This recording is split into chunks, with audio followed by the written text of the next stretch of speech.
Eka resetting his counter on there. A huge damage coming in. They're turning it around once again with Sinu in Angel. It's cross-kill. It's going to be cross-kill. Can Echo stall?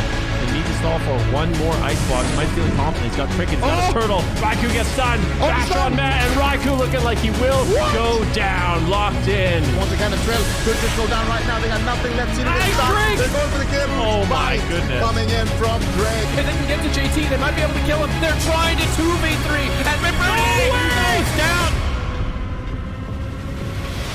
Gentlemen, you get one shot. Holy moly. He goes to the snowdrift, the wall hits, and Flappers gets shattered by Raikou. It's over. Waz finds the kill, but maybe it's a reversal. Waz is low. He's going to go down, and it's a 2 versus 2. Hypothermia, massive shatter. Dobov might be able to do it. Tessia takes him down. A beautiful play. They were way behind in the 2v2. They have any fun. They do. They follow up with the full poly cheap shot in the ward. This is it right here, right now. There's no way he lives. Even the disarm, he couldn't even heal himself. Oh, Slappers gets knocked behind Zilla. Massive catch by Echo. PI being committed as well. Sea-Doo desperate prayer. He's dead. The swap the flop. Can Drill do it? He does. We have ourselves a 2v2 here. No, put into bear form. He might just run down. Huge damage. Lights out.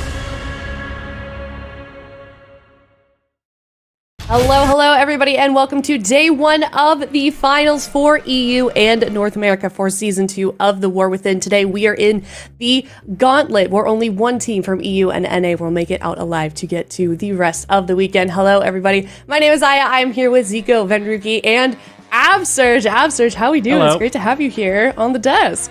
I'm good. I just told you earlier, I'm pretty nervous for sure, but I'm gonna, try my best and try to hang out with the goats, with the pros of it all. So I'll try, but I'm definitely a little shaky. But I'm here. I'm excited. You're gonna do great. You're gonna do great. You're amongst friends, and we're talking about something you love, which is, of course, World of Warcraft Arena, and we are all so excited to be here. These players are ready to go. Of course, we are in the Gauntlet, like I said. Let's take a look at the roadmap and the journey that these teams did take to make it here. We, of course, had 3 qualifying cups, and the teams that did not make it into the top 3 got sent here today into the Gauntlet. We need 4 teams for each region, and only one will come out alive to make it into the top 4 from both EU and NA. We can look at the Gauntlet for Europe, Absurge, and take a look at the teams that will be competing for that top spot. What do you make of the EU teams here for the Gauntlet? I think it's the Gauntlet. All these teams have proven themselves in the cups, and they show that they are capable of having good games and good series. And I'm definitely excited. I think CHIBAKU TENSEI is going to be kind of what I'm most interested in seeing, just because I want to see how they kind of shape their matchups based on what they see. Because if you are at the end of the bracket, you get to see what everyone else plays, which could either be a good thing or a bad thing. Maybe they're kind of cold, maybe they don't get a warm up, but they can see what everyone's playing.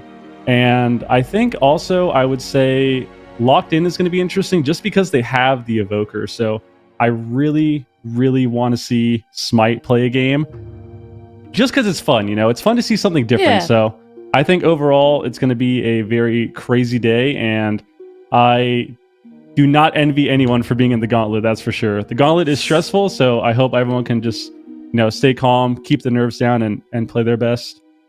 Yeah, I hope so as well. These teams are trying to get from basically the first round, and then, the winner of that goes up to round 2, and then round 3, round 4, so on and so forth. And only one will make it out alive. So it's going to be definitely a stressful day, like you said, Absurge. And let's look at the bracket that they're trying to make it into. Also for EU, of course, Carl, we've got that winner facing off against Dobov.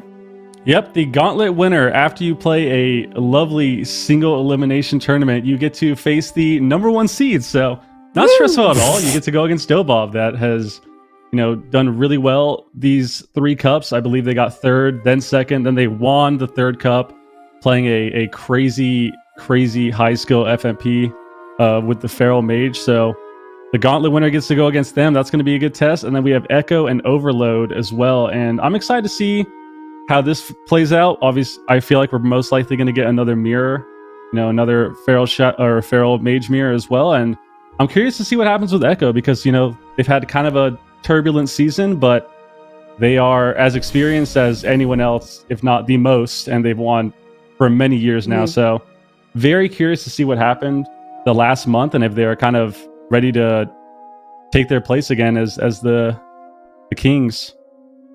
Yeah, I think we are all wondering that as well. But first, let's zoom in a little bit on the teams that we're going to be seeing today in the Gauntlet itself. We'll start off then with Super Duper Gamers.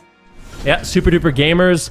They're a team that kind of came in late in the cup stages, but they managed to make it into that top 8. They're going to have a long day ahead of them, but some phenomenal players. You've got Jamie primarily playing that Elemental Shaman, MBQ, that notorious Demon Hunter, Blizzo on Warrior. And I think he could be a really big playmaker for this team during the off-season between the cups. And this stage, now that we're in the Gauntlet, Warriors have picked up in popularity. I think Blizzo could be an all-star player for this roster. And then, of course, SQX backing them up on healer. So a very solid team, but they're going to be going up against a difficult opponent, Streamer Zone. And of course, Streamer Zone, we know and love him. Tony Farrell, the notorious Farrell. We got Lynette, Cassie on that Hunter, as well as Limps. So this roster primarily going to be playing that jungle cleave. And I feel like it's been kind of difficult for them in the cup stages. I feel like their jungle hasn't been working out as well as you would normally expect. They've kind of struggled to find their footing, but with a little bit of a break, I think they've been able to focus up, and hopefully they bring a really strong game here because they're going to need it. I mean, every single one of these is going to be an elimination, and whoever wins this year is going to have to go against Forged RMP. Yeah, and Forged RMP, they had a pretty solid opening to the Cups. When RMP was strong, they looked really good, but then RMP got hit with some nerfs, and they've kind of been left scrambling a little bit. You got PMake, Dekara, and Acro. Those are the RMP players on the roster, and then they have Swapsy as kind of the X Factor. And we saw some interesting picks come out of them. Swapsy flexing in on his LA Shaman, as well as on the Feral Druid towards the later stages of the Cups. So I think that it's going to be really interesting to see where have they allocated those resources now that they've had some time since that last cup. Are they going to be rocking the RMP and just trying to kind of make it work as good as possible and trying to finalize those strategies? Or are they pivoting into something more where Swapsy is maybe included? I feel like we're going to see maybe some Feral Mage out of these guys, but one thing they have on their roster, which is really good, is kind of a combination of veterans and kind of newcomers, which I think makes for a really healthy dynamic in terms of strategizing for this tournament. So I'm excited to see what Forge RMP can do. And then, of course, the winner of that series will be facing up against Locked In. Now, Locked In is another really solid roster. It's a team that Sturge was talking about a little bit earlier, with the potential for a Dev Evoker. We've seen Smite kind of bring it in, and it has decent results. So they play some oddball compositions like Dev Evoker, as well as Feral Druid. Numli's been the healer on the roster, been actually playing mostly Discipline Priest, even when it was all about that Holy Priest. He's been doing a lot of work on that Disc Priest, and then they have Gelu as the mage. So this is a team that actually has a lot of individual skills when it comes to FMP, because I would say Numlis can play every healer, but I would say his main is definitely the Priest. Cassidy's been a main Feral for a long time, and then of course Gelu being a main mage. So they have three really strong mains of meta compositions. So we'll see. We've seen them play things like the jungle as well in the past. So this is a team that can definitely surprise you, or just come at you with the more meta style compositions. So definitely a team that you don't want to be sleeping on.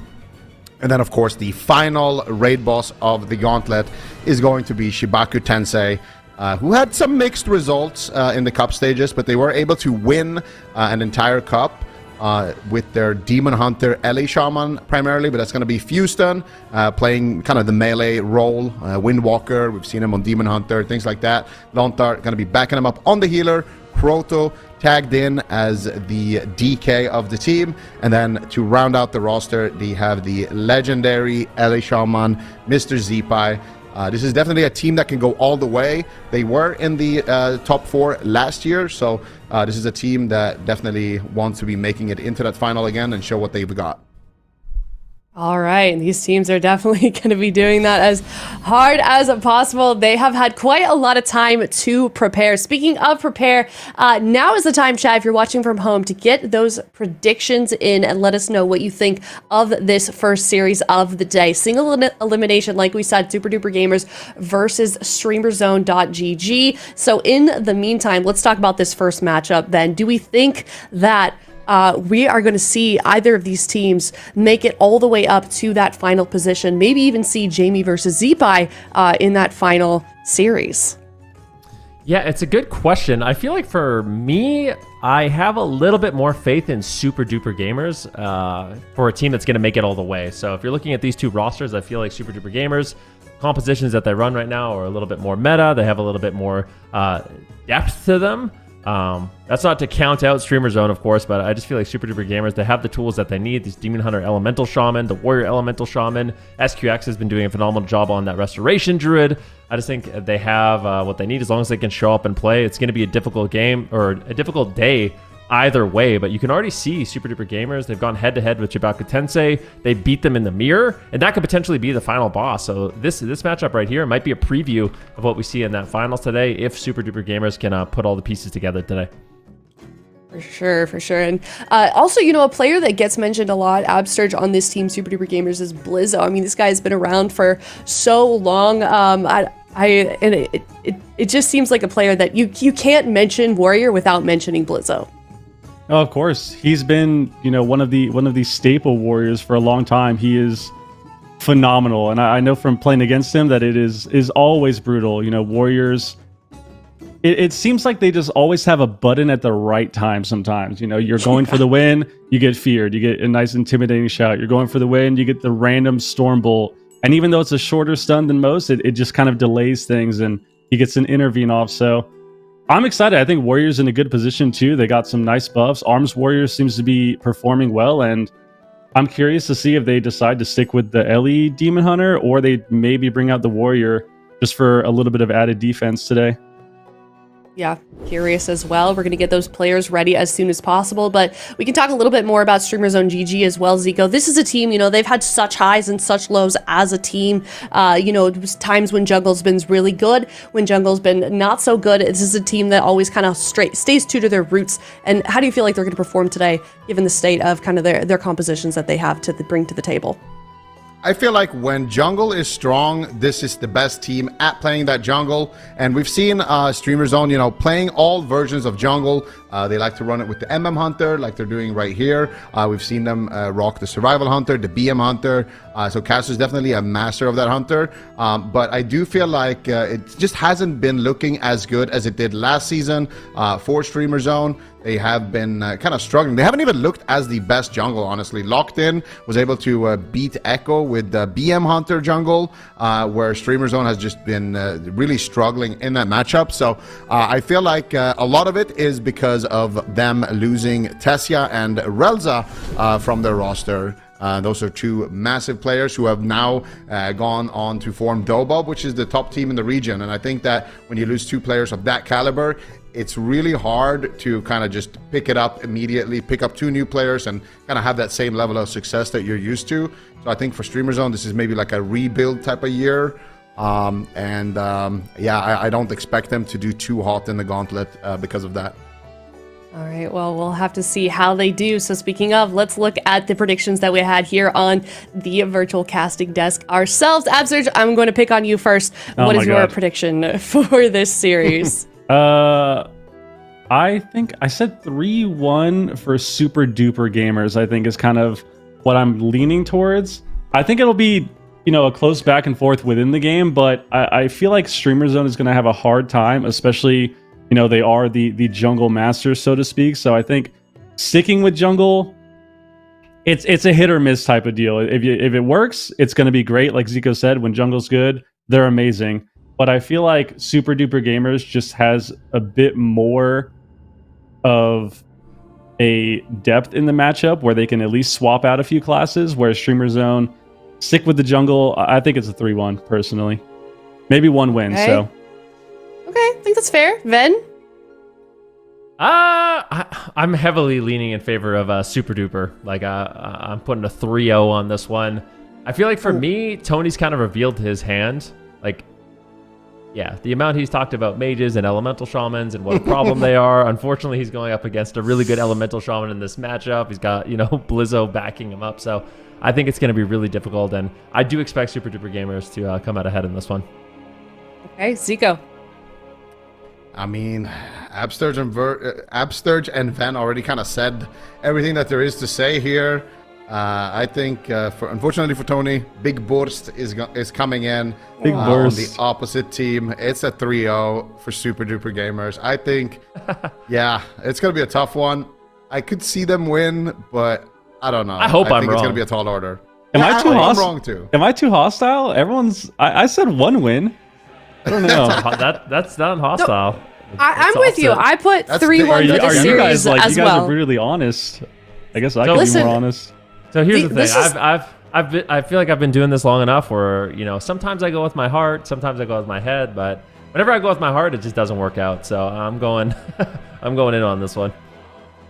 Ooh, okay. We got Chan's prediction as well. He'll be joining us a little bit later, and also Sid and the coin. If you guys missed this, the production literally flips a coin for the predictions, and we see if we can beat the coin or not. And it looks like the coin is the only one in favor of Streamer Zone GG. So looks like all of us are kind of on the side of Super Duper Gamers. Looks like Sid thinks they're going to take 2 wins on the side of Streamer Zone GG. So time can only tell. This is single elimination. These players are up against a lot, and this is step 1 of the Gauntlet also. So whoever comes out alive from this series has 3 more teams to beat, 3 more series to do. So it's going to be a rough day, no matter which side of this series you are on. So it looks like we're going to be getting ready here. We're going to get loaded up into this series for the first one of the day. These teams are ready to go. It is Super Duper Gamers versus Streamer Zone GG in the first best of 5 single elimination round here in the European Gauntlet. Man, I'm so excited. It's finally Gauntlet time. I mean, the last year's Gauntlet was probably one of my favorite tournaments ever. We had Iltu making it all the way to the Grand Finals of the finals from the bottom of the Gauntlet. And now Super Duper Gamers and Streamer Zone is in that kind of starting position here. And we are going to see Limps tagged in on the Warriors. So Streamer Zone not running the jungle here. They're going to run the Warrior Feral versus Super Duper Gamers rocking that Demon Hunter Ellie. What do you make of this, Van?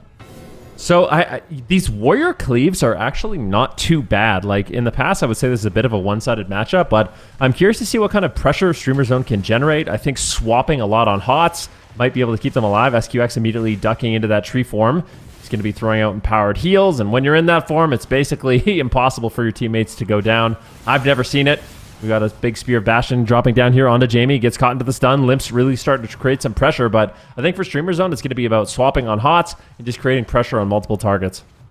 Yeah, let's see if they can do that. They're already swapping to SQX here, doing some good damage there. SQX still holding on to that bark screen for now. Limps caught up behind the pillar, taking decent amount of damage there as well. Jamie just trying to line of sight Limps here. Doesn't want to give that Warrior too much uptime. Tony now is going to connect here onto Jamie, and Jamie's taking a tremendous amount of damage. What are they going to be able to do here? He's going to trade out the Stone Bulwark Totem as he does get caught up in that Storm Bolt. Limps doing what he can here, actually chopping him up pretty good. MVQ also taking a lot of damage here. A surprising amount of pressure coming out from Streamer Zone here with their surprise pick in game number 1, but it looks like Jamie will recover. SQX though is getting taxed heavily here in the mana department. Jamie's still down to half HP. This pressure from Streamer Zone is really good. Yeah, it's solid right now. Lynette not doing too bad. Still has 2 pain suppression charges if he needs it. MVQ and Jamie both going low. And I really like the swaps on the Druid. I want them to go after SQX more. And the Magic Limps, though, needs to hold on. Its big heals will be incoming here from Lynette. Trades out the pain suppression. Ultimately, Streamer Zone will survive.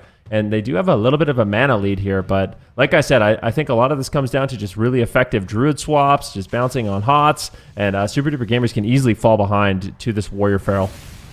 Yeah, definitely. as Jamie could be in a little bit of trouble here, but he cuts around the corner once again away from Limps, and now swap again to SQX. They caught him outside of form, takes a decent amount of damage there again, and his mana is down to half HP, so or half mana and half HP actually as well in that exchange. So SQX definitely struggling a little bit. Nice kick coming out from Tony, but he gets caught up in the maim stun there. SQX not going to be able to find the follow-up Cyclone as he does reposition to the opposite side of the map, trying to get away here from Streamer Zone. And Nanat's actually adding in a lot of damage here as well. The Dark Reprimand Penances and the Mind Blast just adding in a little bit of extra insult to the injury, up to about 30 million damage done there on the Discipline Priest. But Limps taking a huge amount of damage there in that Stormbolt.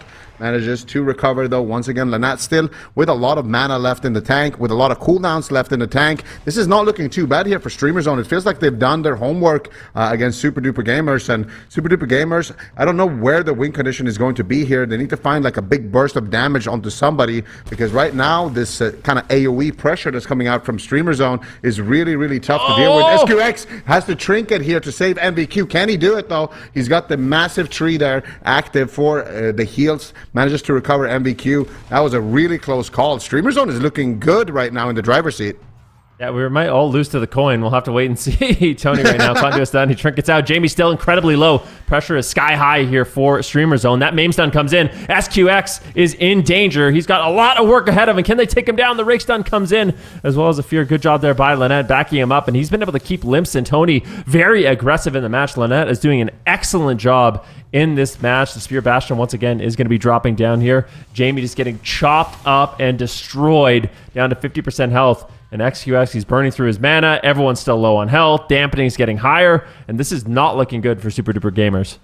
Yeah, Jamie forced to trade out the Burrow there as well, as Jamie actually doesn't have any cooldowns to work with. MVQ takes a huge chunk of damage as well. Had to trade out his Darkness a little bit earlier, but he does have the Trinket and the Netherwalk. MVQ actually ducking up to the skies and shooting out some damage from above with the Demon Hunter. But SQX, meanwhile, once again rotting down. Tony's doing so much damage, but also Tony is taking a decent amount of damage here. Jamie with a beautiful Stormkeeper trying to zap away, trying to get some counter pressure, but he's the one on the receiving end. Limps is all over him. Jamie dropping once again down quite low. Nice fear coming out there onto MVQ as well, slowing things down as they delay that Tremor Totem for just a second. And once again, Ancient of Lore being casted for SQX, but he gets feared on it. He has Trinket though, doesn't want to trade it out just yet. MVQ could be in trouble. Realizes that he needs to play a little bit defensive there. Nice defensive fear and imprisonment coming out, and there is the stun coming out from Tony. Gets the bleeds up onto MVQ, back onto Jamie, just building up the pressure, back onto SQX. Tony is just triple dotting right now, doing so much DPS, but Tony is actually in big trouble here. Nice dispel though, coming out onto the stun there on Tony as he continues to pummel away. But Lanat's mana is the win condition right now for Super Duper Gamers. If they can just hold on for a little bit longer, Lanat's got nothing left in the tank here. They might have been able to dampen Streamer Zone in game number 1.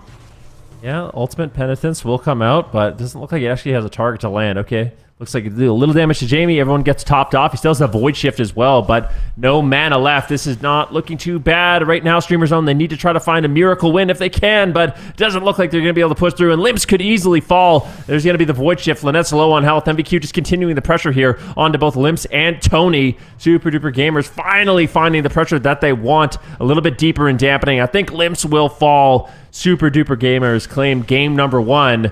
But, I mean, that was close. I think Streamer Zone, this is a good pick from them. And this composition, you know, when I saw it in the blind pick, I was like, all right, they're going to lose. But it actually looked not too bad throughout the majority of that game. Yeah, it looked really good. And then at some point, they just ran out of steam for Lynette. So, not a bad game number 1, I agree. I feel like Streamer Zone was heavily in the driver's seat the entire time, but I think SQX just did a really good job kind of managing his mana, dealing with the pressure that Streamer Zone was bringing, and just playing the long game. I think Jamie did a really good job just kiting Limps and rotating his defensives, and MVQ didn't really allow himself to get caught up in any of those really bad situations. And yeah, I mean, despite the fact that Tony was severely ahead on damage, just wasn't enough, even with Lynette as well, adding in 60 million extra damage on the Priest. It just wasn't enough. SQX was just able to out-heal it and be efficient with the Ancient of Lore, be efficient with Innervate, just be efficient in the matchup as well when they were swapping to him, not overcommit with his heals to himself. and he was just able to keep his entire team going, and eventually they're able to get that Discipline Priest out of mana. And when you get into deeper dampening territory, that is usually when the Discipline Priest starts to fall apart a little bit. So Super Duper Gamers, they had a game plan, they executed on it, but Streamer Zone, definitely, I could see them winning with this composition. So we both might be wrong with our 3-0 predictions here. I think Streamer Zone definitely, they have some tools that they're showing right now. Yeah, it's a good composition. We're seeing styles of, like, there's people in North America playing things like Windwalker, Arms Warrior as well. So I think just Arms Warrior, it adds such, it's very bursty, but also has you know, a lot of consistency. So it's like consistent burst. You can swap around a lot. It can be very effective against the Resto Druid with the Sharpened Blade. The problem for me with Streamer Zone is I think Jamie did a really good job with his interrupts. He was just interrupting Penance over and over, and that's just such a crucial spell for the Discipline Priest. If you're getting interrupted on Penance, all of a sudden you have to flash heal a bunch in the match, and that's when you're going to be burning through your mana. So I think Jamie kind of put his team back in the game with his interrupting, and we'll see if he can continue that. We're going to Ruins of Lordaeron, so a much smaller map, and I think for Streamer Zone it's likely going to be the same composition, but they'll be able to capitalize on the smaller map by just being able to get to XQX a little bit more in this matchup. Yeah, we'll see. Ruins of Lordaeron, very aggressive map. So you think they're going to run the Warrior Pharaoh again? I feel I mean, why not? I think that when your backs are against the wall, maybe on that last pick, maybe you could lock in some aggressive map like Hook Point or something and just go full Zug with the jungle. But Streamer Zone definitely taking their time here. They know that this is single elimination, guys. So if you lose here, you are just out. So definitely take your time here and make sure you're picking something good. I don't know what it says about me, but the Gauntlet is my favorite. Just watching, you know, it's a high stress situation for these teams, but it's definitely fun. These teams have to rise to the occasion. It's going to be a long day for any of these teams that end up making it, but Streamer Zone, they're feeling confident. I think this is the matchup that they want. This is the matchup that they expected. This is the matchup that they want. So I wouldn't be totally surprised if we just see this for the remainder of this series. Streamer Zone just goes with this Warrior Feral, basically all in, changing up the maps. That's my guess, but we'll have to wait and see. If it looks as good as it did in game number 1, I wouldn't be surprised to see that. If you want a little bit of attention. Definitely.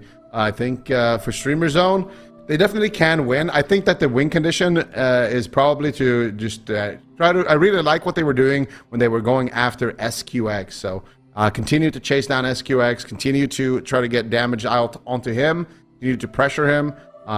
They were able to force out the darkness one time from MVQ by going onto SQX. They were able to get his trinket with one of those swaps as well. So I think that on a map like Ruins, they can really, really punish that Resto Druid because they are on that timer. They are on the clock. If the game goes on for too long, they're probably going to be losing on mana. So try to... just get a win before that happens. Ideally, if you are Streamer Zone, but this is game number 2, and I couldn't agree with you more, Van. The Gauntlet is my favorite. It's so nice to just be sitting here in the comfort of my home, no pressure whatsoever, and I just get to watch everybody just sweat it out for that last spot in the Grand Finals, for the bump in prize pool, for a chance at the medals, for everything that is on the line. And sometimes teams rise up to that to the occasion, like we saw last year. And sometimes, well, most of the times, teams just crumble under the pressure. So, game number 2, Streamer Zone versus Super Duper Gamers. Who will take it? Yeah, and we will see. The Champion Spear, I was living in Shadowlands calling it the Spear of Bastion, but yeah, the Champion Spear is going to be a really effective tool for Limps. I want to see him use it on the Druid. So every time they use a Druid swap, I want to see that Champion Spear to kind of just keep him in place with the Sharpened Blade, and that might be a win condition, but a lot better pressure here for Super Duper Gamers. MVQ is actually going to be playing the Rain from Above. He was playing it in the last game, but at will, he's going to be able to just fly up in the air and shoot out Fell Lances to put out a lot of damage, and you can see his damage is already sky high. Yeah, we'll see here already. SQX actually there it is. Trying to sit that stun. Can he? He gets restunned into a triple DR, but looks like he's going to be able to get away there with the Shadow Meld. Big heal coming out there as well. Now a kick actually onto the Nat. So SQX doing a good job here, just kind of balancing that defense and that offense. And you see Jamie here in this position, already trading out the Stone Bulwark Totem. And I really like what Jamie has been doing on the Ellie Shaman. Anytime Limps is getting too much uptime, he is going to have to trade something. And he's doing a really good job just rotating those defensive cooldowns. First, he trades out the Totem, then he trades out the Astral Shift, then he trades out the Burrow, and he continues to try to make sure that he always has something and then limit those moments where there is no uptime. But SQX, once again, forced to actually trade out his Trinket on that stun. Big swap right there. And now Streamer Zone have an opportunity to maybe take down the rest of Druid, see if they can burn that tree. We'll see if they can do it. Right now, Tony moves forward, trying to get the damage rolling onto SQX, trying to prep him a little bit for Limps to get there, but Jamie's getting destroyed. Great pressure here from the side of Streamer Zone, but this is kind of the same thing we saw in the last game. As long as Jamie can survive and they're able to put out pressure, inevitably Lynette is going to fall out of mana in this match, and we'll have to see if they can pull off a win a little bit earlier than that. SQX in bear form pulling away, and I think if SQX does a really good job preemptively bear forming a lot of these swaps, it's going to really limit the pressure Streamer Zone has. But there's the spear once again. Oh. SQX is pinned. A lot of pressure incoming. Can they take him down? Looks like he's going to be A-okay with just the bark skin. But now there's a situation. He's got no trinket and no bark skin. I think there's a great opportunity here on this next Colossus match for Limps to potentially take him down. Yeah, SQX needs to be very careful, but they still have the darkness on MVQ, so he could save the day. Jamie actually saved the day as well earlier with a Traveling Storms thunderstorm, so if Jamie can continue to land those, that's going to be very nice. But there's the darkness already being kind of prematurely dropped. SQX though gets bumped out of the darkness defense. Big potential here. Do they have the restun there? Doesn't look like it. They shut it down. Nice save there. I feel like attacking into the darkness like that was a bit of a premature move, but MVQ still taking a lot of pressure here. He's going to have the blur active in a couple of seconds here available. He still has the Nether Walk, but doesn't want to use it just yet. But SQX again getting taxed on mana. MVQ dropping very low here. Is he going to use something? They triple the Stormbolt there onto MVQ, so MVQ is not going to be in any danger whatsoever. Tony's in a Cyclone. SQX is in that Ancient of Lore, the massive Tree of Life. Then he ducks into bear form as they continue to try to swap to him. And SQX is playing a really good game right now. He still has his bark skin, still has his trinket rotated back up. He's getting his renewal, and as I was just saying, he's doing a really good job balancing the offense and defense. Oh. He does get caught out of form there, but manages to recover again.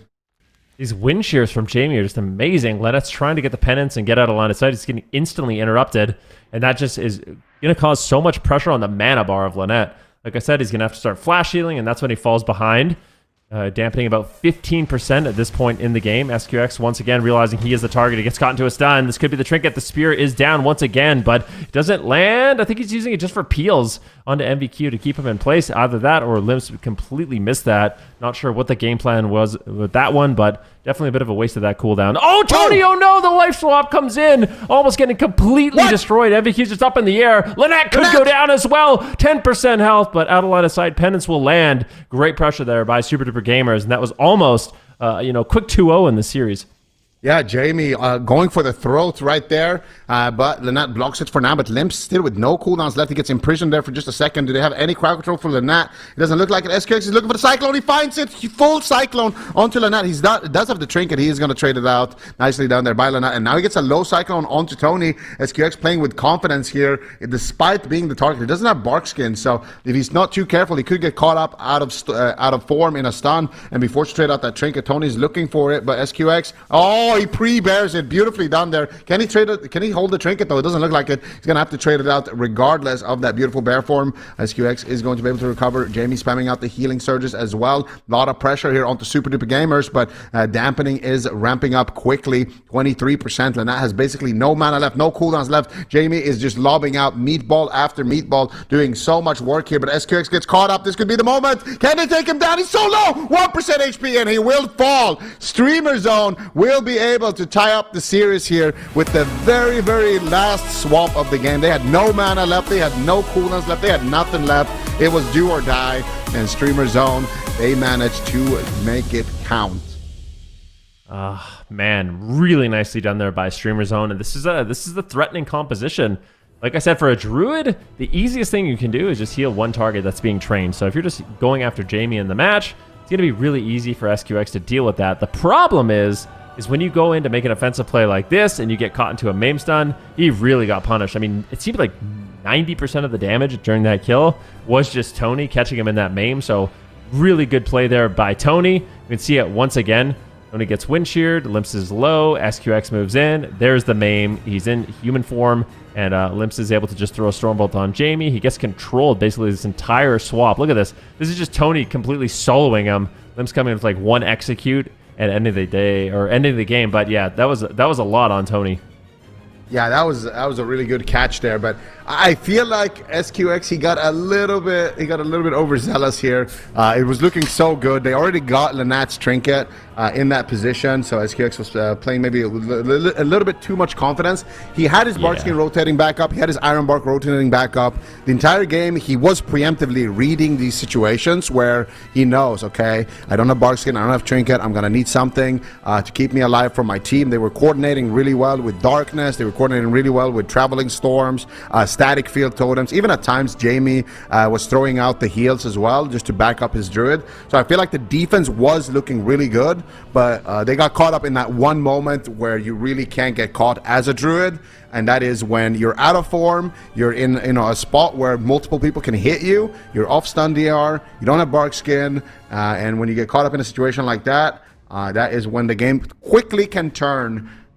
So Super Duper Gamers, they just need that's the problem with their strategy as well, right? You have to play a really solid defense for the entirety of the game. Anytime you make a big mistake, it's going to cost you a really major cooldown like darkness, and when you don't have that, then immediately it's just game over, no matter how good the game was looking. But I still feel pretty confident in my prediction for Super Duper Gamers. I think the fact that Jamie almost ended the match solo at some point when he forced out the Void Shift and then swapped to the Priest. His wind shears are looking good as well, like you pointed out. He's a big factor as to why the mana is burning. So his offense is looking really solid, but also his defense, like these thunderstorms, these static fields, these off heals, and just how he's kiting Limps as well and making himself not too much of a target really is helping his team a lot. So Super Duper Gamers looking pretty solid, taking it to Tiger's Peak, and this is something we've seen in the past. So they like to play on Tiger's Peak because the side ramps where the eyes are spawning, the Ellie Shaman can gust of wind from the bottom, like from the middle of the map basically, up on that platform on the side. And for a warrior, it's impossible to follow. When you do that, you have to like walk around the entire thing and you lose a lot of time. But for a demon hunter, you can just double jump up on it. So it's really, really solid defensive strategy, which is exactly how they want to win the game with this map. All right, let's see if they can really abuse that verticality on the platform here. SQX, I think he got a little bit ahead of himself. That game was as good as one there for Super Duper Gamers. XQX, they took a very risky play there in those final moments and got punished in a big way. So I expect SQX to play a little bit more passively in this one and just kind of let the win condition of that Demon Hunter Ellie play out itself. Looks like Limps is going to be moving over immediately onto Jamie, just throwing out the double fear here onto MVQ as well. Trinket Tremor by Jamie immediately just wanted to keep the pressure up for his team and not allow Streamers on to have related freedom. Oh, Lynette is dead. What? He literally just, I can't believe it. He just died to like, so he was up in the air and MVQ was just blasting him with Fell Lances. I mean, I feel like, we'll have to see. Did he disconnect? Like, I'm not sure what happened there. Because that's completely and totally unexpected. Yeah, we're going to see a replay on that. What just happened here?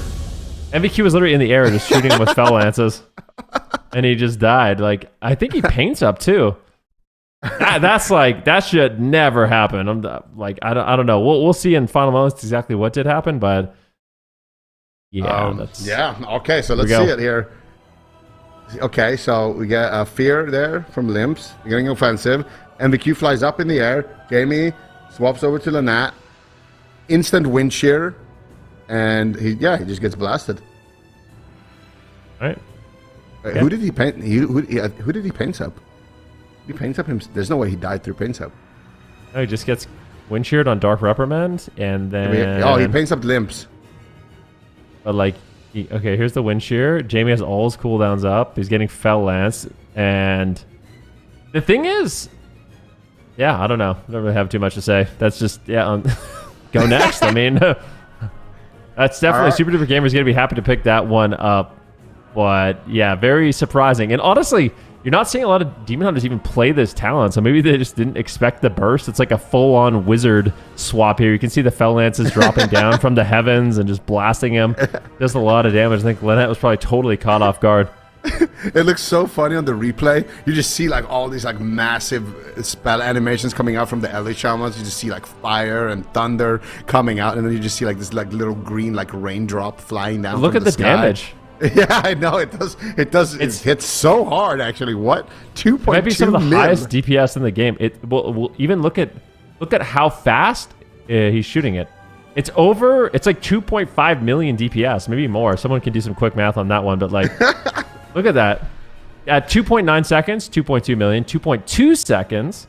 So, you know, like 0.7 seconds later, we're talking another 2.2 million damage. So MVQ, definitely the hero of that one. Just blasting with those Fell Lances, which are doing surprising DPS, that's for sure.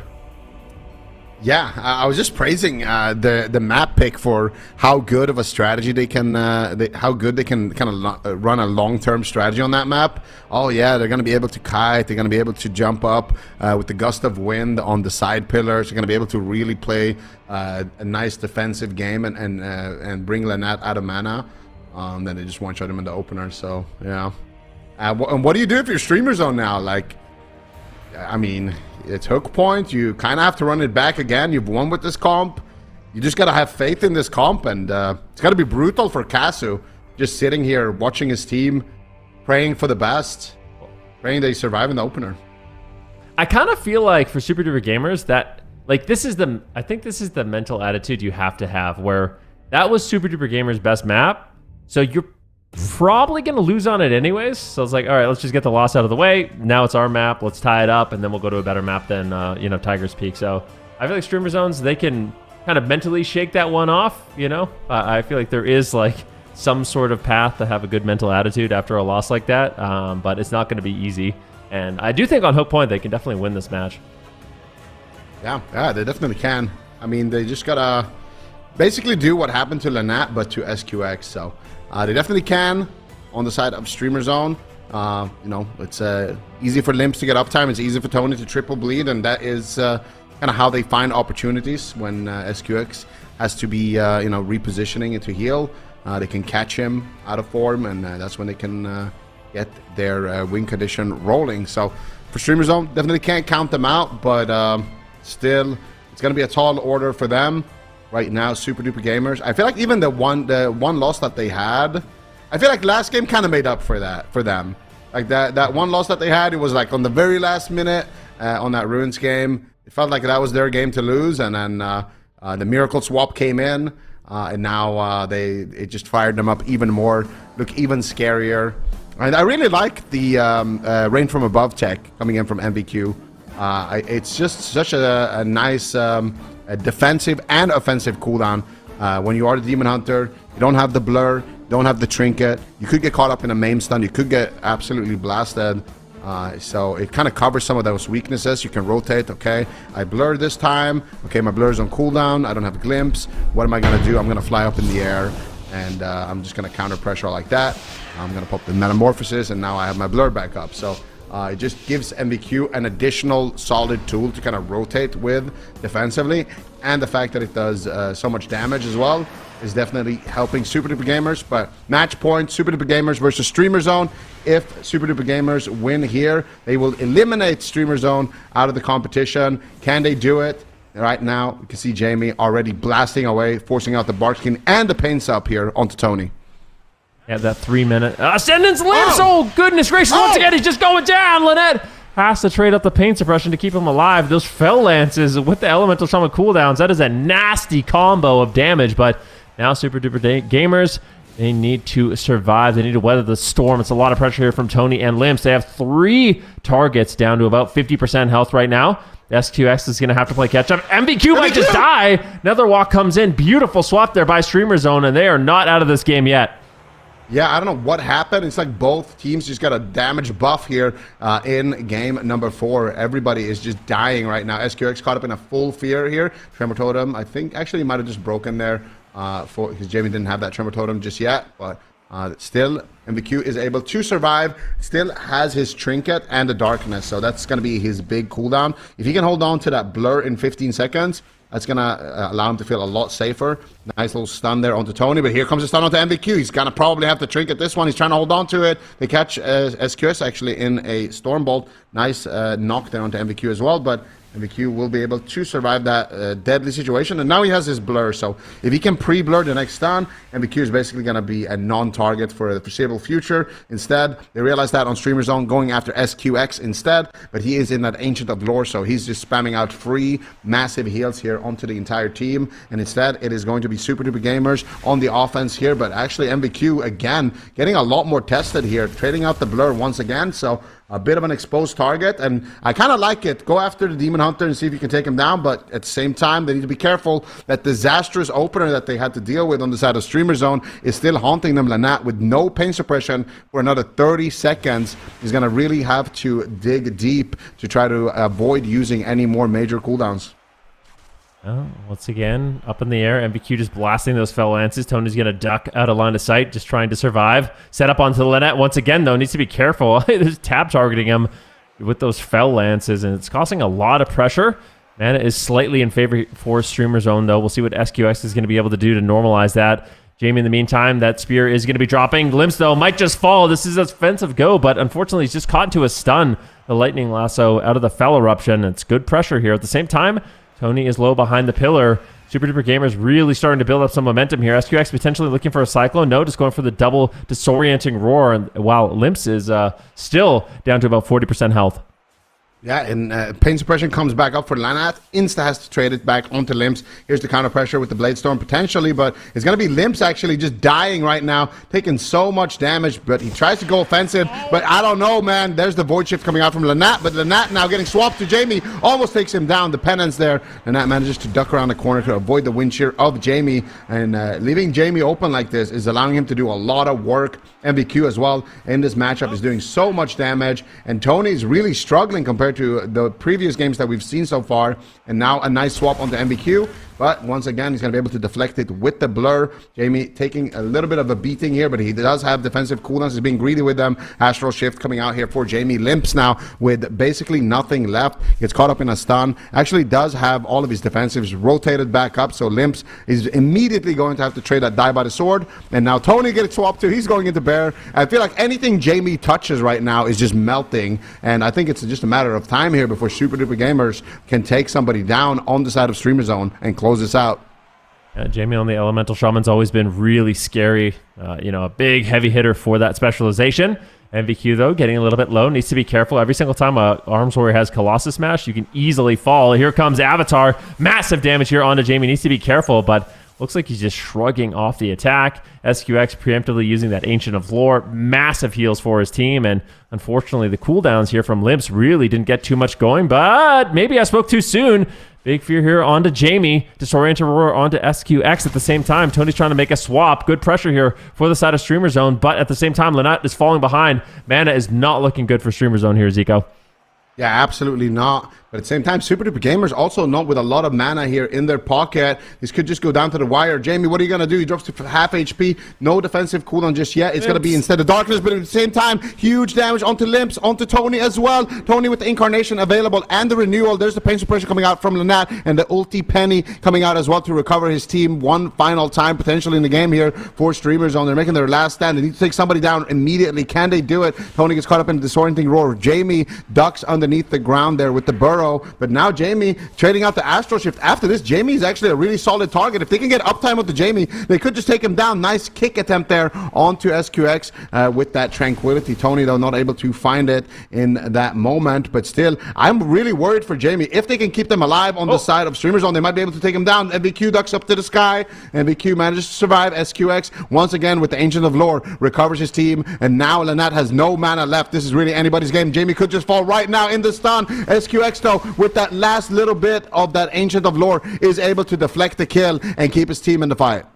Yeah, Streamer Zone, this is do or die. They are eliminated from the Gauntlet if they do not win this match. Super Duper Gamers, they're so close. They stalled for the Ancient of Lore, but somehow Streamer Zone, they stay alive and they're continuing the push. XQS has no mana left. Streamer Zone, they just need to find a win. They need to take down Jamie if they can. Maybe make a setup here onto SQX. We'll have to wait and see what they can do, but it is not looking good. This is such a close game. Both healers are completely out of mana in these final moments, and I don't expect this game to be going on much longer here. Yeah, last penance of the match gets interrupted, and that is going to be it. Streamer Zone will fall after a well-fought series here. They're still going to try to win the 2v3, though. SQX with no mana left, but Tony is going to duck out.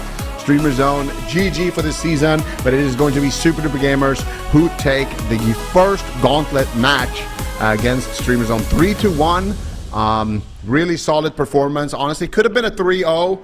That one game on Ruins that they did lose was, I feel like, kind of their match, but really solid. It's they also didn't really show anything new, which is kind of good as well for them. If they have something that they have prepared kind of in their back pocket, they haven't had to reveal it yet.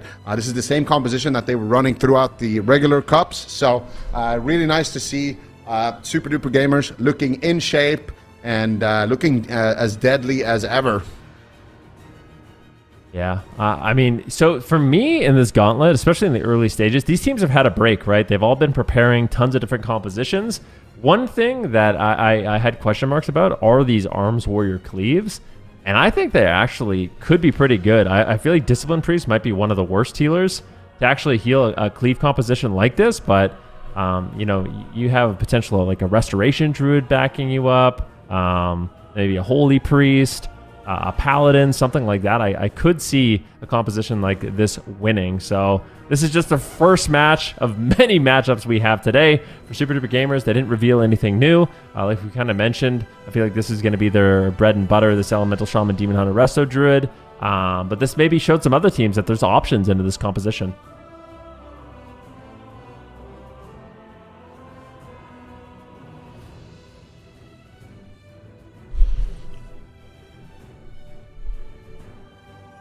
All right, well, that is a 3-1 from Super Duper Gamers versus StreamerZone.gg. I do want to expand on that thought just a little bit then, that you're kind of mentioning that we had a little bit of a break between the last time that we saw these players play and now. We've seen some changes come through as well.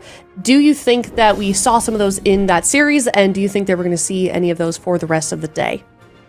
Well, we definitely saw the Arms Warrior. So Arms Warrior, I don't think was played at all in the Cups. It was all about the Fury Warrior.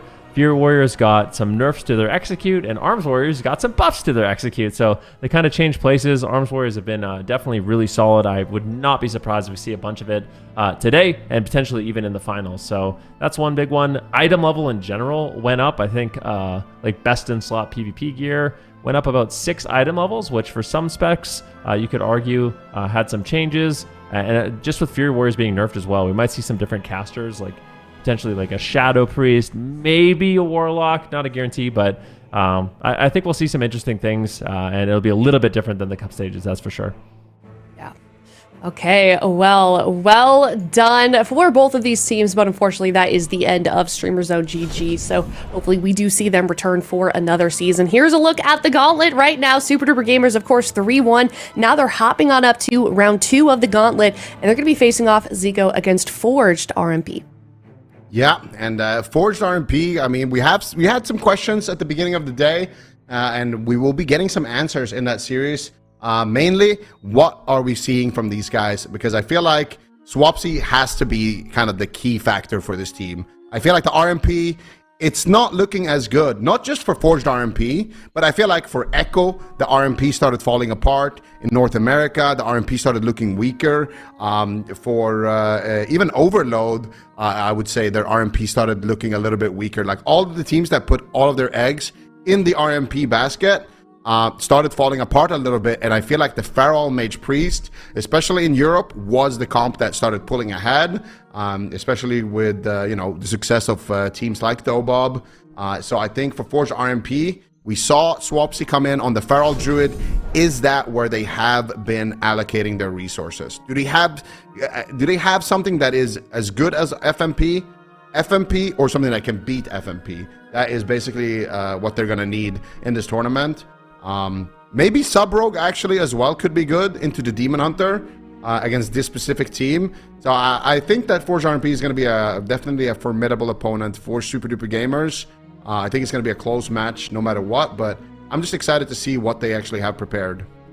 Yeah, I'm excited as well. I feel like any team that has Swapsy, it's always a bit of a toss up of which composition he's going to bring out, because this player is known to be someone that's not one to shy away from trying new compositions. So let's see what they do have in store for us. We're going to head to a break. When we come back, we're going to do the predictions for that series. So get those in chat if you're watching from home. It is Forged RMP versus Super Duper Gamers. Up next, we will be eliminating yet another team from the EU Gauntlet. Stick around.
Hello, everybody, and welcome back. We are here in the European Gauntlet. If you're just now tuning in, we just sent StreamerZone.gg out of the tournament, unfortunately. It is now Super Duper Gamers moving on up to round 2 of the Gauntlet to face off against Forged RMP.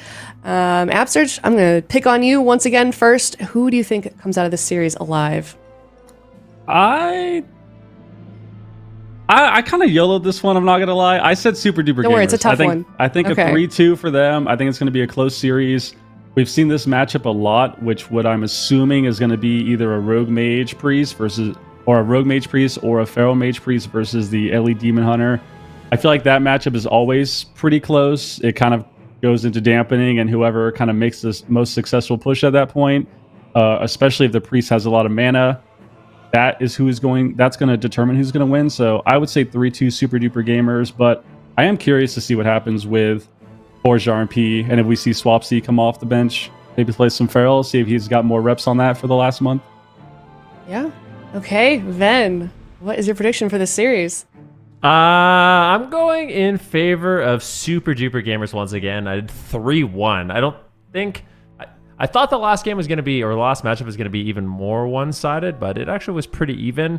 For this one, I think the games are going to be close. It's going to be a 3-1, but I think every single one of these games is going to be pretty back and forth, very close. I'm expecting in the blind pick, either the Warrior or Demon Hunter, Ellie Shaman plus Resto Druid on the side of Super Duper Gamers, and then for the side of Forged RMP, it's RMP or Feral Mage Priest. And because it's Europe, I'm going to go with the Feral. I think we're going to see Swapsy in this one. Ooh, okay. All right, I was with you, Absurge. I also had a 2-3 for my prediction. And with that, I'm also curious what the coin, and also if Chan and Sid and Zico had one prediction in as well, because I think it's interesting, because for me, Absurge, I feel like this one was hard for me to predict. I feel like so much has happened since we last saw these teams. I feel like both of these teams had like a similar performance in the rest of these cups, so it kind of just seems like anyone's series for this one. But given that, it looks like we are all, Absurge, on the side of Super Duper Gamers, except for Sid. Ooh, Super Tease. Does that make me second guess my decision? I feel like sometimes is he bad with the predictions? I thought he was good. I know Ven's good. Depends on the day of the week, I think. Okay. Yeah, I think Super Duper Gamers, I can't see their compositions doing poor enough to where they would lose the series, I guess is how I feel about it.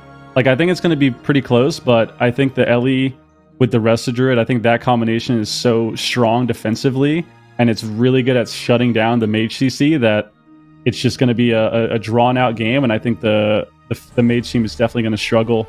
It seems like they have to stand on top of the other team to do well, and I think that's really hard to do into Ellie Shamans. Yeah. I mean, what is it about Ellie Shamans, Absters that are so strong right now? What kind of things are we seeing from that class in particular at the moment? Just the usual Shaman toolkit, I would say, with the wind shear, the grounding, the tremor, and it feels like if you have a really solid team with those defensive spells and that utility, it kind of creates this brick wall that you have to go through as a caster, especially. So if you have that combined with the Demon Hunter that they have, so that's kind of the liability, I would say, is the Demon Hunter. It's going to be scary to see if he can survive, but I think overall MVQ's got a lot of experience, so he can definitely get a nice glimpse. Oh, actually, Blizzo's in. Oh my goodness. Okay, this is interesting. Warrior versus Mage, but Warrior does crazy amounts of damage right now, so I'm excited. All right, game number 1, Forged RMP versus Super Duper Gamers, kicking off right now. Yeah, Blizzo on the Arms Warrior is no stranger to playing defense for his team. So he's on an Orc right now. Those stuns are going to be a short duration from the Subtlety Rogue, and we'll have to see some basically perfect setups coming in from Forged RMP if they want to win this one. Otherwise, I feel like Super Duper Gamers will be able to walk away with a win. We'll see what Acro decides to do. The Shadow Blades are popped. Interrupt here onto Jamie. Blizzard's going to leap over. Gets caught into the Dragon's Breath, looking for a Reflect there onto the Polymorph, and doesn't seem like they're able to get too much done. They're making a swap here onto Blizzo. Kitty shot into a cheap shot. If he can survive this, and it looks like he easily will, I think Super Duper Gamers came out ahead in the opener. Yeah, they seem to kind of shut down the opener. Blizzo had a nice leap, intimidating shout, got P-Makes Trinket. We had a lasso onto Acro, he vanishes out. So I think the sub rogue here is going to be very scary for Super Duper Gamers. XQX is going to have to try to make sure to pre-bear a lot of these setups, and if he does not, it's going to be very scary for him because he is an opening for the sub-rogue. Those are kind of trained down Acro. Acro gets a cheap shot on him. They're kind of just peeling for now. It seems like they're mainly sticking to the rogue. Blizzo is an orc, so I think it's going to be harder for him to be on the mage without that gnome racial. But for now, it seems like they're kind of just extending the game, kind of trying to survive and stop the setups. Yeah, PMake's actually doing a good job creating pressure here onto Jamie. That champions here are going to be dropping down onto Acro. He gets preemptively disarmed. Shadow Dance is now available, so using a lot of those peels before the Shadow Dance actually lands. Shadow Blade's coming up in about 10 seconds here for Acro, and that is that very powerful Subtlety Rogue cooldown. Chasing down a Subtlety Rogue can be very difficult, though, if Acro plays a good game of defense. You can see Rupture's up right now. Here comes the setup on a Blizzo. Ice Wall potentially coming down, but SQX just gets into that Ancient of Lore. He's going to immediately leap on top of Blizzo, which basically doesn't allow for any openings, but a beautiful Ice Wall and swap here onto Jamie. What do they get? Not really too much, just a Stone Bulwark Totem. Yeah, Jamie's actually getting a lot of hexes on PMake too now. We're seeing a lot of Storm Bolts into hex on PMake from Jamie and Blizzo, so good way to kind of shut down the mage there. I think it all kind of just depends on slowing down the game, and so far they're doing a great job. Acro's going down, disarming to Blizzo, disarming to Acro as well. Acro has no defensives left aside from Trinket right now, so could be an opening for Super Duper Gamers if they get a nice Ascendance push in a minute here. SQC, I think, gets in a blind, gets a chastise off the blind. He's also ooming a little bit compared to Dakara, so Blizzo dying right now. XQX doesn't want to drop the Iron Bark. Okay, survives here. So maybe. Oh, he gets knocked on the bomb. Knocks on the smoke bomb. MCs Jamie as well. Oh no.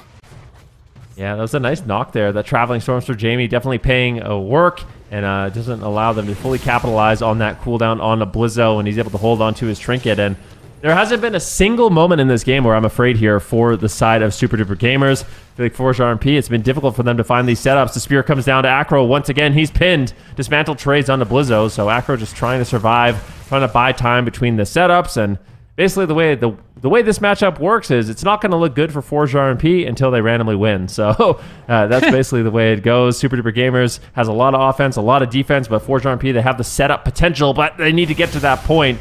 Full kidney shot on the Blizzo. Acro dips behind the pillar once again, looking for a setup here on SQX. Can they take him down? And this might be that miracle moment we talked about. The Ancient of Lore comes in. XQX survives. I can't believe it.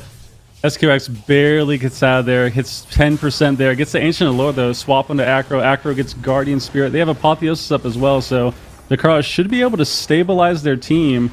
And I think right now, Force RMP gets a little bit of pressure there. They got a Trinket from SQX as well, so they're slowly building pressure, but it seems like the game might get away from them unless they keep doing these Druid swaps. I think that's kind of the opening for them. Acro's sticking to SQS right now. Hopefully he can get him out of bear form.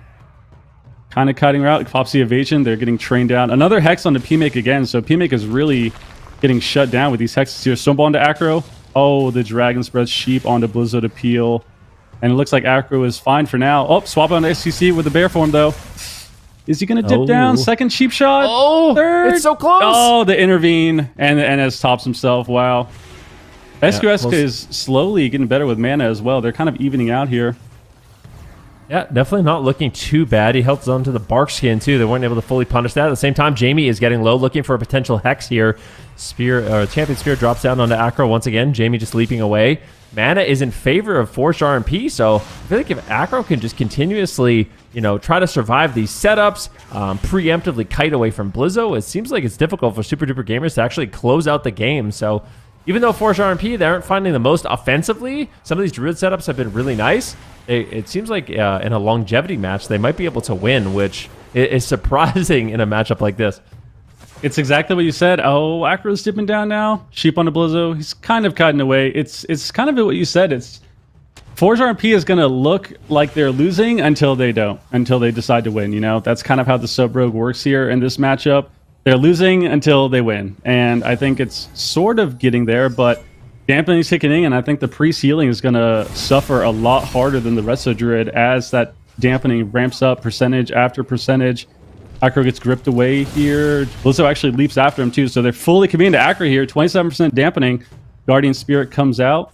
PMA gets a fake on the wind shear, gets multiple sheeps on Jamie, so kind of shutting it down right now, and I think Acro is going to be setting up on SQX really soon here. Oh, instead they go for Jamie.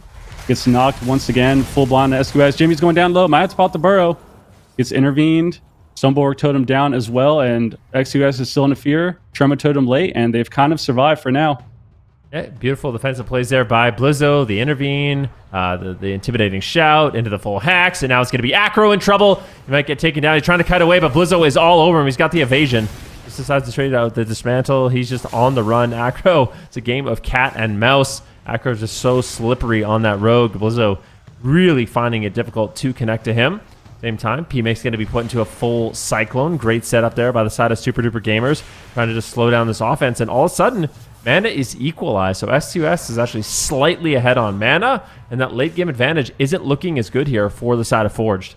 Yeah, it looks like they're slowly rotting down now. I think the dampening affects Holy Priest healing a ton, so they're kind of just slowly pulling away from this win here. Another swap on the Jamie. Intervene, though, saves him once again, and that Intervene is so brutal to deal with and kind of shuts down your opening there. Another DR stun to Blizzo. Cheap onto Jamie, and XQS gets swapped to as well. Maybe he goes down here. No veins, unfortunately, but that was the blades. Everyone on the side of Super Duper Gamers is slowly rotting down. Jakara is about 30% mana now as well, and I don't even know what's happening at this point. I feel like, Mame on Acro. This could be it. Yeah, no behind CDs the pillar. That's going to be the Void Shift. Jakara does manage to save the day. Acro moves forward, keeping the damage up here onto Jamie, but as dampening gets higher, it's going to be difficult for both of these healers. A full polymorph, nicely done there by PMake. He sneaks in a full polymorph on XQX. The follow-up gets interrupted there by Jamie. He extends the chain with the Dragon's Breath into another polymorph. Anyone could follow in this game, though. Jakara is incredibly low. I honestly want to see Blizzo maybe just go after the Priest. He's just stuck in the middle of the map right now. I don't think he'll be able to get away, but he's opting for defense instead.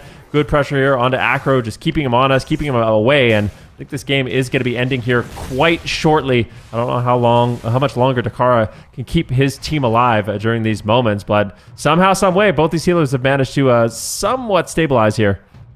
Yeah, I think dampening is ramping up right now. 40%.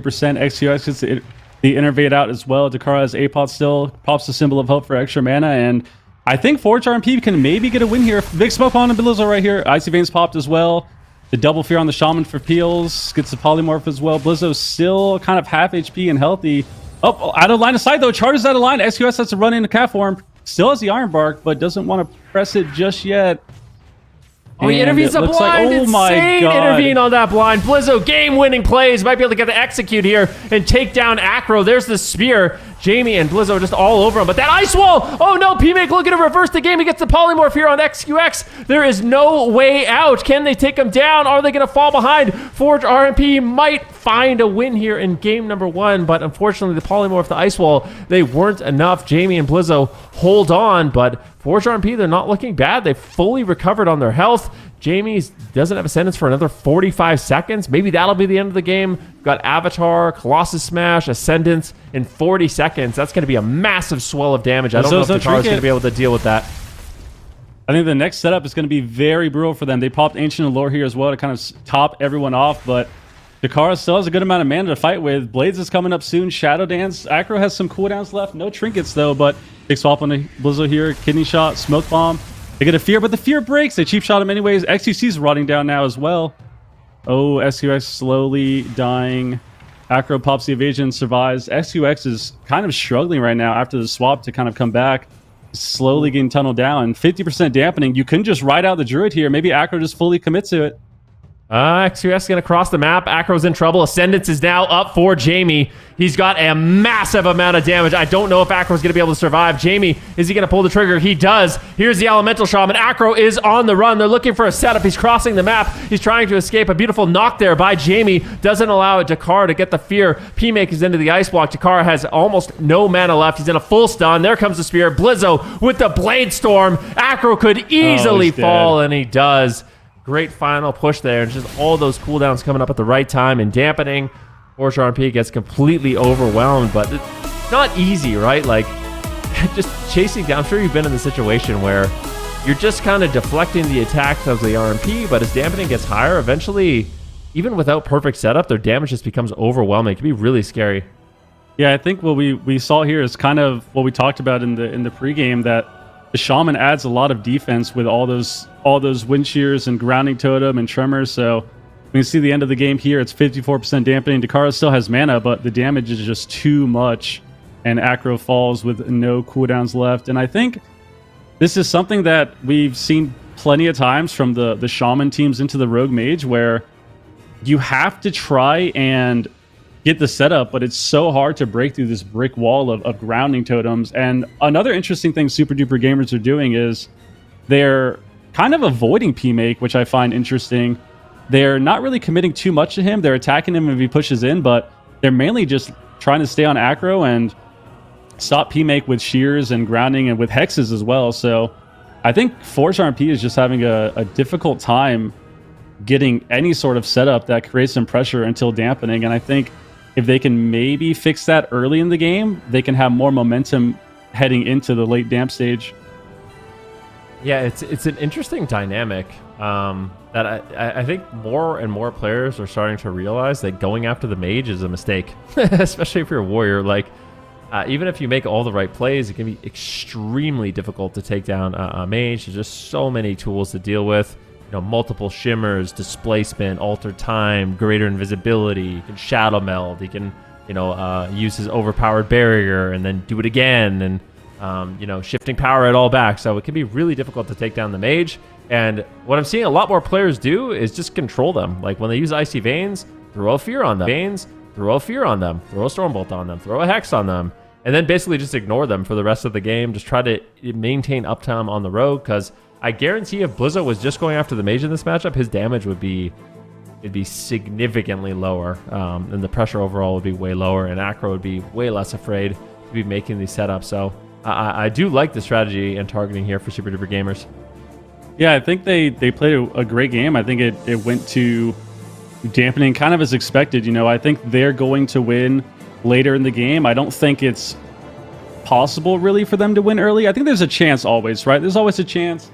You can always get a crazy burst. Maybe you get a good Ascendance or a big execute off, but it feels like Super Duper Gamers, the longer the game goes on, as long as they're able to save trinkets and make sure to stay steady on mana, they're going to win, right? It's a slow burn at that point, but I think overall it went well. They're kind of just shutting down the P-Make really, really hard on anything he's doing, and even if he pushes in, they're not committing to him like you said, but they toss out a little bit of damage on him just to kind of make him scared and then go back to Acro.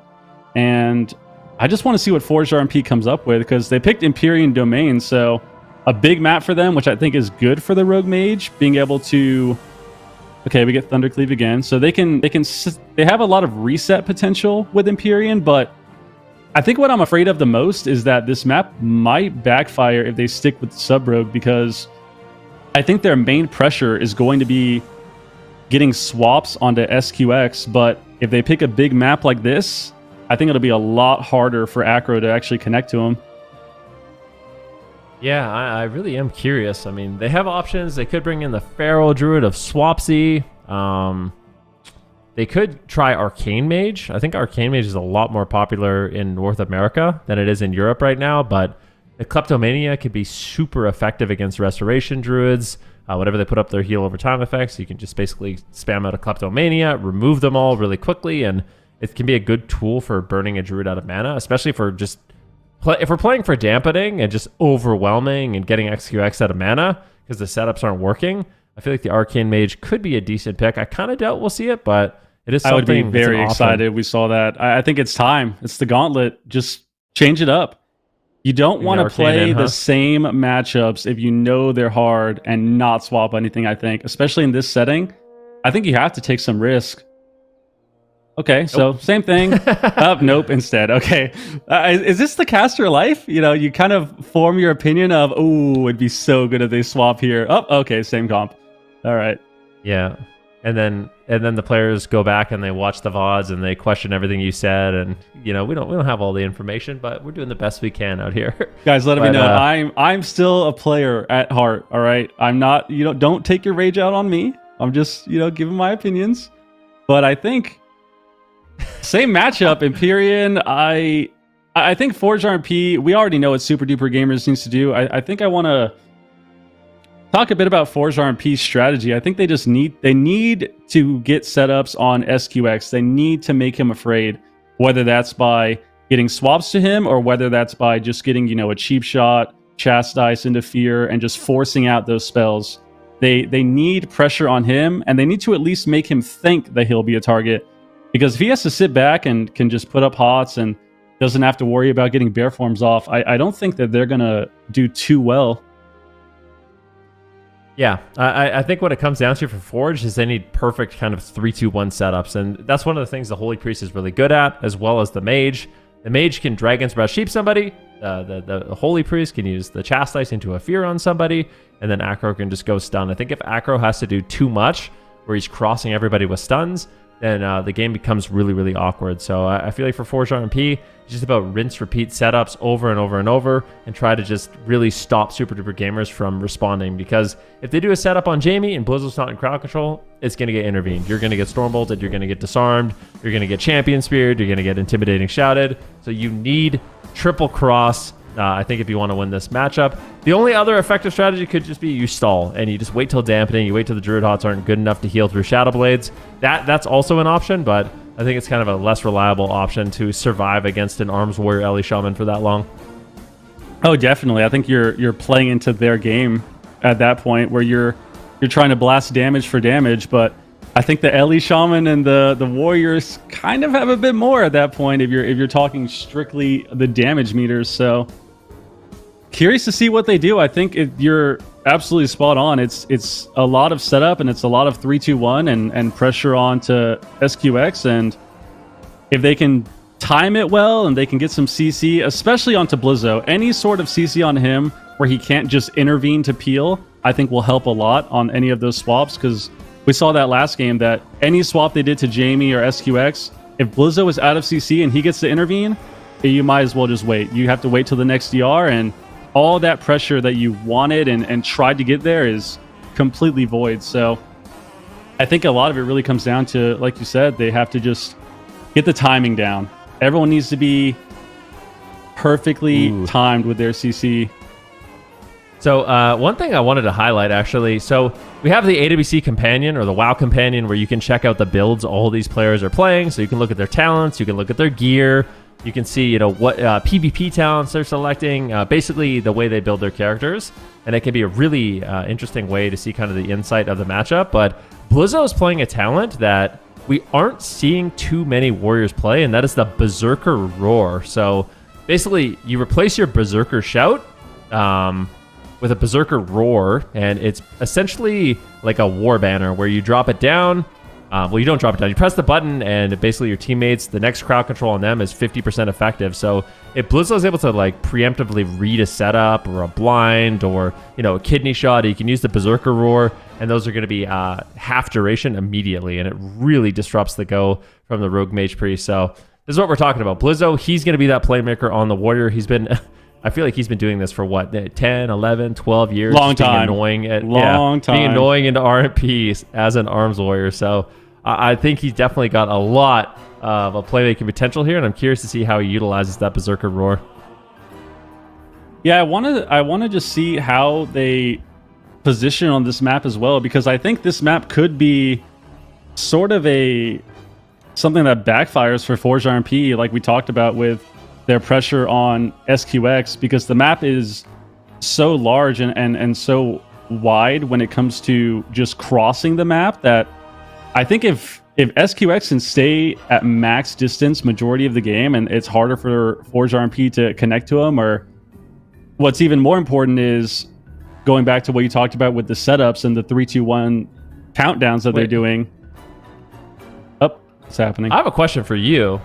Because I think you messed around on the tournament room, right? Like, Blizzo and Jamie are using a ring I've never seen before.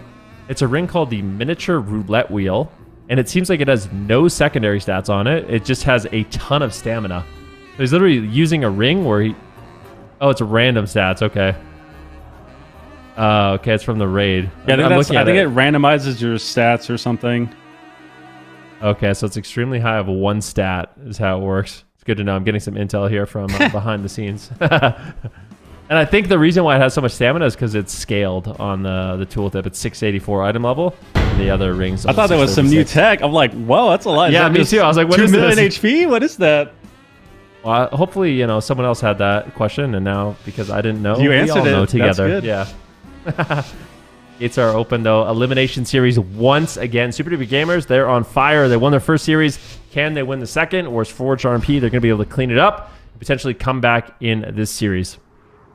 It looks like we're getting the standard opener here. We get a sap onto Jamie right now to slow things down. Oh, wow. SQX with a lovely rake stun onto Acro here. Goes in the Ancient Lore already, too, but PMake didn't pop Icy Veins there, so maybe that could backfire here. RMP might be able to get some pressure soon. We got a nice cheap shot on Jamie as well. Icy Veins pop now. Ancient Lore's done. There's PMake is just PvEing right now with Frostfire boards. Gets Stone Bolt into a Hex, though. Or Mastery Lasso onto Acro to peel, and Jamie just shut it down beautifully right there. Yeah, big setup here on SQX. So he preemptively bear formed the setup. Doesn't even trade out the Bark Skin. Complete disrespect with that preemptive play. Nicely done.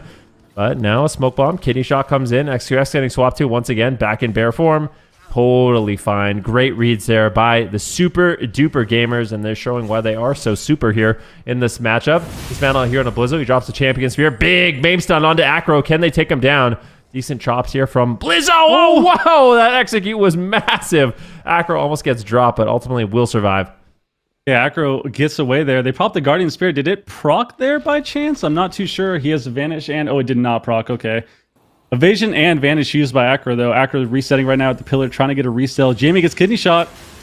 Up. Blizzo gets the intervene, though. Meteor goes down. Ice Wall as well. Jamie slowed Ron down. Has to try out the Astral Shift, and they're fine for now. SQX, it's a nice full fear by Dakara. It's not even tremor'd out, though. Jamie deciding to hold it, and they've kind of survived without using too many spells here. I kind of like what Forged RMP is doing this game, though. They're trying to make the game a lot more chaotic, which I think benefits them a lot to just be swapping onto everyone. You have to make everyone scared in this matchup to try and have more pressure and just build momentum later in the game. 100%. I feel like when you're playing against a team like Blizzo, Jamie, and SQX, they're just so good at reading the situations. You have to create a little bit of a panic, a little bit of chaos, keep them second guessing, go after random targets. Big Kidney Shot here onto Blizzo with an interrupt on XQX. Nicely done. You get the Chastise out of the interrupt into the cheap shot, and Blizzo is forced to trade out not only his medallion, but as well as his Die by the Sword. So good play there by Forged RMP, and they pull out some massive cooldowns there on Blizzo. Yeah, I think Forged RMP is getting a little bit more pressure. Maybe they're more comfortable with this matchup right now. After that first game, they kind of woke up a little bit. We get a dismantle onto Blizzo here. Hex onto PMake again. But what I'm realizing right now is, Acro goes down half HP. Rakesun gets a nice end cap. He's alive. I think they might get a Smoke Bomb here soon. Maybe we get a little bit of pressure on Jamie. Ice Wall as well. Kidney Shot.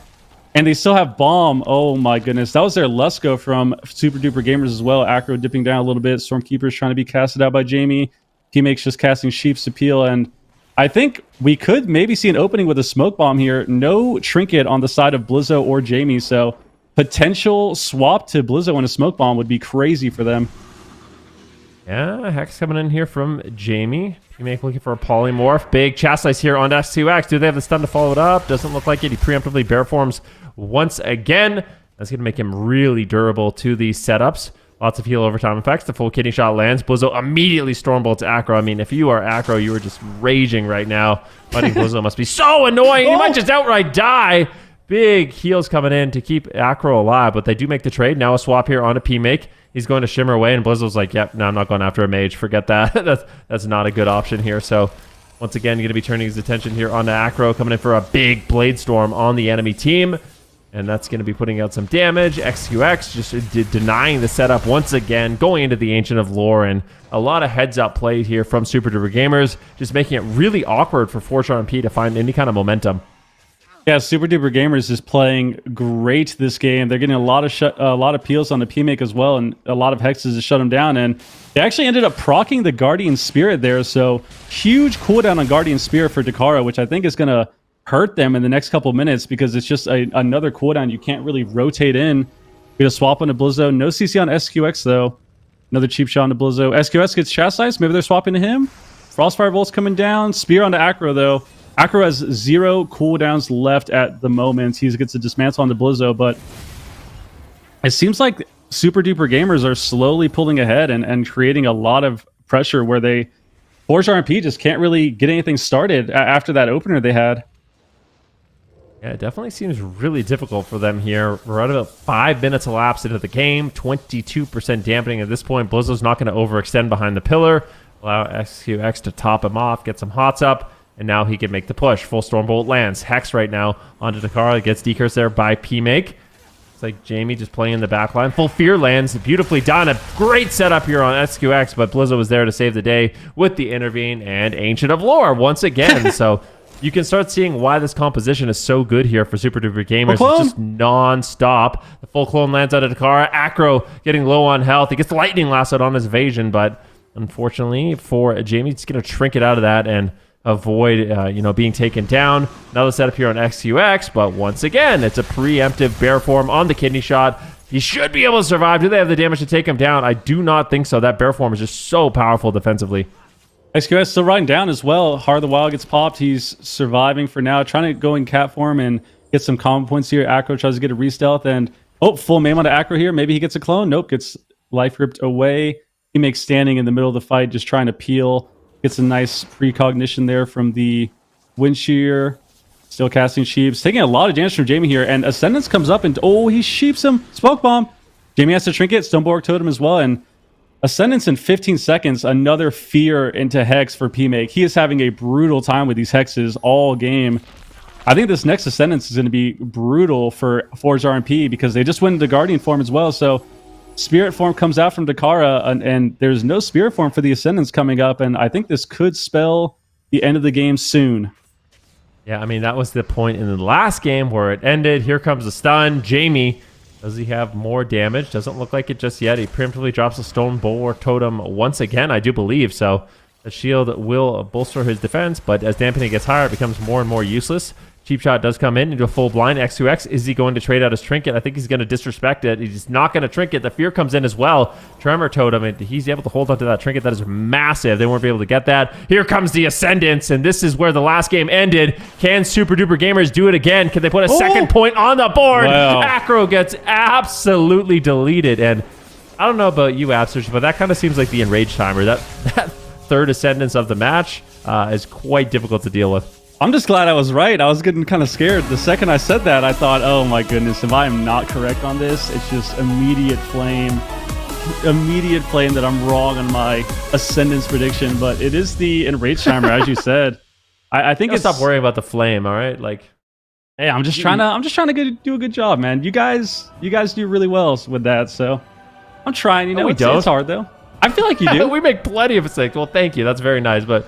Yeah, we made plenty of mistakes on our prediction, but I mean, you did call it. This Ascendance. It's just such an overwhelming swell of damage here, but that's through the Guardian as well. Guardian Spirit procs, and it's just dampening is too high for it to do much. Yeah, it's brutal. I mean, look at this. It's just so scary. It's such a swell of damage. Acro right now, he's in a champion sphere. He can't go anywhere, nowhere to run, nowhere to hide, doing what he can, putting up a little rupture on Blizzo, but Blizzo laughs at that rupture.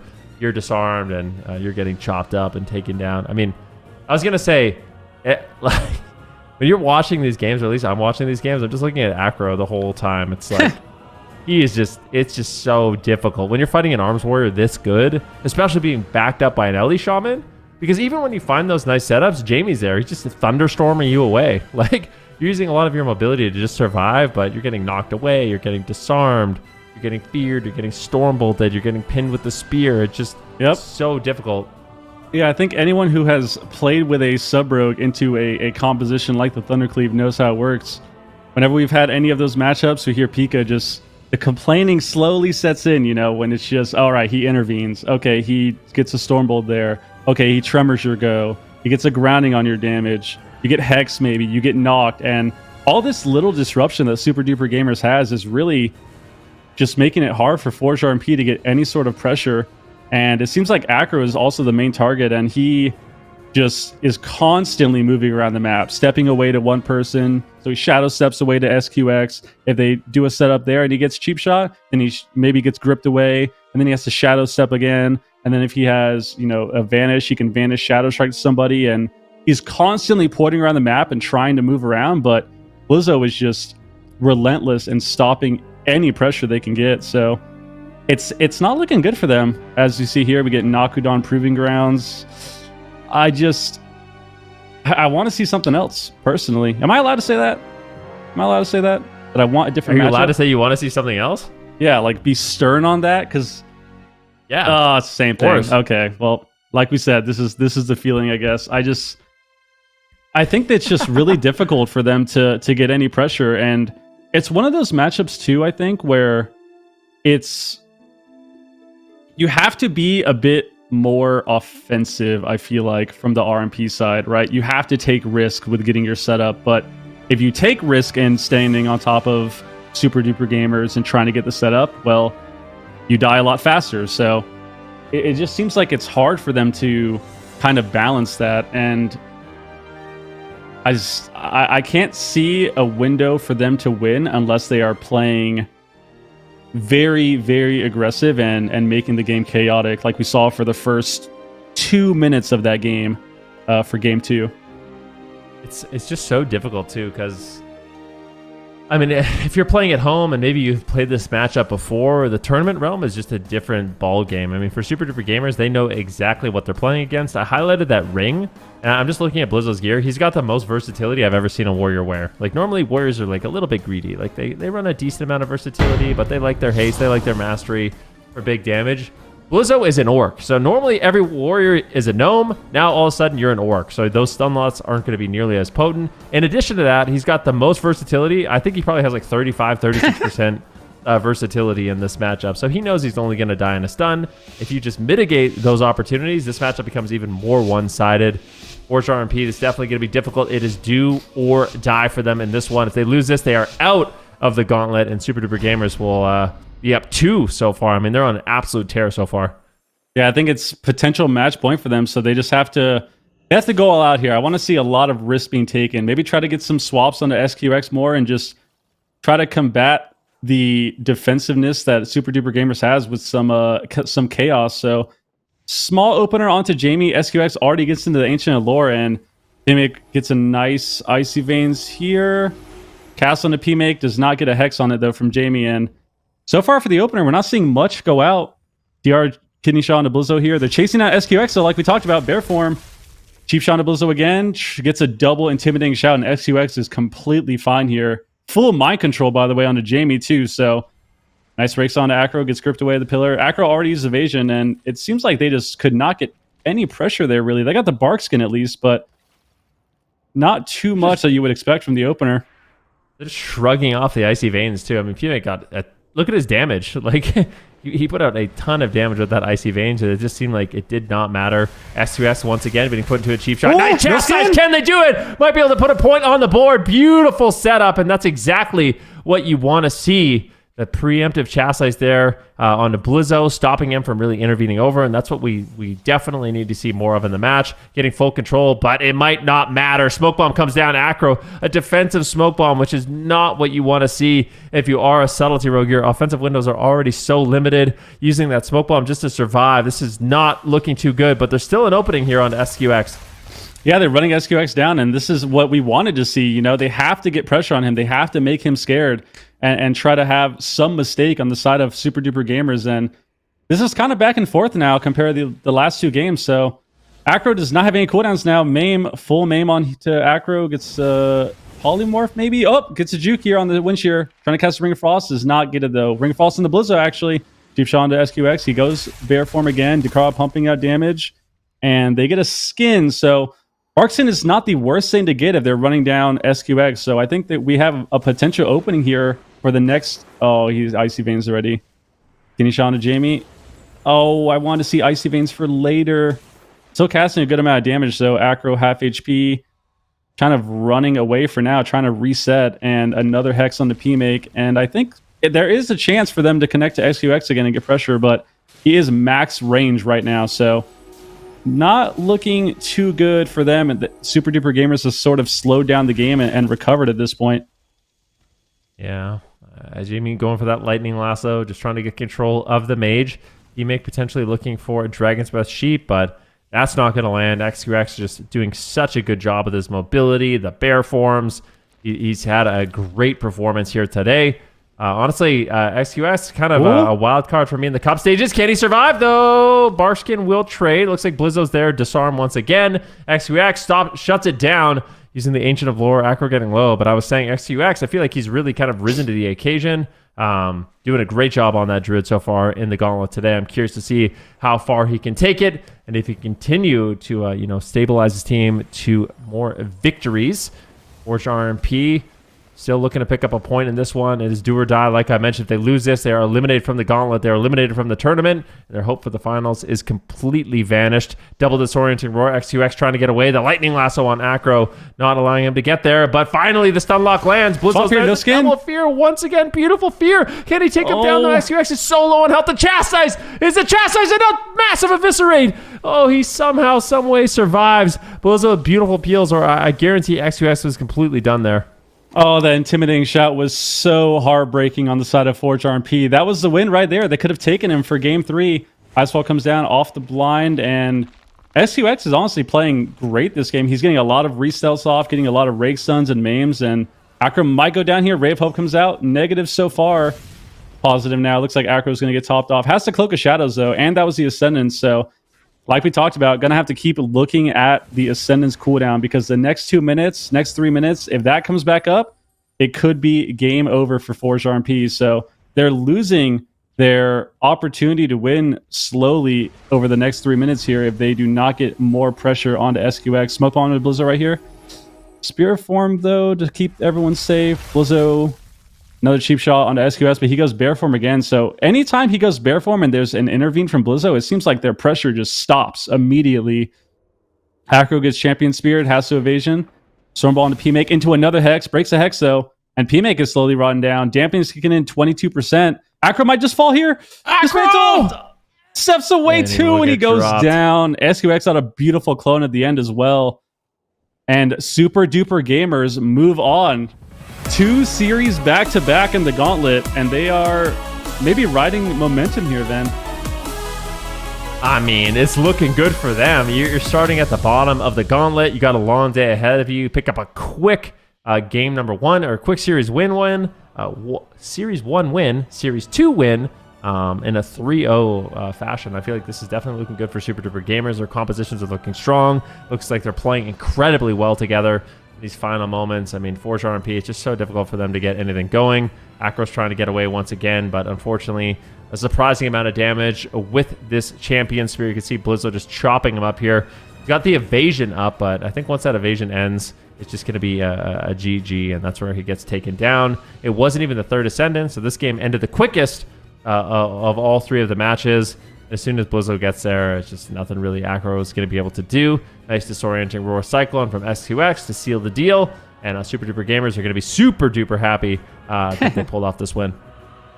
Yeah, I mean, this was a great win for them. It is, of course, not over yet. They still have a few series left to potentially win the Gauntlet here and make it to the top 4 finals. But so far, I'd say they're looking good. SQX has kind of surprised me, honestly. I feel like he's played the games really well today, and even in this second series that we just witnessed, I think he was playing great with a lot of restelts, a lot of maim stuns as well. And it feels like throughout that series with Forge RMP, he was kind of building confidence where we saw him getting more and more stuns out and going into cat form and sort of making these plays offensively, and it worked out. Absolutely does. That bodes well for them also, because like you guys already said, they're going to have to play another series. They just keep winning. They did get that dub against Forged RMP, a 3-0. How many people predicted 3-0 on the desk? I wonder if we could take a look at that real quick. I don't know if any of us did. Yeah, my prediction sucks looking back on it. Yeah. That is unfortunate. Oh, okay, I lied. Chan and Zico. Chan, yeah. Okay. That's all right. You're not as bad as Sid so far. Okay. You've got to win. Okay, See, the thing about him is he's either like spot on or just completely off. So it's looking to be one of those days for Super D. So hopefully he can catch up, because we do have a leaderboard for the predictions, and it's been reset. So the competition is on for the predictions. But let us know in chat how you did with that series. 3-0 for Super Duper Gamers. As you can see, they're hopping on up to round number 3. The third team that they're going to have to face, and potentially the final then, is locked in. Do you think that they are up to the challenge? Yeah, I think it's going to be interesting to see how this matchup does play out. I feel like for Super Duper Gamers, I'd still have a lot of confidence. In all honesty, you've already done such an incredible job here today. I think their compositions are looking really good, and they look completely locked in those compositions. No pun intended. But for locked in, we got Gelu, Smite, Numliz, Cassidy. They've got some good compositions. I am curious to see how Numliz performs because he has been opting to play the Discipline Priest, which makes it really interesting. You also have Smite playing that Dev Evoker, and we actually had a little bit of a discussion about the Devastation Evoker, and is it good, is it bad? And I feel like it actually is pretty solid when you're not fighting Ferals and Mages. Unfortunately for them, Super Duper Gamers don't actually have those as options. So for Locked In, we might actually see Smite come in here, and it could be a huge play for him. Yeah, it certainly could. I remember Abstars, that was a player that you mentioned also in the beginning of the day that you were hoping that they did bring out. Is Evoker a class, or I guess Devastation specifically, is that just like a class that's kind of niche and hasn't really found its place yet in a reliable composition? I would say so. I think it's definitely more niche than other specs. It's one of those specializations that it's really, really good. Like we talked about with Streamer Zone as a whole with their comp with jungle, right? It's really good when it's good. But if it's in a bad matchup or you're against classes that have, sort of a counter to it, it's hard to kind of get your damage out and blast as hard as you would like. But I think in a matchup like this, where there is no Feral, there is no Mage, there's no Rogue, like Ben said, I think there is a chance, and I'm a little hopeful. I like seeing the less represented specs kind of make an appearance. So I'm excited to see potentially Smite come out on the dev and kind of top the meters. That would be great. Okay, all right. Well, we're going to head to a break. When we come back, we've got more matches lined up for you guys next. It is Locked In versus Super Duper Gamers. Stick around. We'll be right back.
Hey everybody, welcome back. It is the third series of the day here in the EU Gauntlet. It's Locked In versus Super Duper Gamers. Super T's, you are back on the desk. Who do you think wins this series? What are your predictions for this? I know you didn't do so great last time. Perhaps we can redeem ourselves. I know I bet against the Super Duper Gamers. Maybe that's not wise to do, but I actually ended up doing it again. This time around, going in with Locked In. I feel like they've been really leveling up as a roster, and I feel like that's kind of what I've tried to be basing my predictions off of, is like how the teams have been leveling up throughout the cups, and Locked In was able to take out Echo in one of the cups, which is, you know, almost unprecedented throughout the history of AWC in the European region. I feel like they're a team that really wants it. So I think that it's going to be difficult. I don't think it's going to be an easy ride for either side. Okay, Zika, what is your prediction for this series? I am very happy to see that I am on the opposite side of Super T's. I went with Super Duper Gamers. I feel like they've just been playing super well. I think that this is probably one of the teams that will test them the most. I have a bit of a question mark, you know, with Locked In. I think that it could go either way. Locked In, I think if they've practiced their FMP a lot, they might just be able to clean sweep this. But I think with how much I've seen of Super Duper Gamers, I think that they've got it on lock. Hey, I am with you, Zico. I changed my prediction last minute, actually. I went with Locked In initially, and then you heard what I said, and then you changed no, it. No. Before that, it was during the break. Okay, all right, it was a little bit copium. No, I'm kind of with you, Zico. I feel like Super Duper Gamers, they've played really well. They've certainly impressed me so far today, and I just kind of feel like they're on a momentum. You know, Absurge was saying it a little bit in that last series, that they kind of just keep capitalizing and getting better and looking more comfortable as a team within this Gauntlet series after series. So I hope that they can improve on that. Of course, Locked In, I'd be excited to see them win as well. That being said, chat, if you're watching from home, get those predictions in and we can take a look at everybody else's predictions.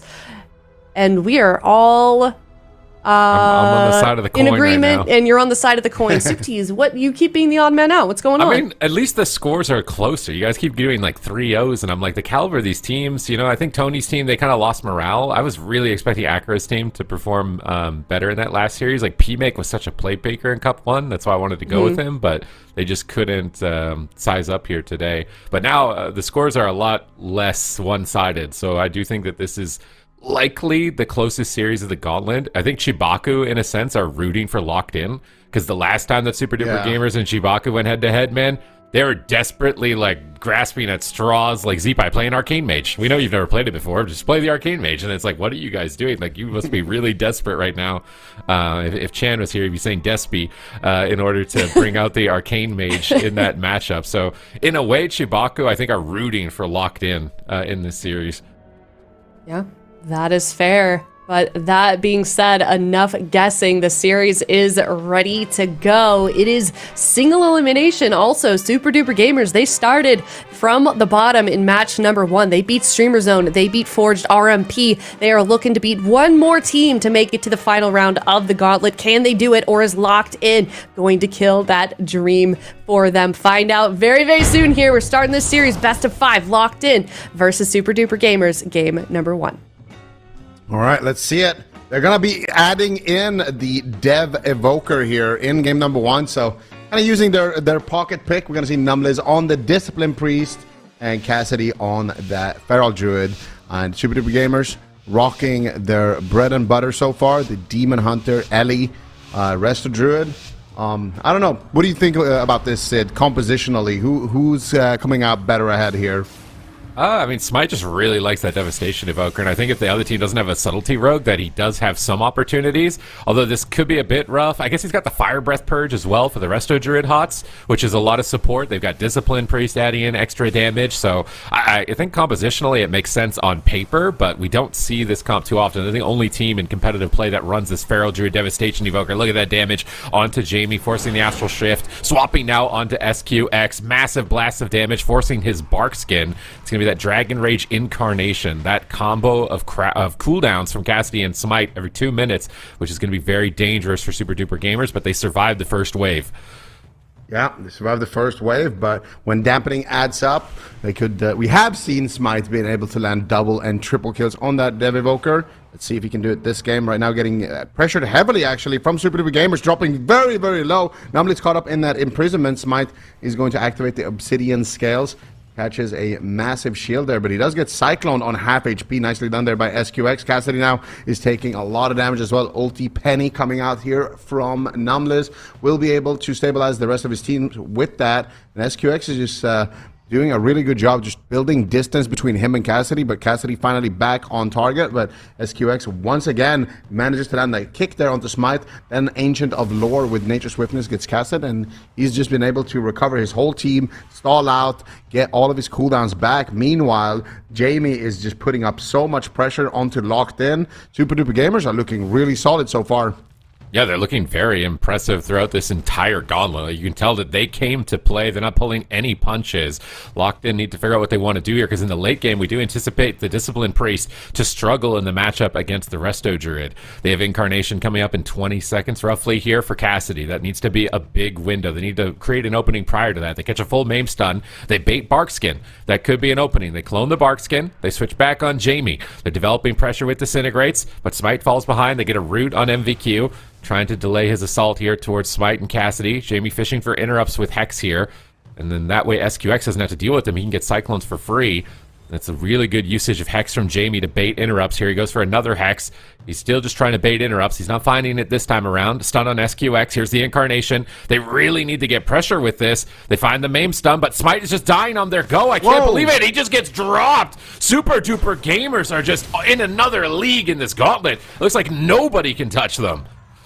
What is this damage coming out? Jamie loading up the Stormkeeper, looking like Thrall himself here, just zapping away. Getting it. Does that count as a double kill? I feel like that was almost a double kill right there. It was like a second between them. That was an incredible amount of burst coming in here, and we're going to see it once again here on the replay. So they get the imprisonment there for just a second, and they get the Cyclone onto Smite, and then at some point here, Jamie loads up the Stormkeeper, and he just starts blasting it. Here it comes. Stormkeeper, there's a stun on Smite, and then just zap, lava burst, boom, headshot, and then he just tabs over to Cassidy, and he just dies instantly as well. It looks like Jamie's having a lot of fun here, MVQ as well, of course. And Super Duper Gamers, man, what is the weakness right now for this team? Like, how are you actually going to take these guys down? I feel like no matter who you're going after, they're able to extend the matchup for a long period of time. They're able to just surprise teams with an incredible amount of burst like this. They're able to win in the long game. They just look like such a formidable team here. And maybe they can do it, man. I don't want to jinx anybody, but last year we saw Iltu crawling into the Grand Finals from the bottom depths of the Gauntlet. Could it happen twice in a row here in Europe? Super Duper Gamers, they're getting closer and closer to making that a reality. Yeah, I mean, Cinderella run.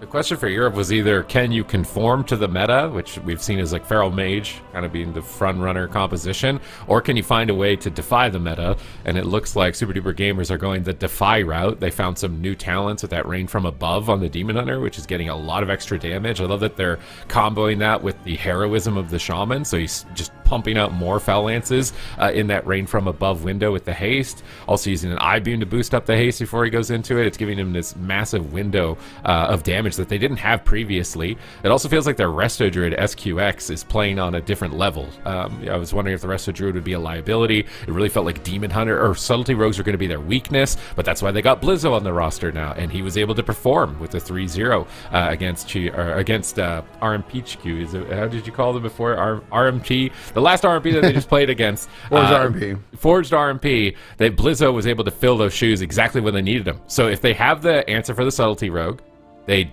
don't seem to have a weakness with the Druid so far in this series. They've got new talent combinations that are just boosting their damage even higher than before. It's kind of putting them on a different level compared to the rest of the competition in Europe. And I'm really worried. I'm honestly worried for every team in Europe. It just seems like they're going to run away with this. They're going to go to Runes of Lordaeron. They're not changing their comp. So I was curious if they're going to bring in a Hunter maybe at some point, or a Mage at some point. And seemingly they like the Discipline Priest. I wasn't expecting to see like any Discipline Priest in the tournament, but this is the second series now of the day where teams are opting for it. Yeah, I mean, I'm surprised to see the Dev Evoker staying for Locked In. I feel like the FMP could be looking kind of good for Locked In. Even Smite on the BM Hunter. Like, they have options, but I guess that last game was just over instantly. So they died kind of pre-CDs. And when that happens, you don't really know if actually it was going to be, you know, a good option later on in the match or not. So Locked In, feeling like they just kind of messed up defensively. They're going to lock in the same composition. And yeah, I don't know. I don't know how I feel about this. I feel like this is going to be a very, very dangerous game here for Locked In. If they lose this one, it's going to be extremely tough to come back in the series. And it's going to look extremely bad for your prediction as well, Super Tees.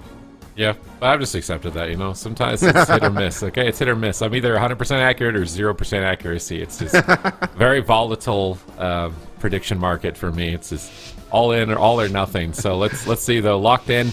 They had cooldowns, though, and their mana was looking good. Like, if they just used a pain suppression there, they would have been totally fine. They had a lot of answers, so maybe they got first game jitters. They got to shake that off. Gates are open now. There is no coming back in this gauntlet, though. It's only one series, one best of 5, and if you lose it, you are out of it. Smite's just hovering in immediately on top of Jamie, trying to get aggressive. MVQ is going to intercept, and SQX is not wasting any time. He is just into that Ancient of Lore immediately on the Dragon Rage, but there's an opening for Cassidy's Incarnation, so he spaced it out a few seconds later, so he's likely going to make a swap. He's getting bleeds up on SQX. He's getting ready, but SQX is in bear form, anticipating the attack. Jamie is blasting. Big primordial wave. Massive damage, and Numbless gets KO'd. Jamie is playing out of his mind. That's 2 KOs this tournament. I just don't know what's happening with super duper gamers right now. This is they're just playing. This is like they're just playing with their food at the dinner table. Like, this is not even close, it seems like, in the competition for them. I mean, they are just feasting at the dinner table right now. It looks like they've been fasting for like a month and they're finally getting to eat. What's going on here with Jamie? Man is looking like he's just like in the dining section of an IKEA, just lobbing out meatballs all over the place. I mean, this is the second Discipline Priest that he just one-taps in the opener. We saw it earlier as well against Streamer Zone. And look at Numbless, man. Like, what is going on here? Like, how does he actually die here? What even happens? Like, what is actually going on? He just gets Ellied, I swear. As Ellie Shaman, it's a casino spec. You know, we're in the Goblin patch. We're down in the Undermine. Jamie's pulled in some slots. He's rolling 777, like right here, his Ascendance, and he Primordial Waves, and that killed him alone, basically. It looked like just 3 abilities killed Numbless from Jamie. He Ascendances, he Primal Waves, and then he Lava Burst, and he's dead Priest. It looks like 3 globals. Just watch Jamie. Is it even his actual Ascendance, or did he proc it, actually? It's hard to tell, because Earthshock can activate it. I think it was manual. I think it's Heroism, manual Ascendance, Primal Wave, Lava Burst, dead. 4 globals. Yeah, we didn't see this death log. Was MBQ even in I don't think he hit him a single time. I think it was 4 Elemental Shaman globals, and he killed the Priest. I actually don't think MBQ did anything there. MBQ is bouncing in the air. Oh, he's in the air. Oh, he's in the air. Never mind. It's Fell Lance. It's the Fell Lances. You can't see it. The little green meteor rocks are too tiny, man. The Ellie Shaman is stealing all the show with the animations, but in reality, it's this little pebble that the Demon Hunter is throwing down from the sky onto the Priest. The little green droplets of rain coming out here. You can't even see it compared to the Ellie Shaman. Look at the Lava Burst, but it's actually that little green rock. You see the green rock again? Yeah, it's going to be like Fell Lance, 2.2 mil. You know what's funny, too, is he Desperate Prayed, but that just makes him take more damage from Fell Lance. Oh, yeah, because it increases his HP and his HP base, right? Yeah. Look at these Fell Lances. 0.6 mil overkill, yeah. Primal Wave 3 mil. So Jamie did do at least some in this, right? There's this 1.7 million Lava Burst and a Meteor hit, too. So it wasn't just only Fell Lance, but definitely that... I'm playing my Demon Hunter after this. I'm doing my next 2400 solo shuffle challenge and just playing Rain from Above and just going up in the sky and spamming Fell Lance on people. Oh my god. That was a bad map pick, honestly. Runes of Lordaeron. There's no pillars to line Rain from Above. Like, the whole counter to that is like, go behind the pillar and wait for it to be over. Like, duck for cover. You pick the map with no cover. This map also has no cover. Yeah, I don't know about this. I mean...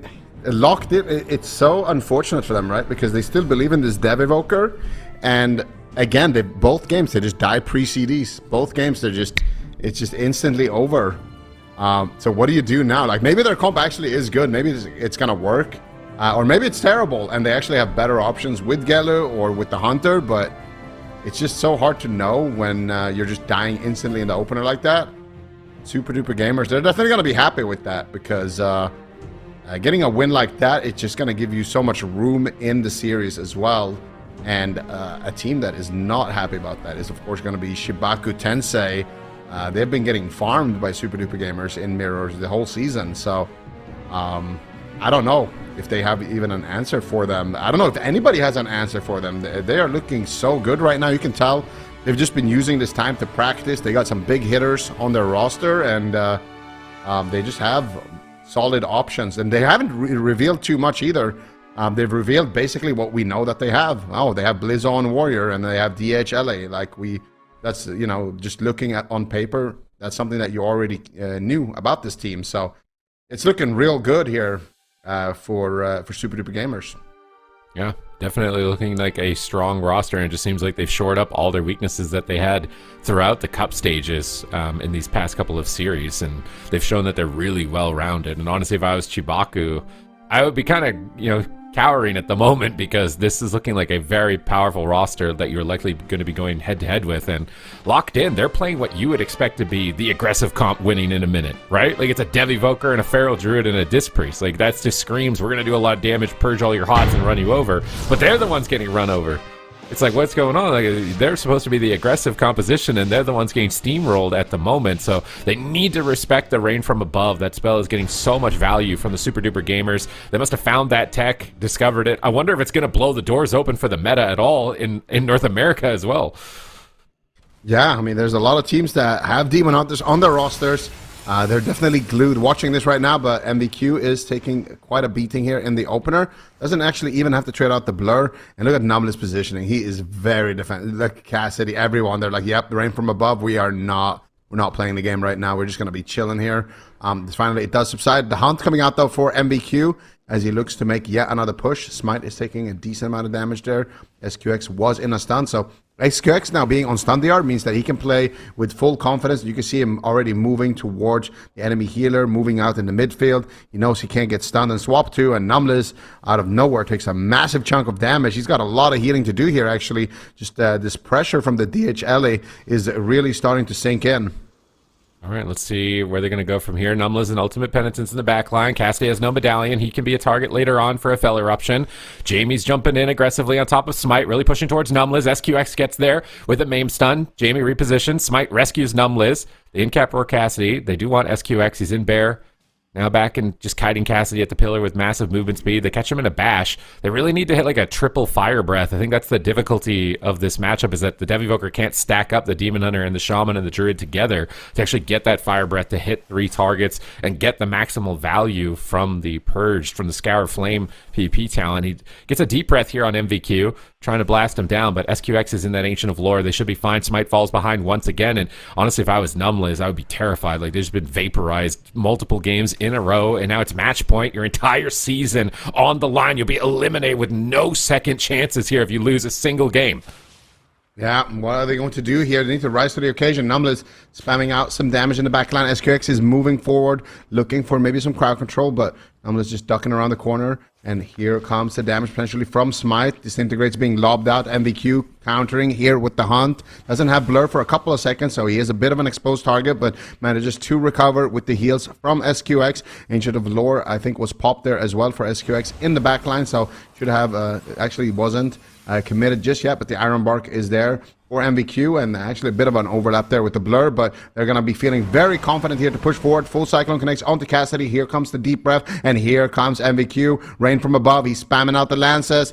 They need to duck immediately out of there. Look at Cassidy. He gets caught. He gets almost blasted there behind the pillar, but before he can get behind the pillar, Smite also taking a lot of damage. Was that the Void Shift from Numless? And Numless gets Cyclone. They could swap to Numless. Numless trinkets as well. Now gets caught up in a stun. So much damage onto Numless, and he's going to trade out the pain suppression. That is Void Shift, Trinket, pain suppression in one push here. Super Duper Gamers are so close to just closing it out. Oh my god, the entire season for Locked In about to just be blown away by the super duper gamers. They came to play, they've leveled up their skills, they've got secret tech, secret strategy, and playing compositions that are not considered the most meta for the top 3 for both regions. Can they manage to do it? They catch MVQ in a stun, but SQX is there once again with that Ancient of Lore, just tossing up massive heal over time effects. Cassidy gets blasted in a lightning lasso. Will he drop here through Heart of the Wild? Smite rescues him, but they've already cut through the shield. He desperately wild charges SQX to escape and build up combo points for a stun. He's trying to get Barkskin from SQX here with his bash.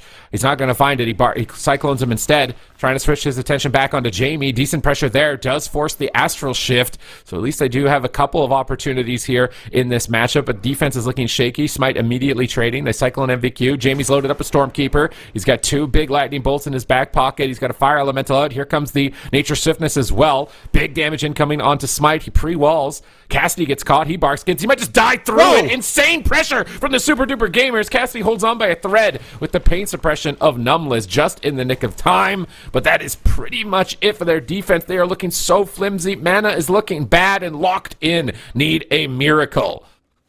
Yeah, Cassidy just using up basically all of his 9 lives at that point. Smite is going to go into the time stop. Cassidy gets Cyclone there as MVQ was in the sky, spamming out the Fell Lances. So not a huge fan of that Cyclone. MVQ actually gets sleepwalked while he's flying. So it's going to shut him down for a little bit, but still good pressure here. What are the openings for Locked In? They need to find a miracle. They need to find a way to take somebody down, but everybody has answers. Maybe they can take down Jamie, but even Jamie has that burrow still in his back pocket, and here comes another heroism. Here comes more damage onto Cassidy. What are they going to do here? Numbless, huge pressure coming out. Jamie lobbing out the pressure now onto Smite, and he will get absolutely crushed.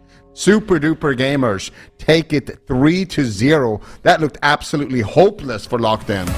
I mean, super duper gamers are just gapping the entire gauntlet right now. This is a crazy showing for them right now. I mean, even ILTU, their gauntlet run was not this confident. Like, their games were going to game 5. It was kind of dicey for them when they got through. The last time we saw a gauntlet team do the same thing that super duper gamers are doing. Super duper gamers just look like an entirely different behemoth. And what's awesome about it is that they're playing comps that no other team in the competition is playing. So if they actually manage to get into the top 4, it's going to be the most hectic, probably European championship we've ever seen. We've got a European region where Echo isn't the #1 seed. There's super duper gamers right now with the Cinderella story in this lower bracket is absolutely chomping down on anything that they see that comes their way. No one's been able to come up with a confident answer, and for those that did have the subtlety rogue, Blizzo is just waiting in the back line, ready to substitute in for those counter pick situations. So they are a strong roster, and CHIBAKU now, they have to face their demons. How are they going to beat super duper gamers? Because they got absolutely dominated the last time they went head to head. Yeah, that's a pretty good way to put it. So far, they locked in the mirrors every single time, and confidently they were able to win it on the side of super duper gamers. So against CHIBAKU, I don't know, man. They need to have an answer for this composition. They need to have an answer for this team. Because we are going to be able to see it go back to that matchup once again. Just most likely going to be mirrors unless they have prepped something for this exact situation. But super duper gamers, have they only dropped 1 map so far in the entire gauntlet? I mean, this is a very, very impressive performance so far. They're so good right now. They definitely are. And to answer your question, you're correct. They've only dropped 1, and it was to Streamer Zone in the beginning of the day. Ever since, it's been 3 O's back to back from this team. I mean, we knew what they were capable of. We knew that they were a talented roster, Supatees, but did we expect this level of performance from them? I was worried that they wouldn't be able to handle subtlety rogues, because there was lots of times in open bracket where super duper gamers or MVQ wouldn't even make it to top 8 because of a subtlety rogue. Like the ski instructors, the cheeky ski instructors were able to take a series off of them because they just couldn't deal with subtlety rogue. But now having Blizzo on the team, they 3-0 the subtlety rogue team. Now they're beating Locked In. Although Locked In, I don't know why that was like their main pocket pick. It just seems... That composition just seemed out of left field. The Discipline Priest, the Devivoker, the Pharaoh Druid. They must have had war games or something that made them think that this is what they needed to run, because I was really excited also to see their jungle at some point, because that's what enabled them to beat Echo, and we just don't see that at all. So I feel like we didn't really get to see the full potential of a lot of these teams, you know, and just think of the names on these rosters, like Streamer Zone eliminated in the first round. That's been one of the main rivals for Echo in the European region for years. Swapsy on Forged RMP. PMake was stepping up and really leveling up as a mage player. We were giving him like MVPs in the first cup, and they're just getting tossed around now, kind of like ragdolls by the Super Duper Gamers. So I think this is an impressive showing, honestly, for them to be able to take teams like this, names like this, and just toss them to the wayside. Get out of the way. I'm done with being in the gauntlet. Get me into the top 4. And they are just they're speed running the gauntlet, basically. Yeah, I mean, they really are. This is, you know, it's easy to look at the schedule, us casters at the beginning of the day, and be like, oh man, this is gonna be such a long day. But Super Duper Gamers was like, nah, hold my drink, and they certainly have made it happen for themselves. And now here they are at the final stage of the EU Gauntlet. They are against CHIBAKU Tensei. This team has been waiting for an opponent all day. But Super Duper Gamers is on such a momentum, Zico. What do you think is going through the minds of CHIBAKU Tensei right now? I think they're a little scared. I feel like CHIBAKU Tensei, this is the team that has been giving them a run for their money in the mirrors. They have been losing, and I don't know. Have they been practicing? And then there's also the fact that Super Duper Gamers, they've been just picking up momentum here, speed running the gauntlet, as Super said. Meanwhile, CHIBAKU Tensei, they've just been sitting here watching it all happen. They're just coming in cold right now. So I don't know if Super Duper Gamers are getting fatigued, or if this momentum buildup is just making them even stronger. It certainly looks like they're just getting better and better. So for CHIBAKU Tensei, I don't know. I feel like if I'm on CHIBAKU Tensei, I'm probably a little bit scared. I'm probably taking a timeout, trying to slow things down a little bit, trying to dampen the Super Duper Gamers before you even get into the match, because I think right now they're looking way too scary. Yeah, they certainly are. Well, we are going to head to a break and answer all of the questions in the air in just a moment. Definitely stick around. It's the finals of the EU Gauntlet. Winner of this one moving on to the top 4 for EU tomorrow. It's CHIBAKU Tensei versus Super Duper Gamers coming up after this break.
Hello, everybody. We are about to find out who the EU team will be to make it to a Final Four for the EU Grand Finals. It's either going to be then CHIBAKU Tensei or Super Duper Gamers.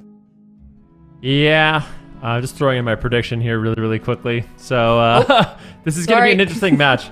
No, it's totally fine. We got Super Duper Gamers going up against CHIBAKU Tensei. This is a matchup we've seen before. I feel like right now, I don't know. I've been in favor of Super Duper Gamers all of today, and I'm going to continue that. I feel like they're absolutely on fire right now. They've beaten CHIBAKU Tensei in the past in a straight-up mirror match. So we'll see if CHIBAKU Tensei has been practicing or not, but I'm actually going to go in favor of Super 3-0. I really think it's going to be one-sided. Ooh, all right. Zico? It's looking like a 3-0 day for all of us here. Are we all just all aboard the super duper hype train? I think so. Yeah, totally. Are you not, Aya? What? I was wondering why you were sitting back a little bit. It was like you're nervous. I'm like, what's going on here? Like, listen, okay. I think that they've had a great day, but I just think this might be a bit of a wall for them. I think it's going to be close, but I don't know. I think it might end here. But now I'm doubting myself. You just don't want me to be on the bottom. Now you know what it's like to be on the bottom from the previous cup where you were on the bottom for the predictions. You're making fun of me on the bottom. Now we've both been at the bottom. You're trying to join me in the bottom, it seems like. I guess so. Is it karma? Is that what you're saying? Oh gosh, everybody's on the side. Oh no, Chan and Is the coin even? And the coin. And the coin. What's Chad at? Oh my gosh, hold on. Oh I think no. I'm at the bottom overall. There's no way. Chat's also super duper gamers. Okay, I'm a one man show over here. That's great. Go ahead. This is your chance to leave Super Tease by himself in the bottom, though. But are you going to laugh at me this time? Are you going to recreate the karma that you did last time? Okay, all right. We'll see. You can laugh at me if I lose here, which it sounds like I might. But that being said, it is game number 1 here. Winner of this moves on to tomorrow's games to face off against Dobob in the top 4 for EU. Is it going to be CHIBAKU Tensei or Super Duper Gamers? Ooh, okay. I really didn't expect this. We've got a little bit of a difference here. CHIBAKU Tensei, they're bringing in Houston on the Windwalker Monk. And Super Duper Gamers, they're going to be playing the Havoc Demon Hunter with MVQ. I'm not exactly sure how this matchup goes. This might be the first time we've actually seen this particular matchup this year and this season. New tech. I like it. CHIBAKU were definitely getting stomped in those mirrors. Bringing in Houston on the Windwalker could be kind of the secret spice that they need. And MVQ does something here that he likes to do in a lot of these matchups. Just trade out the early darkness, first global, for those big offensive cooldowns that teams like to exchange as soon as the gates open. So MVQ is just going to solo respond to that. And that is going to allow SQX to hold on to some of his mana and just hold on to his own personal cooldowns. Houston, he's taking a lot of damage. He's going to have way more damage, I feel like, single target-wise in terms of Houston. I think he's going to have more burst, too, on the Ellie Shaman. So I think that the Windwalker pick is actually very intelligent. Let's see if it does work out for them. Since CHIBAKU Tensei also mained this Demon Hunter Ellie that Super Duper Gamers is running, I feel like if there's somebody who knows how to beat it, it should be them. Houston, though, gonna have to trade out the touch of karma here in that exchange, but he's keeping up the pressure very solidly here onto Jamie. Yeah, I think Windwalker Monks are really solid right now. If you can sit on a target, you're going to have a lot of consistent damage, a lot of burst. Jamie's in a little bit of trouble right now, and you can see on the damage meters, MVQ is quite far behind, but I think a big part of that is his rain from above got basically no value. He flew up in the air, everyone just line of sighted him, and he was basically just stuck up there, just a sitting duck, not able to actually get that damage off. So I don't know if that's going to be as effective in this particular matchup, but we'll have to wait and see. All right, now Lone Star's traded out the Ancient of Lore, just keeping his team nice and healthy. Houston's going to be more susceptible to crowd control in this matchup, and they're actually making swaps onto Houston, so trying to really keep this Windwalker Monk honest. He goes for the Celestial Conduit. Doesn't seem like he's able to get out too much burst damage with that, but MVQ is just constantly poking Houston, trying to keep him honest in the match. Yeah, a lot of damage here onto Zipai as well, actually. Dropping down to about half HP. Lontar is getting aggressive while Zipa is getting blasted. SQX, though, in the Ancient of Lore, looking for some crowd control, not able to find it. There's a Paralyze onto MBQ, into a full stun. They're swapping to MBQ. He's going to Trinket and respect situation immediately here, and I like that. And now he flies up in the air. What are they going to do here? Zipa drops the grounding totem, which is a great response here for the Fed Lances that are coming in. MBQ, once again, getting basically zero value out of that rain from above. Now gets caught up in a Cyclone as well. And Lontar's doing a great job here. I really like that they swap to MVQ with these Maims, because that is just enabling them to crowd control him, or potentially swap to him later again if they want to. It just opens up a lot of possibilities here on the side of CHIBAKU Tensei. But still, right now, both Eli Shamans getting blasted here. Both teams looking for an advantage. Yeah, Jimmy's going to be line of sighting right now. Zipa looking for some cast, but isn't able to find them. Good line of sight. Paralyzed now on MBQ. A full Disorienting Roar onto SQX. CHIBAKU Tensei, they have a lot of pressure. The Windwalker Monk pick is looking good so far in the match, but Houston finally getting swatted away. They make a little bit of a setup here onto MVQ, but I don't think MVQ is going to be a great target in this matchup unless I can 100 Ohm and a stun. I think it's really unlikely we see him going down. It's going to be difficult to do. Jamie, in the meantime, under fire. Once again, darkness drops down by MVQ. He just glimpses away, hanging out in the air as long as possible to keep up that damage reduction. It does not allow CHIBAKU Tensei to build pressure on him. Yeah, Jamie's still dropping kind of low, but SQX with Ancient is able to deflect it. And now, once again, it's going to be Houston here on the back foot. He's got basically no cooldowns, but here comes another Maim stun. Here comes some damage onto MVQ, but wasn't really taking too much back in that exchange. Ducks into the air. Here comes the rain from above. Zipa is line of sighting it. Doing a good job on the CHIBAKU Tensei, just respecting that rain from above push. And Houston trying to get some counter pressure here, slicing wins onto Jamie, doing decent work. Zipa trying to drag MVQ behind here, away from the pillar. There's the lightning lasso, big swap. Lontar gets caught up in a crowd control though, but SQX, he needs to be very careful here. Has to abandon that push for crowd control onto Lontar and just recover his team. Zipa is dropping dangerously low. He trades out the stone bulwark totem there, and he will recover there with a big heal from Lontar as well. And so far, in terms of mana, it's actually SQX with a slight lead. Yeah, not looking too bad here, but I don't know. I feel like pressure is starting to go slightly in favor of Super Duper Gamers. As soon as I say that, though, Jamie is getting low. Trades out the Astral Shift, and it looks like they do have the healing to keep him alive. This is the Zwen, though. A lot of potential damage here for Houston, and they take him down. I think it's really unlikely here if XQX is able to get into that Ancient of Lore in just about 6 seconds. I think they can survive the 6 seconds.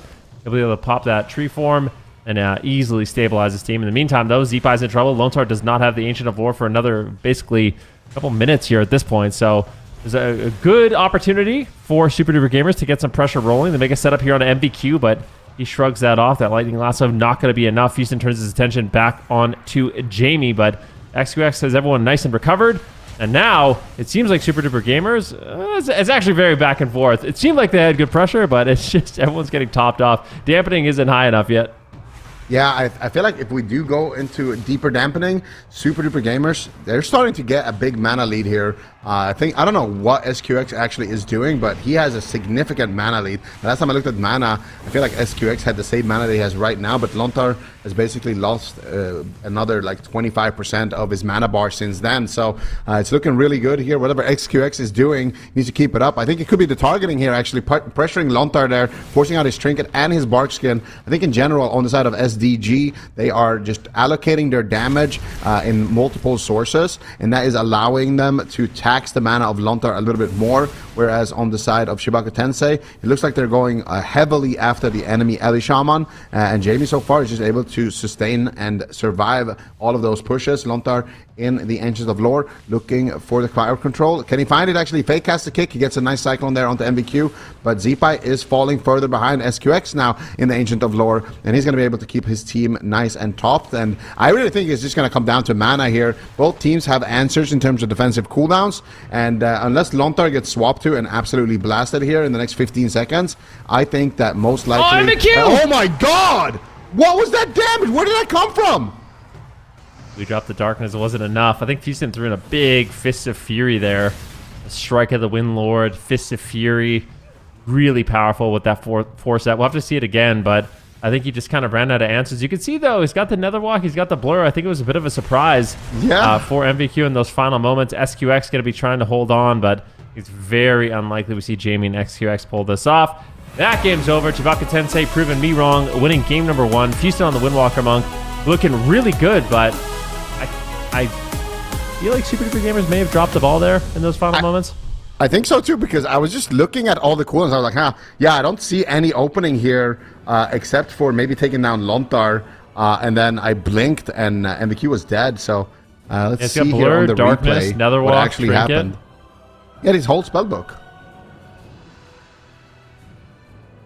That was just overconfidence. That was just pure overconfidence from MVQ. He thought Darkness would be enough, and it absolutely wasn't the case. They weren't even on him. here. Like, So- MVQ, he tries to get the Darkness for his team. Look, I swear he's trying to save his team with Darkness and just runs into a fist and dies. It's a little. I mean, Zeepai swaps to him and targets him down Yeah. a little bit there. So he was definitely not anticipating, I think, being the target in that type of situation. And they've been looking like pretty impenetrable the entire tournament. Zico was mentioning it in the game, like SQX, what's he doing differently? And I immediately pulled up the AWC gear checking website to see, and they're basically the same build. He's literally just built different in skill, I guess, in terms of managing his mana, because the build looked identical from everything that I could observe in that regard. And then just out of nowhere, this is the main advantage that CHIBAKU have with the Windwalker. Windwalker, very similar to Subtlety Rogue, has really big volatile swings of burst damage, and it's a great pick into a Demon Hunter in this type of situation. You can kind of pull off all the stops. I will say, even though this felt like a little bit of a random kill and a throwaway on their part, CHIBAKU had really good defense. They saw what was coming with the rain from above. Zico was mentioning it throughout the game. Grounding totems from Zeepai. He's repositioning and avoiding it. They really shut out MVQ's offense. That's why we didn't see the same type of pressure that they've had in previous series for today. But that was just out of nowhere. And if they're going to keep playing MVQ, then they need to stay on their toes. These final moments here. So it's about Houston and Zeepai even damage in those last 2 seconds. You can see the Fist of Fury, 700,000, 800,000, 1.4 million. Spinning Crane Kick coming in. And yeah, both the Spinning Crane Kick and the Fist of Fury do tremendous damage if they get built up enough for the side of the Windwalker Monk. And I think MVQ is just a wrong place, wrong time. He came in with the Darkness. He started getting hit with collateral damage. And then they just swapped him and killed him. Yeah, that was a shocking amount of damage that came in there, but walking into the Fist of Fury like that is definitely not the move. MVQ and Super Duper Gamers were looking really solid though in that matchup. I feel like in terms of mana, they had a huge lead. They had basically every cooldown still available on their arsenal. So I feel like if that game went on for a little bit longer, they probably had that one in the bag. All right. Here we go. Game number 2, CHIBAKU TENSEI. Not looking bad. The Windwalker Monk. I like the pick. We've seen it a little bit from Houston so far. But it seemed like during the cup stage, he was more active with the Demon Hunter. So I think he tried Windwalker Monk a few times. Quickly swapped off to the Demon Hunter. But I guess going into this mirror matchup, they're more confident with the Windwalker Monk. And I think it's solid. However, I can't help but feel like that was semi-random. Like when you're dying with Blur, Darkness, Netherwalk, Trinket, just to damage, just kind of out of nowhere, I feel like it's really hard to gather that much intel from that game number 1. Yeah, I think just running it back is the correct move here for Super Duper Gamers. And I think it's going to be a game of chicken in terms of picks. Is Super Duper Gamers going to force CHIBAKU to play the mirror or to play something else other than the Windwalker? Or is CHIBAKU going to actually pull out ahead? If they win this game, then all of a sudden maybe Super Duper Gamers won't feel too confident in their Demon Hunter Ellie, and maybe they will have to tag in Blizzo, maybe they will have to do something else. So this game number 2 here is going to be very telling, but look at the predictions here. All of us predicted a 3-0, and not Aya, but the 3 of us. And we're all wrong about that. Right now, Aya's prediction is looking good. Super's just a bad omen right now. If you have the same prediction as him, it's just FF. I think it's going to be okay. But yeah, it's been an interesting day because I feel like this gauntlet has just flown by. Super Duper Gamers just making quick work of the first 3 teams. Now they're going up against CHIBAKU TENSEI. CHIBAKU TENSEI looks locked and loaded. If they win this game, they're going to be in such an incredible spot. Super Duper Gamers definitely have to battle it back here. Yeah, I mean, it's got to be a really, really good way, though, to feel for CHIBAKU Tensei. Starting off that game number 1, they've been cold. They haven't gone to play any tournament games just yet. Zipai, what is he going to do here? Has to trade something. It's going to be Lontar who trades out the Ancient of Lore, and he will be able to recover him. But Super Duper CHIBAKU Tensei starting the series in the best possible way here. Now they just need to try to snowball this into some momentum, into a lead, and they do it. Jamie is taking a tremendous amount of damage from Houston. Huge pressure coming out, but it doesn't look like they have anything onto SQX. Heart of the Wild is active for SQX as he continues to play a little bit aggressive here. He's playing this Druid beautifully, trying to reposition. Lontar is looking for the Cyclone, not able to find it. And I like that Lontar is trying to match the aggression here of SQX, looking for that counter setup, and there it is. A stun onto SQX. Lontar looking for the Cyclone, finds the disorienting roar, but MVQ is there to shut down Lontar's Cyclone onto his own Resto Druid, and now SQX has an opportunity here to look for his own Cyclone, but he gets wind sheared by Zipai, grounding totems as well. Now he finally does manage to land it onto Houston, and that is going to slow down the offense of CHIBAKU Tensei here for just a moment. Yeah, I do like the idea of going after the Druid a little bit more in the match. It seems like both Druids were kind of untouched in that last game, so making more Druid swaps, really just getting the Bark Skin out of the way, potentially forcing a Trinket. I feel like if Houston builds up his damage into a leg sweep, it's just an easy, quick Trinket there in those moments.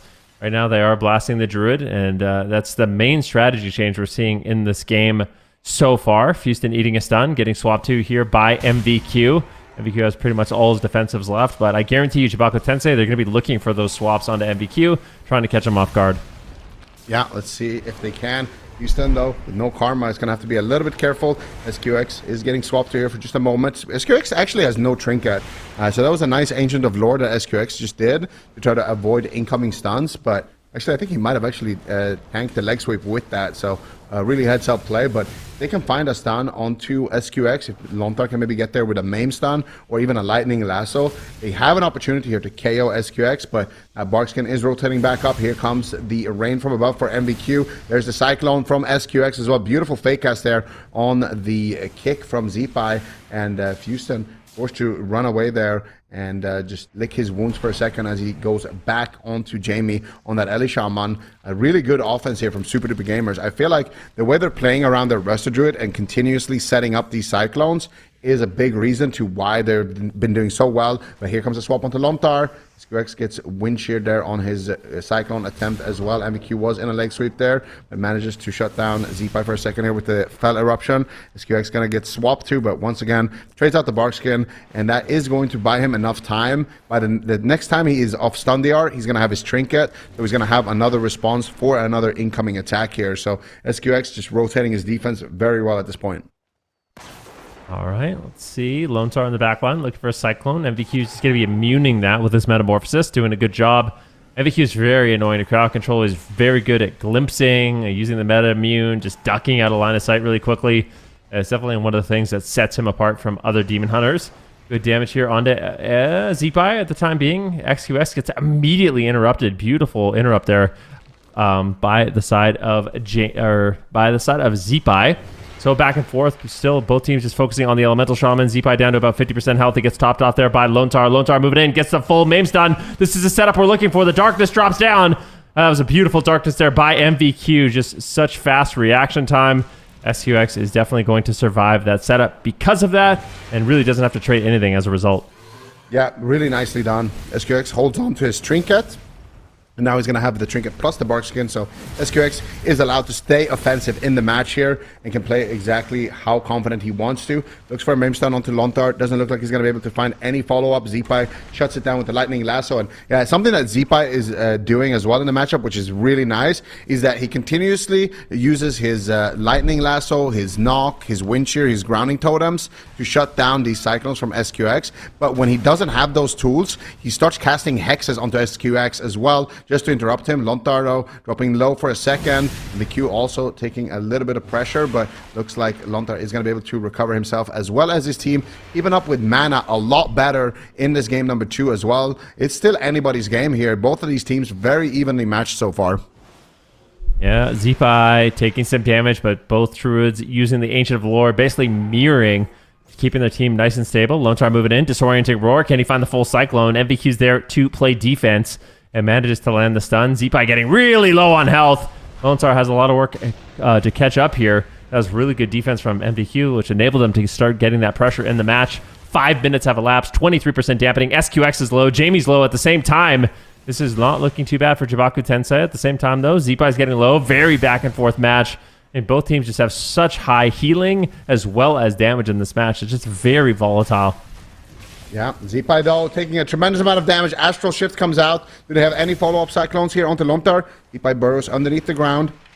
And he positioned himself on top of SQX in case he goes for a cyclone, so he can interrupt it with that little knock that you get from the burrow. So Zeepai just doing a tremendous job shutting down the Resto Druid on the enemy team, making sure that he's not able to land any kind of CC. Looking for a Hex actually onto Jamie. He's going to be able to snipe it. And he does have his Stormkeeper loaded up. Where is the damage going to go, though? Looks for the Lightning Lasso onto MVQ. There's a stun onto SQX. Can they find a Cyclone? No. Jamie shuts it down. Nice disorienting roar onto SQX. Lontar looks for it once again, but Jamie denies it with the Grounding Totem. Now SQX ducks into Ancient of Lore. He's going to be able to sustain Jamie, and now looking to reverse the crowd control. Lontar gets caught up in a fear. MVQ making some moves onto Zeepai. He's got nothing. Huge damage swing onto Zeepai, but Lontar, Ancient of Lores himself, and should be able to keep Zeepai nice and healthy in this position. But they're actually going through the tree at this point and just chopping through the heals at this point. But Houston also, what is he going to do? Is very, very low. Trades out the Diffuse Magic and does manage to survive. Has his Karma rotating back up, but that was Houston's Trinket as well. Good swaps, and MVQ gets swapped through. Might just get dropped here. Huge pressure coming out from Houston, and the Windwalker, man, looking for kind of that same KO that we saw in that game number 1. Not able to find it, but still a really good push. That's going to force out SQX Trinket. Yeah, once again, Darkness here from MVQ. Just trades it out. I really like it. Just as soon as they try to make a swap, trade out the Darkness and just allow your team to hold on to their cooldowns. Seems like he's been getting great value from that cooldown so far. Lontar building up combo points here on MVQ while he's just sitting in a Cyclone. Wants to get involved in the match, but Jamie has a lot of damage available. They need to be careful. Zeepai and Lontar are low. Lontar could easily fall. He gets dropped. I mean, jeez.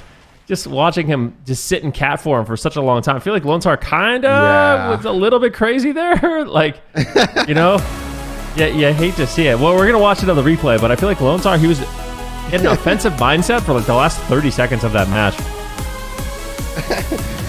I like the way you put that. I feel like he was kind of a little bit crazy right there, and I couldn't agree more. Like at this point, he just popped his bark skin. He's not full HP. MVQ's in a Cyclone. He wants to build up combo points and look for that stun and set up his team.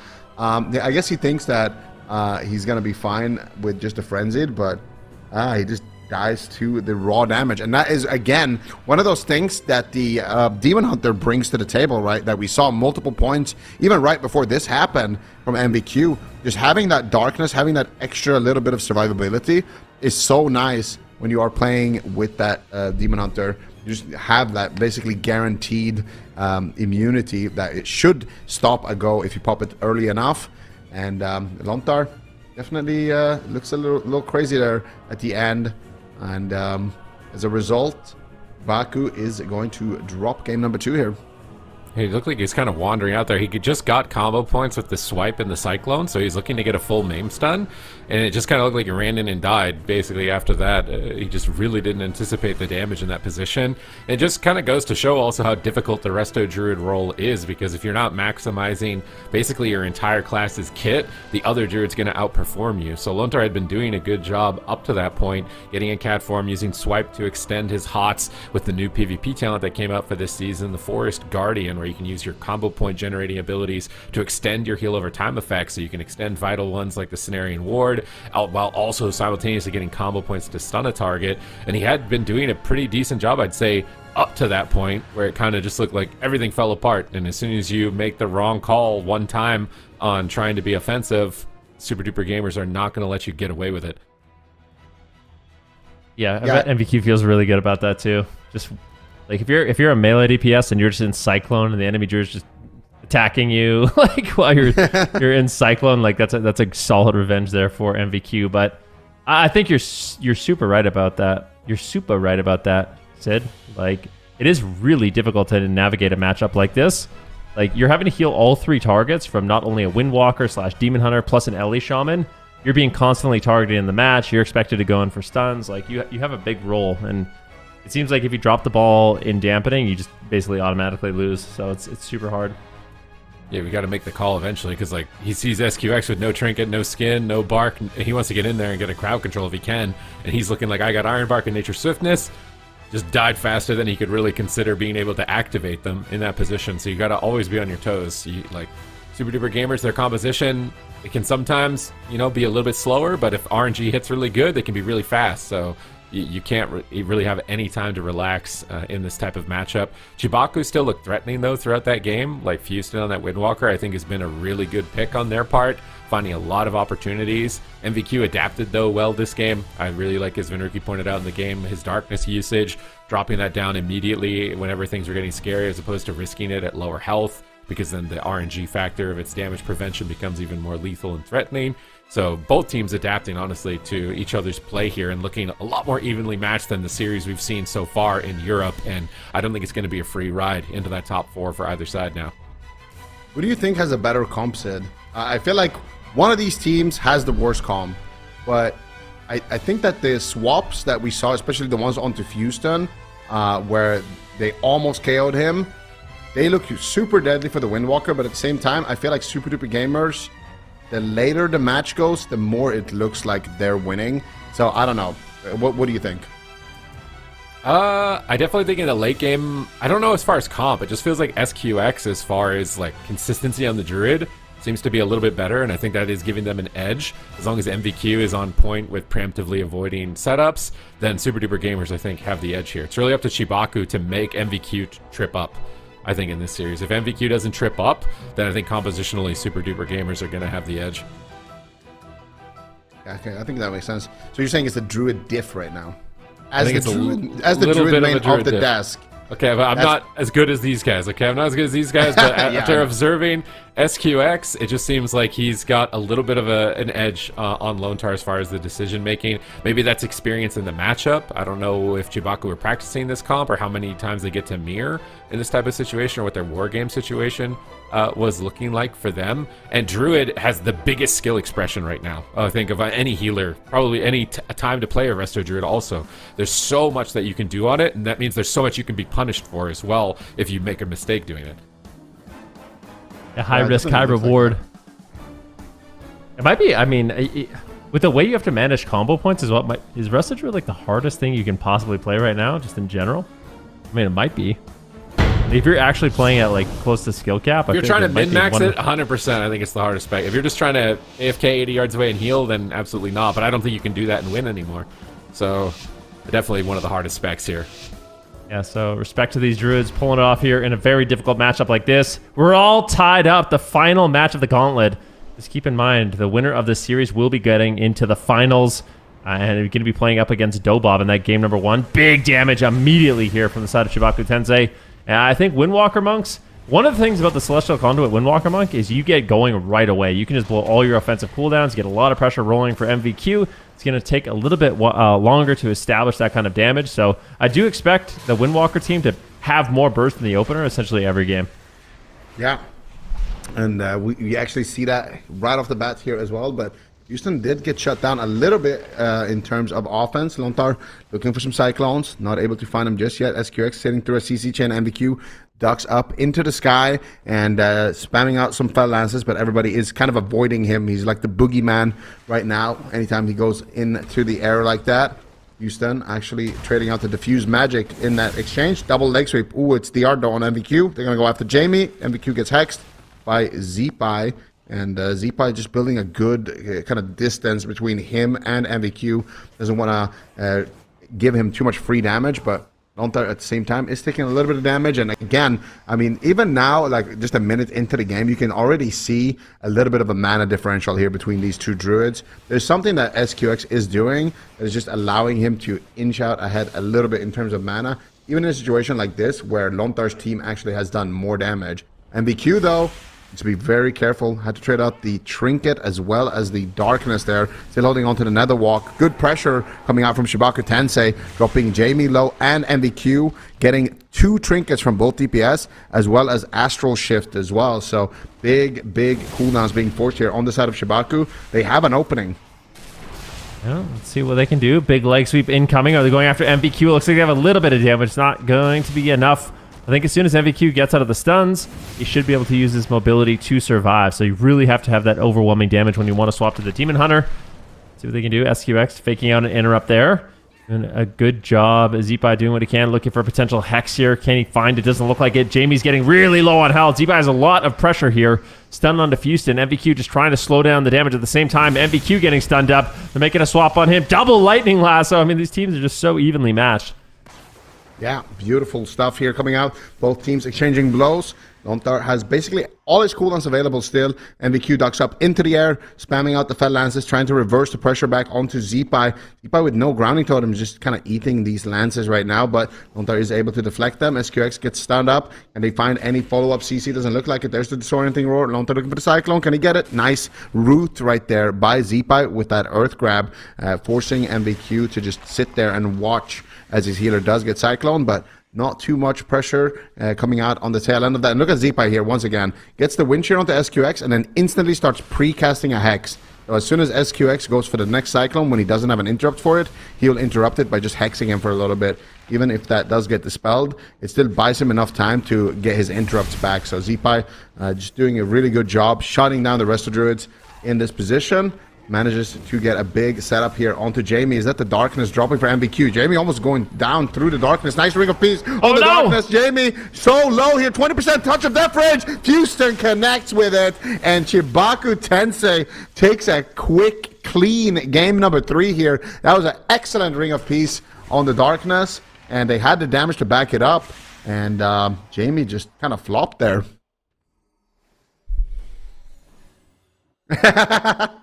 Game number 3, because he got way more crowd control out in this matchup than the previous ones, and it really enabled his team. But at the same time, MVQ, I feel like they didn't make mistakes. Like, they traded appropriately. They got the darkness down. They responded to the Ring of Peace. They astral shift, but Houston just powered through them. Houston just didn't care. It's like, darkness, whatever, I don't care. Astral shift, whatever, I don't care. I'm just gonna kill you through all of that. And now it's starting to be a Houston diff. Like, I mean, look at the details, look at the overall damage. Like, he is starting to be the reason why his team is winning. And I was just thinking, like, Super Duper Gamers, this is looking good for them because maybe SQX can get easier Cyclones on Houston, because on that Windwalker monk compared to Clonia Demon Hunter, right? Demon Hunter's just jumping up and muting clones constantly. Windwalker's a little bit easier to control. But Lontar here, once again, gets clones on the Demon Hunter. He's getting crowd control for his team. Using cat form, pushing in towards SQX, disrupting him and powering them over. So Lontar definitely I think he took my comments personally. I think he played a really good game here in number 3. And if Houston keeps up the pressure that he's got in this match, Zeepai just keeps holding it down as he is, and Lontar can play at this level, then I am starting to have concerns for the Super Duper Gamers, even despite their rip through this gauntlet. Yeah, the small map definitely seemed like it was nice. And Houston basically just target acquired. They're making some setups here on the MVQ, but for the most part, it's just overwhelming Jamie. Houston is just on him the entire game. It's really difficult to get him off. And I do wonder at this point if the Super Duper Gamers, do they make a change? Do they bring in Blizzo on the Arms Warrior? Like, what does that matchup look like? Is the Arms Warrior going to be better at taking down the Elemental Shaman compared to the Windwalker Monk? I'm not really convinced of that, but I feel like they might want to mix it up here because this is their last chance. Bro, Houston is just... he is carrying on that. I feel like he was kind of a new up-and-comer for a while in the AWC, and he's been trying to find his roster. They were like Windwalker DK Nation, I remember them. They were just like the one-trick Death Knight Windwalker team that would just kill healers, and if they couldn't do that, they were out of the tournament. And I feel like he's evolved so much as a player. He's so much more well-rounded. He's multi-classing. He can play healer, too. He's been playing Resto Shaman on some of his main rosters. So swapping from healer to DPS, doubling the damage of these players. Like, this is Zeepai, Jamie, and MVQ. On classes, Ellie Shamans and Demon Hunters, he's doubling their damage. Like, for Houston, I feel like we haven't mentioned him too much, but like, this guy is just being an MVP right now. And we're going to Hook Point. This is a dangerous map. Are the Super Duper Gamers going to change something? Blizzo. I feel like they might bring in Blizzo. I don't know. I think that CHIBAKU Tensei, they're winning the chicken race right now. The chicken race between the Demon Hunter and the Windwalker. Because Houston plays Demon Hunter as well. Like, that's something that he's played a lot. That was one of their main picks on the side of CHIBAKU.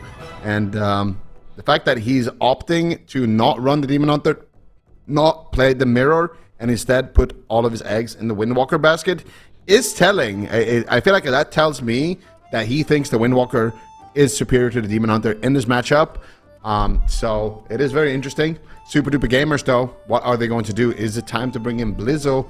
What does that look like if they play just a regular Thunder Cleave on the side of Super Duper Gamers? Are they going to stick with the Demon Hunter and just try to clean up things? Super Duper Gamers, they've been cleaning up the entire bracket, and they are tagging in Blizzo for the Thunder. I like it. Do you, though? I do, yeah. Why don't you like it, first of all? I don't. No, I'll tell you why. I'm just. You think the Warrior? I know, like, it's a story as old as time for you and Windwalker. You hate Warriors. They just stormbolt your fists. They stop all your damage. Like, they're really I don't mind them annoying. that much. They're pretty disruptive, but I feel like they can be fragile. I feel like this is going to be a lot more difficult for SQX to keep people alive. Yeah, but she got sharpened, right? Like, I feel like one of the scariest things in the entire game right now is Avatar and Colossus Smash. Like, those two things together, when you're just automatically trading out the sharpened blade, like, I don't know. I think they might be able to chop up Zeepai, maybe make more swaps here onto Lontar. Arms Warriors are definitely super good, but if it comes down to just an Ellie Shaman race, I kind of feel like the Windwalker Monk is going to come out ahead here. So for Super Duper Gamers, I think it's going to be about trying to slow down Houston the best you can, but also just bouncing around on lots of different targets and make it difficult here for Lontar. I feel like it's more annoying for a Druid to CC a Warrior than a Windwalker. I feel like Windwalkers are like kind of easy to interrupt and just to stop in general.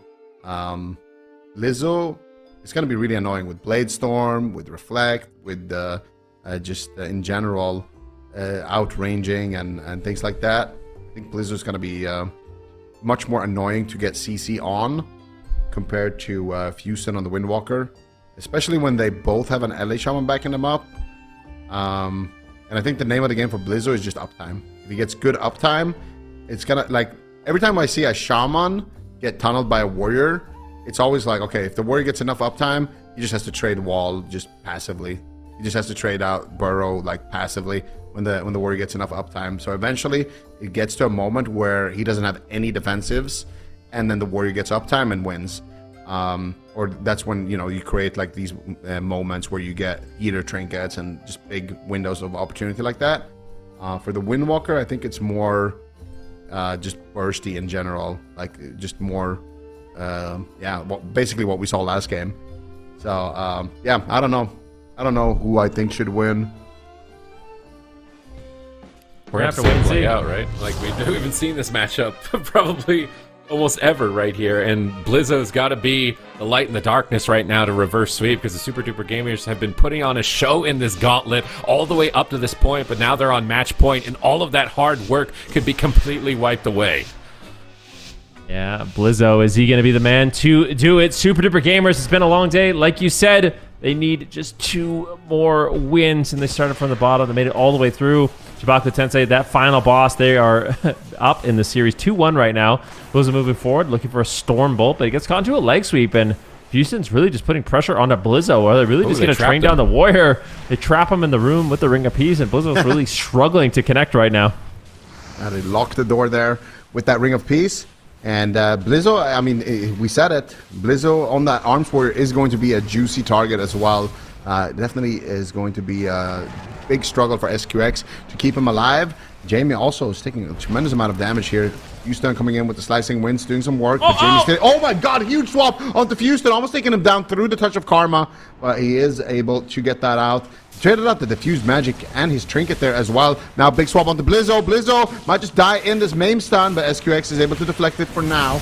And both teams will recover, but this is looking like a lot more fast-paced than the previous games that we've seen. I think the Warrior is going to be a lot better at making those swaps onto the Windwalker Monk. SQX right now fakes out an interrupt, potentially looking for a Cyclone. Lontar down to 50% health. Blizzo just hitting what he can. Trying to connect here to Zeepai, but Zeepai is doing an excellent job just kiting around the map. Houston has uptime on Jamie, just slowly building a lead for his team, but he gets caught into the stun. Big Fist of Fury after the strike of the Windlord. That's going to be massive burst, but look at Zeepai getting low on health. Blizzo gets caught to the rake stun. Both Druids, ancient of lore, and it is just tit for tat, just back and forth in this game. Both teams swapping around, making some risky plays. Definitely love to see it.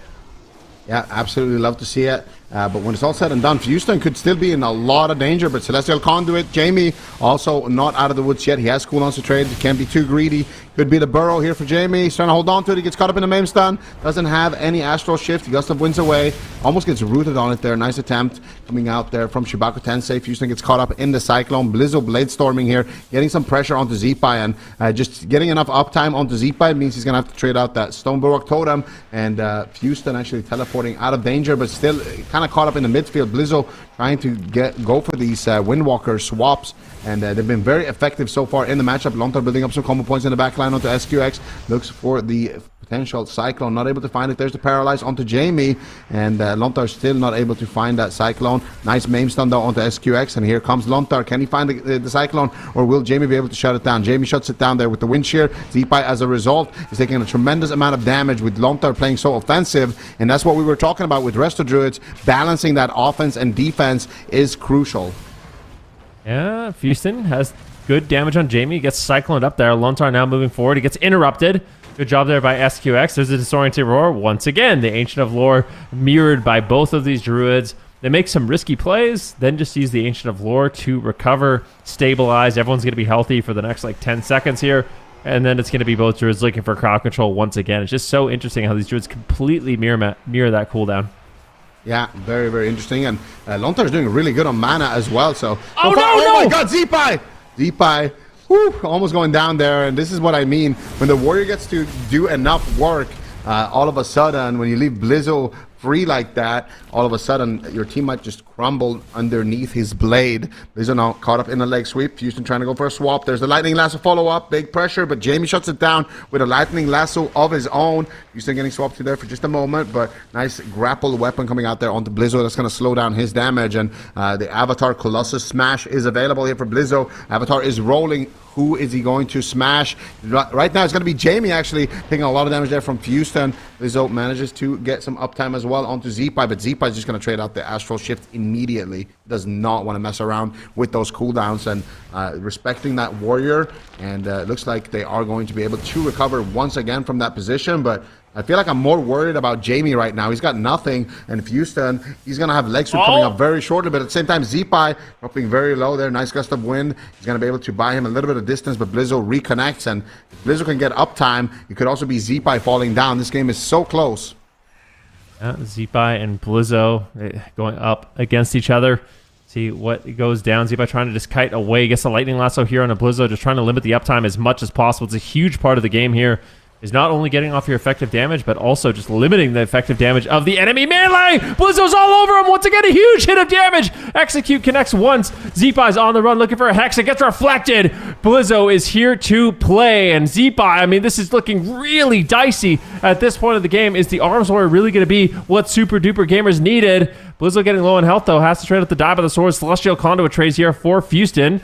Disarm on Blizzo. That slows down that die by the sword, but just really back and forth. We got a stun on Blizzo now. Super Duper Gamers need to find some momentum here. Yeah, Zeepai finally has his cooldowns kind of rotated back up. Blizzo is Cyclone on low HP. Zeepai just needs to kite Blizzo as much as possible at this point in time. Blizzo actually with no die by the sword, like you mentioned, is going to be a juicy target. But here comes the Colossal Smash. Here is the Avatar. Blizzo gets shut down once again by the Lightning Lasso. And Zeepai's doing a great job just kiting him, but swap onto Houston. There's the Stormbolt. Nice knock there onto Blizzo, making sure that he cannot connect onto Houston. But Zeepai now exposing himself as the target, trying to buy some distance between him and Blizzo. Might have to just trade out something here. He already traded out the Astral Shift. Might have to trade out the Burrow as well. Right now, it's going to be Lontar just powering through the heals there. Nice leg sweep coming out, slowing things down for just a second. There is the disarm now onto Blizzo. Zeepai trying to be greedy here. He knows that if he trades out that Burrow, he's not going to have a lot of tools left. Nice Iron Bar coming out onto Jamie from SQX as Jamie pops the Ascendants and starts blasting off here. Big pressure coming out. Zeepai is going to be able to duck for cover, but now Houston is left in the midfield. He's exposed. SQX finds crowd control onto Lontar as well, and mana is looking slightly in favor of Super Duper Gamers. This is still anybody's game, though. Definitely. Zeepai going for a Lightning Lasso using the pillar. Big setup on Blizzo. Massive Fists of Fury. Houston looking to close out the game. Blizzo trades out the die by the sword once again, but you need to be very careful. Big setup here on Lontar. Houston's getting low. Can they do it? Super Duper Gamers looking to tie it up, and Lontar drops. They do it. Close call after close call. Maybe cross kill. No, not going to happen. Super Duper Gamers, they're not out of it yet. They tie up this series. And Arms Warrior definitely did not look bad. Blizzard's looking like the Terminator. Anything he touches just has to pop defensives and run away. He definitely had a lot to say in this matchup, and you see it there towards the end as well. Jamie just getting a huge ascendance off onto basically everybody, and it must be so fun to be a warrior when you're playing Thundercleave and you just have a wizard priming up every target, and you can just pick, okay, the Ellie Shaman is low, the Windwalker is low, the healer is low, who do I want to actually hit here? You got swapped to, which was really nicely done there, but then here everybody's just so low from Jamie, and they go after Fewstone, and Blizzo decides, you know what, I'm gonna chop up Lontar here on the Resto Druid, and he's able to take him down. So Jamie did a lot of work there to actually set that up for his team, and Blizzo was able to kind of close it out. It was also Blizzo earlier on, he swapped to Lontar and got Barkskin from him, so now he doesn't have Barkskin in this moment in time. So Blizzo was setting up targets, ping-ponging around, and really taking advantage of the warrior. But when we watched that replay, like, his dive of the sword came up right as he was about to die. It's 5 seconds away, 4 seconds away, 2 seconds away, 1 second away. It's just like barely comes off cooldown. He would have died right in that moment if it didn't come off cooldown, just in time for him to get a Stormbolt on Lontar and kill him through his Trinket and his Heart of the Wild. So that was a crazy moment, I'm going to be honest. Like, that was not a free win for the Super Duper Gamers by any means. Blizzo had a really big pop-off moment right there, but I would not say that it's guaranteed that they're walking away in Game 5 with him on Warrior. Not to mention that maybe CHIBAKU have a direct counter for the Warrior. The Demon Hunter, you imagine? We just go full circle. Yeah. By on the Arcane Mage. No, we're not going to see that. Yeah. I mean, come on. But I do think, I think there's like a bit of... I don't think it's that weird. Right now, I do feel like there's a bit of like counter-comping going on in the meta. Like, there's certain compositions that look really good, and then this one thing beats it. But that thing that beats it can also get beaten by something else, and I think that's what makes this tournament so interesting, is I really don't know what composition is the best right now. All these melee DPS seem really solid. Obviously, the Demon Hunter look good, Windwalker looks good, Warrior looks good, like Pharaoh Druid's good, Rogue's good, like just so many different specs that are actually really solid right now. I went and asked Cedu when they were practicing, and they were doing some different compositions with Mez, and I was like, what do you think is the meta comp? And he's like, I don't think there is one. Like, he doesn't, there's nothing that is safe, basically. And Waz, when we asked him as well earlier, he was like, every team is so good. You can't count out any team in the competition. So any team can take this. Any composition has a good shot this time around. And we're going to Game 5 for the Gauntlet. This is where you start to really increase your prize earnings going from the Gauntlet into the top 4. So one game decides so much on outcome. And you can tell that teams have slowed it down. They've been rushing the production on the breaks. They're like, just get into the next series. We want to play the next series. But now they're running their timer all the way through. So you can tell tension is getting high here. And they swapped them out. They're afraid of something. They are afraid of something to keep Blizzo on Warrior. Maybe it's the Z-axis on Tiger's Peak. Or maybe it's a counter pick. But they are worried about something if they keep Blizzo in for Game 5. He's on the bench. They can't go back from this. That's locked in. I mean, that means we're going to see the Demon Hunter, the Windwalker again. Yeah. From CHIBAKU, sure. most likely. I wonder what they're afraid of. Blizzo was looking so juicy in that last game, and yeah, there it is. CHIBAKU TENSEI gonna lock it in. Use them back on the Windwalker. I don't know. Maybe they're like actually just afraid of the leap. Matchup. Sorry, what were you saying, man? They're afraid of the side platforms. Like, it literally just comes down to that. It's like MPQ can jump up on the platform, and Blizzo can't. That is true. And now Fewstone can't. So, like, MBQ can chase a Fewstone unless he puts his port, but then maybe they just switch sides. So that could actually be a heads-up move by MVQ here, knowing that the balcony, like Z-Pie's kind of little secret weapon tech, he can flip that against him by being able to double jump, whereas Fewstone doesn't have that, and Blizzo obviously wouldn't have that. And we've seen Warriors get kited by Z-Pie on this map, so that's got to be the logic. I do also kind of feel like I don't even know, like, after watching these games play out, I don't even know what melee is the best. I still feel like any of these matchups are like 50-50. Like, it seems like anyone can win, so I don't even know if this is like, oh, CHIBAKU TENSEI is countering them, you know? Like, I still feel like the Demon Hunter can win this. I think it's skill. It really feels like skill. Like, I've been asking production for like stats because I'm trying to figure out what's going on in the Druid diff, and I'm like, how many dispels are the Druids getting? Oh, they're pretty much even on that, so there's no diff there. It's like, how many swipes are they pressing to extend their hots? Oh, that's pretty close. Like, there's no diff there. Okay, Lontar's getting more clones now, so it seems like there's no difference there. So I'm like struggling to try and find the difference now in terms of output from both of the teams. It's that evenly matched, and it could fundamentally just come down to Confused and get some big crits, because that's how they kind of overwhelmed Jamie in that one match, and they were able to kill him through his Astral Shift and knock him out of darkness with Ring of Peace. So they're so close. These teams are just neck and neck with each other. They're battling out for an entire season for a chance at the European Grand Finals, and one game decides it on Tiger's Peak. I might just get the perfect prediction here. If Oh my CHIBAKU god, wins, it's that's true. it. And now she's going to Like- laugh at me about being on the bottom again. No. Come on, There's a Super lot on the Duper line gamers. here. I want to be There- alone in the bottom. There's so much on the line right now. CHIBAKU versus Super Duper Gamers. Game number 5. Winner qualifies to the Gauntlet and nets themselves an opportunity to play in the Grand Finals. Who is going to take it? CHIBAKU TENSEI trying to make something happen here with the Windwalker. And we are going to see that Gust of Wind tech that we were talking about. You can see Jamie's already in position here. He can just Gust of Wind. Yep, there it is. Oh, he misses it though. Oh no! Disaster for Jamie. Darkness drops immediately for MVQ. They swap to SQX. He's taking a tremendous amount of damage as well, trading out the Bark Skin. A horrible opener here for Super Duper Gamers, but they recover. Yeah, looks like they're going to be totally fine here. MVQ just continuing the damage onto Zeepai, trying to get the pressure rolling. Zeepai's getting low on health. Big heal comes in from Lontar. Lontar once again trying to get aggressive here, but needs to be careful. I like the fact that Lontar is playing with confidence because I feel like he has to, but you don't want to be overly confident or we're going to see a repeat of Runes of Lordaeron, which you definitely have to be careful about. Yeah, Jamie dropping his Stone Bulwark Totem there. Going to give him some defense, but he's still taking a lot of pressure here. SQX looking for the Cyclone, not able to find it.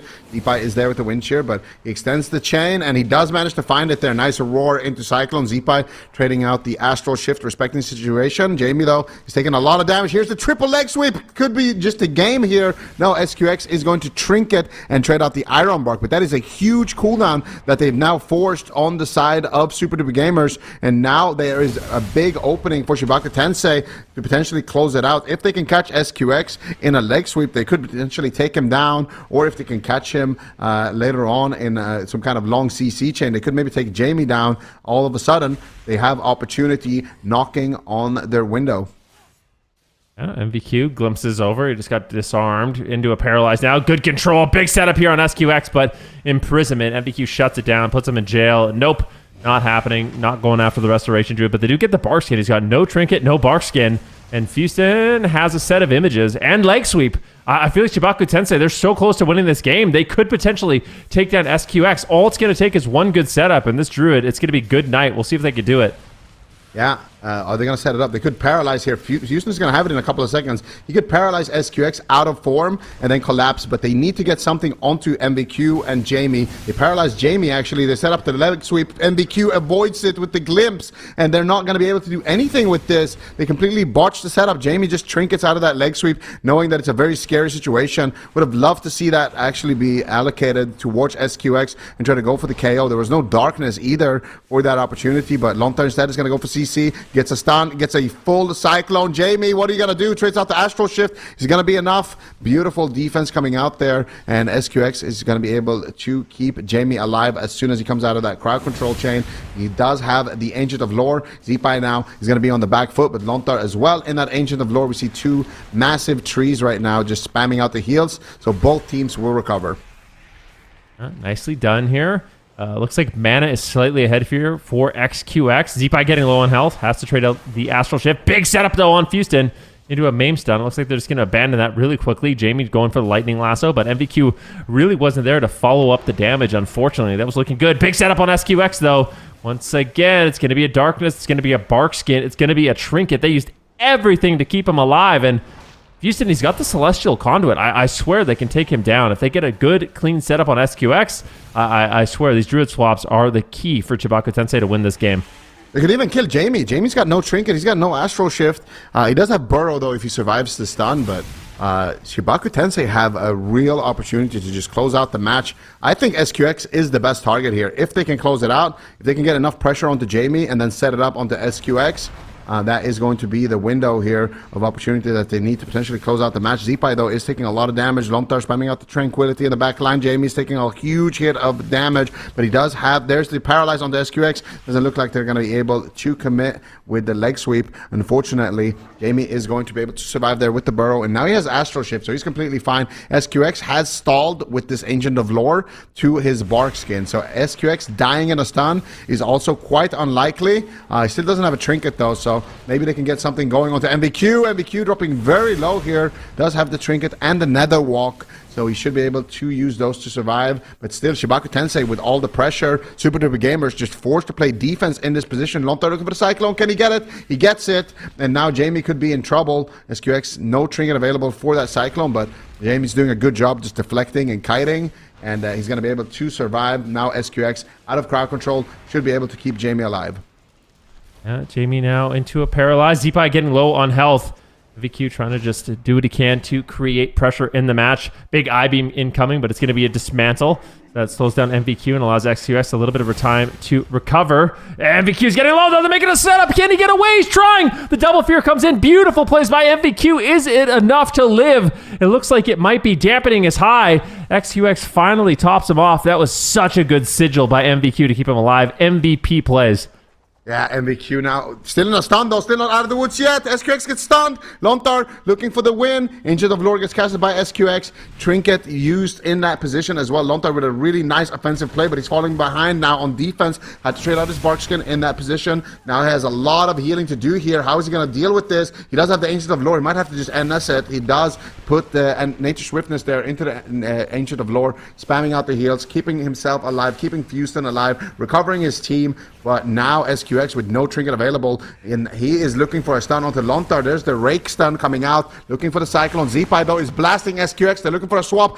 Beautiful fake cast there. And now Lontar looking for the counter Cyclone. Jamie could be in trouble. They get the Cyclone. Jamie gets caught up in a stun as well. Lontar making huge plays, forcing out Jamie's Trinket Zipai in that too. position as well. But Zipai at the same time burrows away. Actually, Jamie burrows away. Zipai does manage to recover. And CHIBAKU Tensei, and especially Lontar right now, are on fire. Oh my goodness. Somehow Lontar and XQS both topped off their teams. It is so back and forth. Match point. One of these teams is going to be making it to the finals. One of them is eliminated. It's been a long day for Super Duper Gamers. Can they close it out? Fuston's low on health. He's got the touch of karma. Will he make the trade? Doesn't look like he wants to. Jamie just immediately leaps into the darkness, but it gets Ring of Peace. Big setup here on MVQ potentially as well. Houston, no, he's just turning his attention onto Jamie, continuing the pain train. Can they take him down? SQS can't recover, and he gets dropped. CHIBAKU Tensei strike back with Fuston on the Windwalker Monk.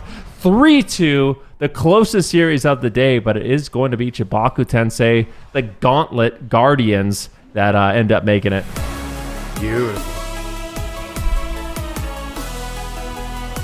See, if you're a team in the tournament, it seems like at this point that is a rough ride, and I feel so bad for SQX. Like, he logged out after that game, and I think the reason he did is because Jamie pulled like a solo shuffle on him, and you'll watch it in the replay. SQX is a giant tree, so I think this is a little bit further before that point, but it all came down to one moment. So he gets bounced out of darkness, and SQX, Ancient of Lore, comes off cooldown. 4 seconds, 3 seconds, 2 seconds, and then Jamie line of sights, and they trees, and he's just, you can't get to him. And Ironbark too. He's so sad. He's so sad right now. He's like, that's full health. That's guaranteed full health if he just gets a global off, basically, with that Ancient of Lore. But maybe Jamie's thinking like the Paralyze, no Trinket. Maybe he can wrap around the corner. And I think the Paralyze does it break like a second early or something? No, it doesn't break. He lines right here at the end of it. And then... Yes, Stone Bulwark too.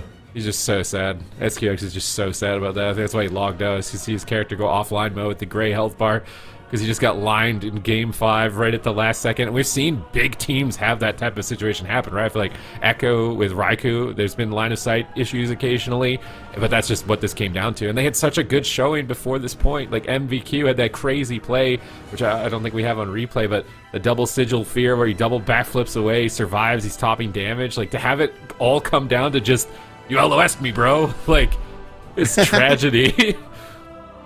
Yeah, that was definitely crazy. I think also as soon as you said it's Druid diff, Lontar is getting Druid diffed right now. I don't know what happened, but all of a sudden, I think Lontar, this was his best game in the entire series. He really came in clutch when his team needed it. He played so well here. If you looked at the last 2 minutes of that game, Lontar was constantly pushing in, constantly finding cyclones, constantly keeping his team alive, recovering from scary situations, and just balancing offense and defense really, really, really well. And here's that double sigil moment for MVQ. Yeah, this replay, he's trying so hard to get into that top 4 in that moment in time where he lands a pre-double fear after the blur, and then jumps away eventual retreat to reduce some damage from the lava burst when he's just about in lethal range. Stuns the monk so he can't get over to him. Vortex is down on Lontar so he can't get over to him. Like, it's such a crazy moment. And then just have it all fizzle out just because he just runs out of line of sight. He's just so sad. Oh man, I'll take my points. I'll take my top spot in the standings. I'll take my apologies. There's no apology. What do you mean? No, the chat. I'm talking to chat right now. They didn't believe in me. Nobody believed in me. Not even the coin believed in me. But I believed in CHIBAKU Tensei, and they believed in themselves, and they made it happen. Super Duper Gamers made an incredible run all the way to round 4, but unfortunately in the end it just was not enough for this team. But I am looking forward to seeing what they can do in the future as a roster. CHIBAKU Tensei, however, they are moving on to the rest of the games in the EU bracket, to the Grand Finals, and now they're facing off Zico against Dobob. Yeah, that's gonna be a tough one. Dobob's been looking really, really hot. Tessia, like, what did we call him? I feel like we call him the Terminator in mage form right now. This season, he has just been absolutely steamrolling everyone, and he's back. So that's going to be really, really nice to see. Two really evenly matched teams, I would say. Going to be exciting to see what Dobob has been cooking up as well during this kind of offline season. And then, of course, we have Overload versus Echo. And it's also going to be interesting to see what they have been doing. Last time we saw Wazform tagged in on the Feral Druid, making some plays. So is that what they have been spending their time on? Mercy has basically been riding the bench the whole season. Only tagged in like 2 matches, I think. So maybe they're going to incorporate him more. Definitely a lot of questions for Echo. But that's not all. We also have North America's Gauntlet coming up as well.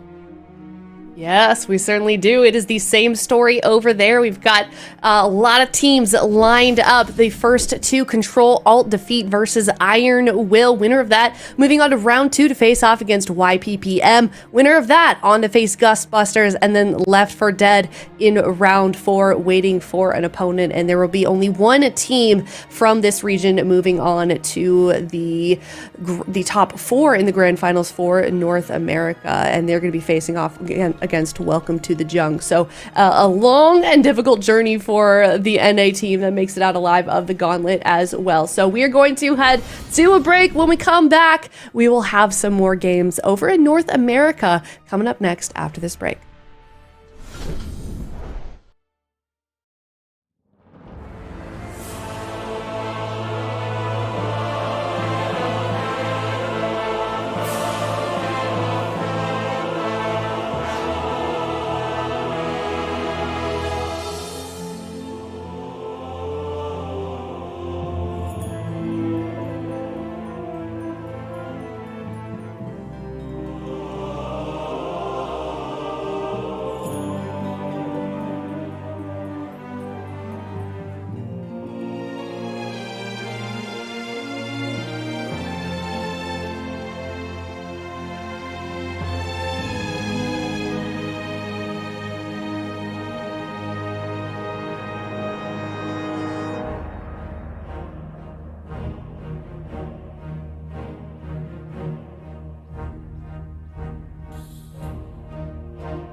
Hello, everybody, and welcome back. We are now in the North American Gauntlet. It is the same story over here. There are 3 teams waiting in NA in the Grand Finals, and we need one to come out alive from the Gauntlet. And we can take a look at the games that we're going to be seeing here over on the side of North America, and that the journey, the long journey, Super Teams, that they're going to potentially have to take to make it into that Grand Finals position. And sometimes a brutal conclusion for the super duper gamers, right? They battled all the way up and lost by 1 game, 1 point of line of sight, and they got knocked out after that run. So starting at lower part of the gauntlet can be quite a grueling process. Control-Alt-Defeat versus Iron Will. These are very exciting teams. Iron Will, the former remnants of the move. WizK's trying to keep those spirits alive on this.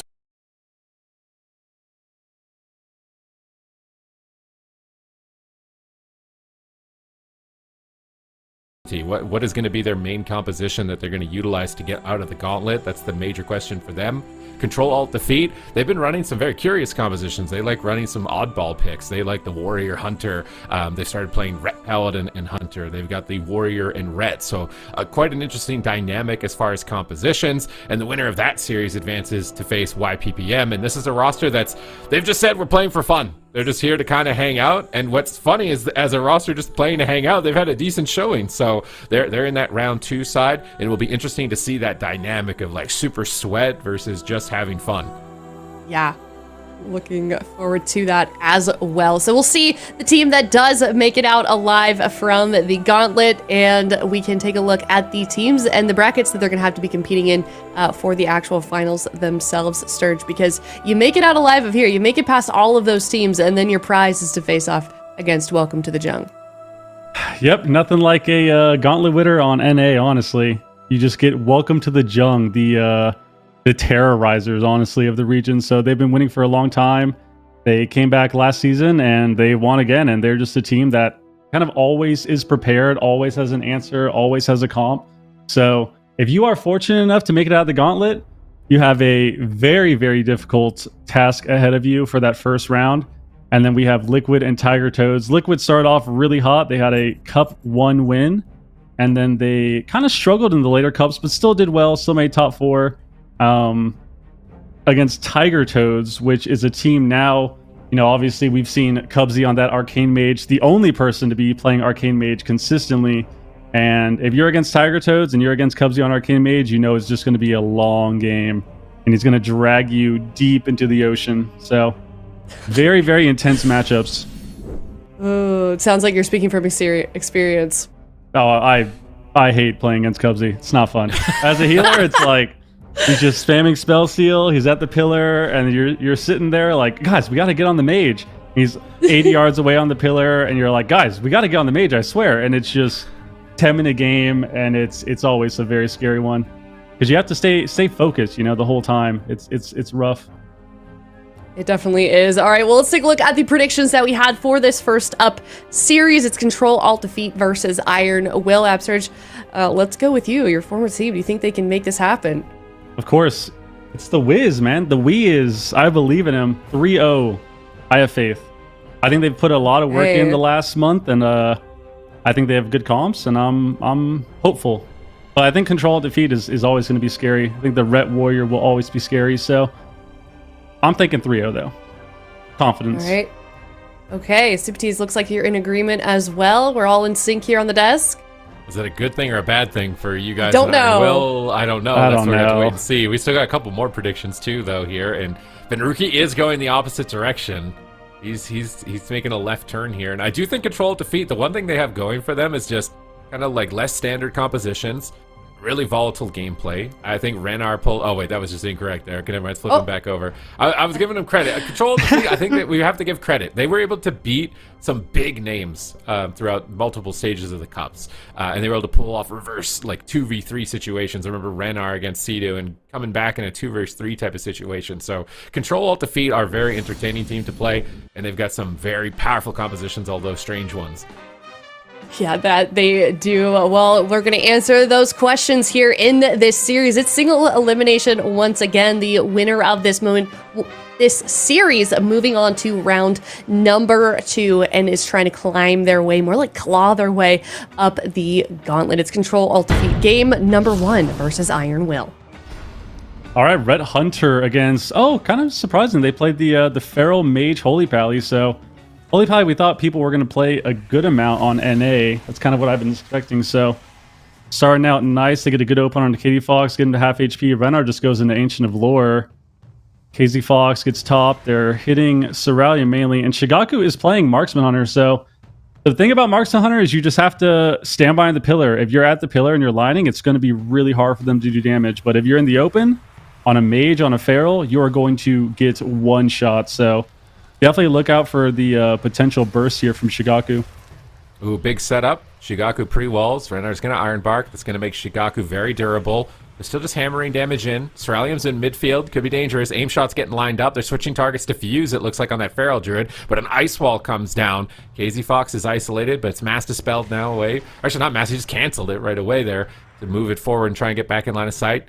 Looks like he got an altar off there. He's recovering. Nice stun trap here by CHIBAKU. Scatter shot on the Feral Druid. Isolating the mage. But there's just not enough damage coming out right now. KZ Fox not able to connect. Not able to get out the pressure that they really need. Finally, a couple aim shots shooting through. But Renar's in a polymorph. CHIBAKU's going to trade. Now his wall has faded. Hammer of Justice. Trinkets right away. Is it enough? He's critically low. He's going for aim shots at such low health. He gets cycloned at low health. This is a scary game for Control Alt Defeat. Iron Will. They've got confidence in game one. Yeah, they're definitely feeling confident. They're getting a lot of CC on a Renar too. Got two Sheeps, got a Hodge that immediately got trinketed. Seraim going down, has to block though.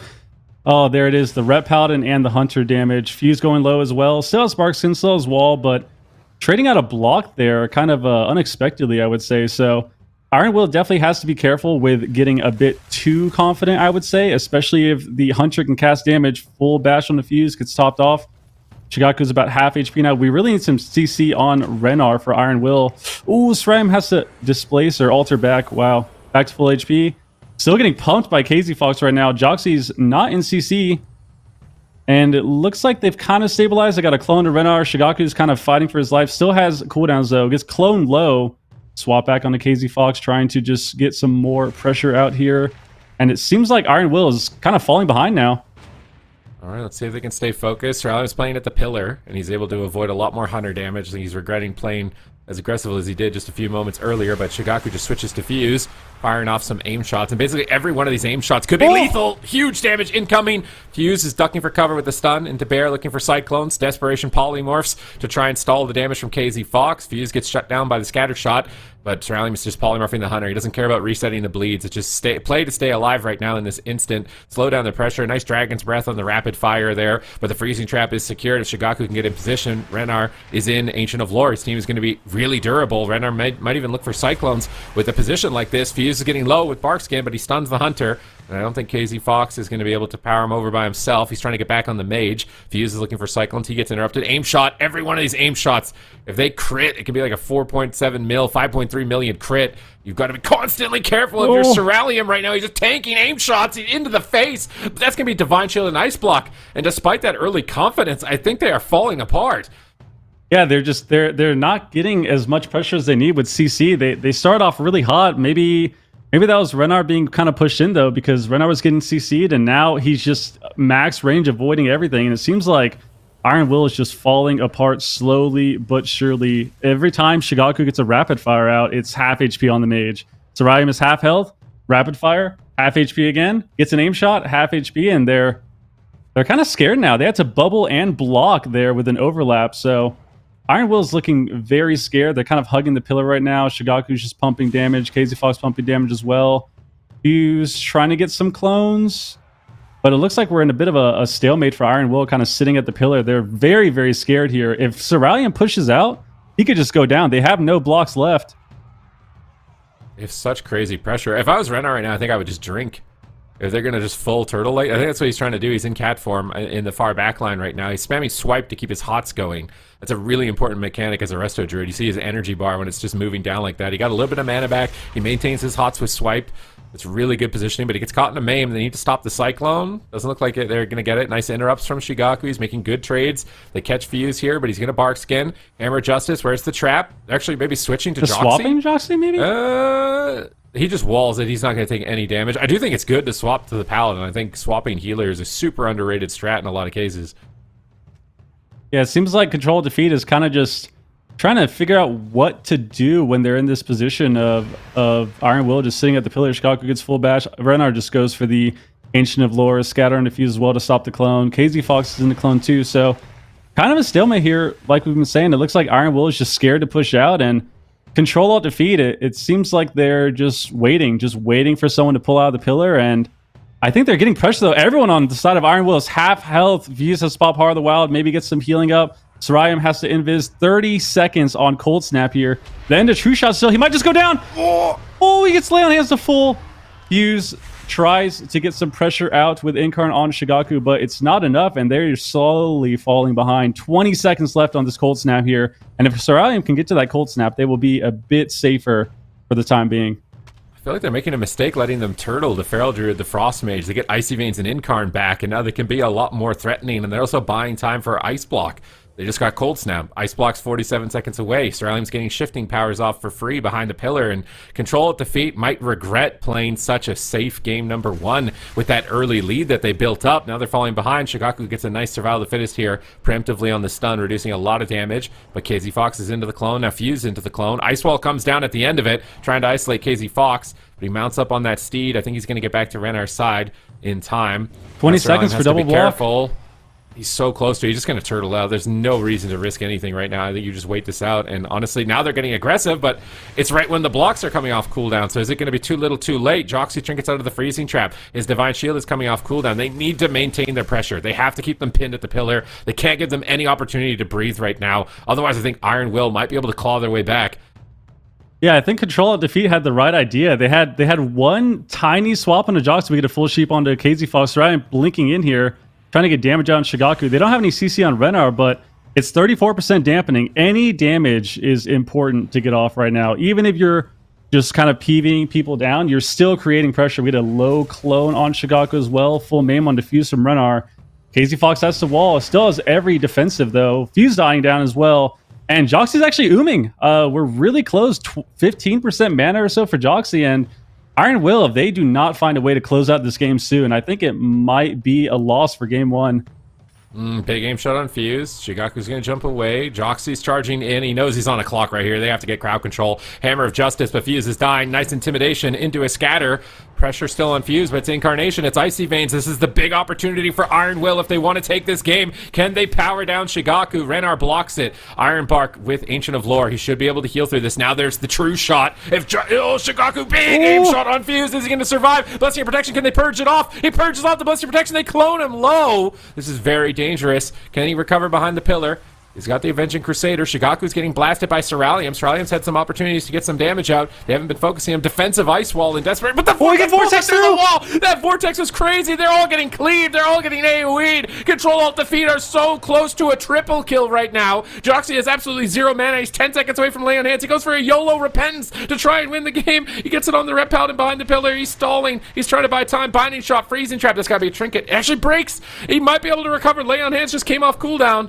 Hammer of Justice, he needs to lay. Where's the lay? There's the Lay on Hands. That pulls Fuse back into the fight, but they're a minute away from an Incarnation. They stun up the Rep Paladin, trying to pressure him with no Divine Shield, but it's so much Hunter damage. CHIBAKU is just owning. They're just pinned at the pillar, unable to breathe. They're just suffocating Iron Will in game 1. Control defeat. If they want to win this game, they need to stop messing around. Just push in. They have so much pressure. Joxy Zoom, he gets stunned into the trap. Trinket's a trap. He's about half HP. Sorayam still has both blocks. They need to just chase down Fuse if they want to win this game. 46% dampening. Oh no. The only KZ Fox here, he bops. 20% Blessing Protection. Iron Will runs back to the pillar. Renar has the Ancient of Lore up, so he's as well. No mana on either team. Sorayam cannot be the target, I think. I think it has to be either Fuse or Joxy for Control of Defeat. And they need to figure out how to win soon because it might turn away from them. Vayne's coming up. They have Incarnation coming up in 10 seconds. CHIBAKU or KZ Fox can die. KZ Fox has no defensives. I think that is the opening for Iron Will if they want to win this game. But Fuse needs to be a little safe until Incarn comes up. They only have a few seconds to make this happen. He hodges the Feral. The wall comes down. Big aim shot around the corner from CHIBAKU. Everyone is getting clocked. I think it's lights out. Oh Fuse my explodes. God. Joxy falls after, and that's a triple. That's within 2 seconds of each other dying right there. Control Alt Defeat. Give full respect to Iron Will and just play a completely safe game number 1. And I warned you guys. I warned you. I am Super T's the cursed this weekend. You don't. You are the You cursed. don't want your prediction aligned with my prediction. Oh my It's gonna be goodness. rough. Yeah, I can see that now. Just completely. It looked good from the first minute, and I thought the prediction was going well, but I think it's just really difficult when you're playing this matchup, I think, for Iron Will to try, and I think it's difficult for them to build pressure early in the game, as you can see, especially against the marksmanship hunter. Unless you're getting a lot of crowd control onto Renar, anytime the marksman hunter casts a rapid fire, like you said, or an aim shot, you have a chance to just die if you're on a mage. You can be on a mage, on a feral. If you get a rapid fire or an aim shot, it's half of your health if they get a good crit. So Iron Will here at the end of this game, we can see they're kind of all stacked up on the pillar. There's no mana on either team, no cooldowns left, and Fuse is just trying to survive, sitting the bear form. But a big thing too, I think, to note for Red Paladins now is their damage is a bit different. So even at the end here, when Iron Will is trying to go back offensive, if KZ Fox already has his Dawnlight on his target, playing that Herald hero tree, then he's still getting pressure throughout the game, and it's really hard to avoid. You can't just, bear form and run around the pillar like you were earlier in the game with dampening this high, because as you can see, the Dawnlight dot is still just completely crushing him and dampening. Really good showing here for Control Alt Defeat. Everybody counted them out. Vinruki, even with his prediction flipping at the last second, counted them out. But they've been putting on some very entertaining games, and they've been taking matches from some of the best teams despite being in the bottom of the gauntlet. So they are not a pushover. And WizK is going to be coming off the bench. He's probably afraid of the Ret Warrior, I think. A little bit more than the Red Hunter, I would imagine. You obviously had to heal him through those cleaves. So what are you thinking in that instance for WizK? I think... I thought they were going to play the Pharaoh Shadow Priest first. I thought that was going to be the blind. I think that's a really strong comp at the moment. I think it's a really strong composition, and I think it's pretty brutal for the Feral Mage when you're fighting these type of comps that Control Alt Defeat has to push in, because you kind of rely on that crowd control on Renar, right? So I thought they would lead with the Shadow Priest. They opted for the Mage, but even though Ret Warrior is scary, I think that dealing with a Arms Warrior is a lot different than a Fury Warrior, so I was still kind of expecting the Shadow Priest, but I think this is the right call for them, and for Control Alt Defeat, I'm not sure. I think they just gotta play the same game they did. They could maybe be a bit safer in this matchup and kind of stay, kind of composed triangle formation if Iron Will does decide to hit the pillar, but I think for them, it's all about not letting the Shadow Priest do too many things. I think if Wiz is able to play in the center of the map and play more aggressive and play close to Renar, it's going to be very scary for Control Alt Defeat. So they need to figure out how to stop him from getting aggressive there, I think, if they want to win this match. Do they do that by attacking him? Do they do that by cloning him? Like, what is the I would line say of play mainly there? attacking the priest. I think getting pressure on the priest, but also Renar has to be very careful with where he's running. If he decides to run to a spot where he kind of gets trapped in the corner and the priest is there to follow up CC, I think it can be very scary for them. So I think a lot of it really comes down to where Renar is positioned. Let's see if Renar's ready to step up to the plate to face off against WizK from the bench, running that Shadow Priest Feral. This is a composition that he's had a lot of practice with, when he was playing with you and Peekaboo last season, so this is something they're very familiar with. Let's see if Control Alt Defeat are ready to deal with it. We see Rakeson immediately trinketed by KZ Fox, just reckless abandon, just charging in immediately onto the Shadow Priest. Here comes a rapid fire. Massive crits onto WizK, down below half, but Joxy's in a good position, looking for Searing Glares as well to try and hit the Ret Paladin with that during his Avenging Wrath. That's a big opportunity for the Holy Paladin, but CHIBAKU's pushing in aggressively. Nice life grip from WizK. Another extra added utility of the Shadow Priest is you're able to pull your allies. So he pulls Joxy away from the incoming freezing trap right before it triggers, and that allows them to hold on to their medallions for time later on. It's a big silence on the Renar here from WizK. WizK's pressing every offensive cooldown here. The Dark Ascension, the PI. CHIBAKU goes down, almost goes down without some cooldowns. Gets a Feign Death off, though, and the Nature Swiftness from Renar. So actually holds on to his wall and his heal, which is amazing for CHIBAKU. And right now we get another Hodge onto WizK. Joxy's trying to push back in and stay close to his teammate. KZ Fox sits in a clone. They're kind of pushing back in onto CHIBAKU. And I think so far Iron Will is definitely trying to kind of push the pace in this matchup. But Control Alt Defeat is also playing confident as well. KZ Fox is just maximum aggression right now. Big swap on a Rennar though, full Hodge. Oh, the Rift comes out, half Mame Stun. Maybe they clone him low? Clone low on the Rennar as well. So beautiful clone. They trap Joxy. Joxy gets out with a trinket. Searing Glare comes out. Double fear from WizK back on the CHIBAKU, and they can maybe force more pressure. They get a silence on the Rennar. Rennar might just drop down. He still has Ancient of Lore. Oh, and he buffs. So they Blessing of Protection and Ancient of Lore as well. And Iron Will looks a lot better with this matchup. That was a nice power play from Fuse and WizK. It seems like they're able to get a lot more aggressive, sink their teeth in. That's a critical overlap you don't want to use other than the Ancient of Lore. Now they're pressuring him again, a full bash. Ironbark Sanctuary, is it still enough? He's rotting down. That Void Rift is doing so much damage on Rennar as it explodes. Chigaku's rotting, but WizK gets blasted as well. He lands a double fear defensively, loading up some dots. Nice Mind Flay Insanities, really starting to ramp. Dots for the whole team. Look for a Massive Spell maybe on the clone, but he tanks a kick, but now he doesn't have to deal with getting kicked on Shadow. He's pushing in aggressively on Rennar. They really want to try and get something going here with that stun silence, but Rennar gets a maim. Rennar jumps away to safety. KZ Fox is ramping up damage, but Joxy repositions. Stun, no Freezing Trap landed just yet. There's the Freezing Trap. No Trinket, could be a dispersion. WizK is kind of greedy. Oh, it looks like it was able to break it out there and reconnect the sacrifice and redirect damage. Nature Swiftness from Rennar. His team is rotting. WizK and Fuse, if they can keep up this momentum, they're going to start scaling out of control in terms of overall damage. Yeah, Iron Will is just holding W as hard as they can, trying to run them down. And then it's just like we talked about. They just have to keep pressure on Rennar. Chigaku's still going down, has to turtle. Does not have any other defensive left. They have no blessing of protection as well. KZ Fox still has a bubble, so it looks like Chigaku and Rennar are the main targets here. We got a nice clone to KZ Fox. Trap on Diffuse, half behind the pillar.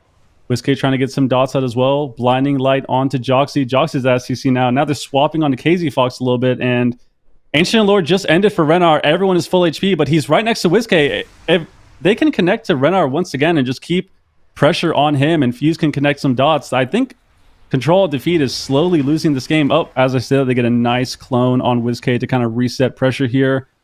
And I think it's important to know that Rennar is actually 40% mana, so this might come down to a mana game as well. They just keep up the pressure. WizK slowly going down. Vampiric Embrace is up, trying to get some extra healing. Void Torrent onto Chigaku, a Maim Stun as well. Maybe clone him low here. Clone KZ Fox as well.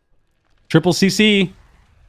And it looks like there's no full fear. Chigaku is still going down. No turtle here. As they can follow up with anything, Chigaku could maybe go down here. No land hands or anything to help on the side of Control Defeat.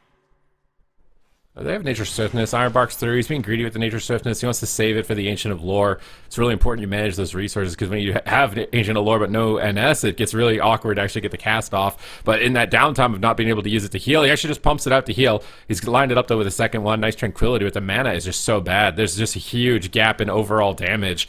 At this point, I mean, Feral Druid's looking a little bit shaky. No Barkskin, no Survival Instinct, so maybe a big swap on Fuse could be an opportunity in a Maim Stun.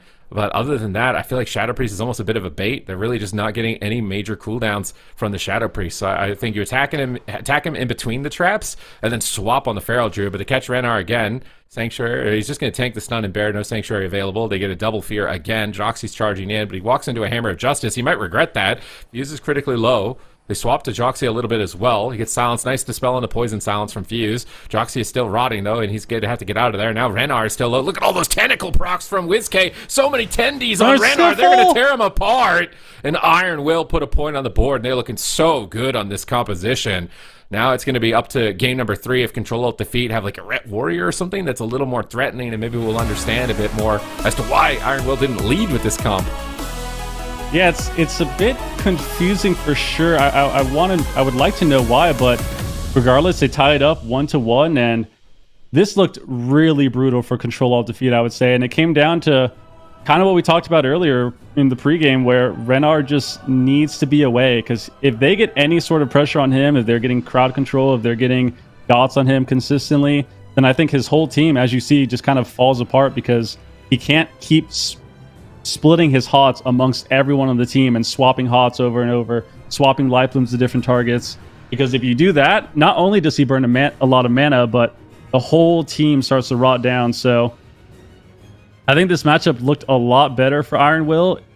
Definitely think they should have led with it, but Control Alt Defeat, like you said, they could maybe pull out the Ret Warrior, and I think it'll definitely be a lot harder to deal with, because of that Warrior being in the game, because of the Berserker Rage as well, the Berserker Shout for his teammates. So being able to avoid a little bit less CC while also maintaining more pressure on the priest could be pretty scary still.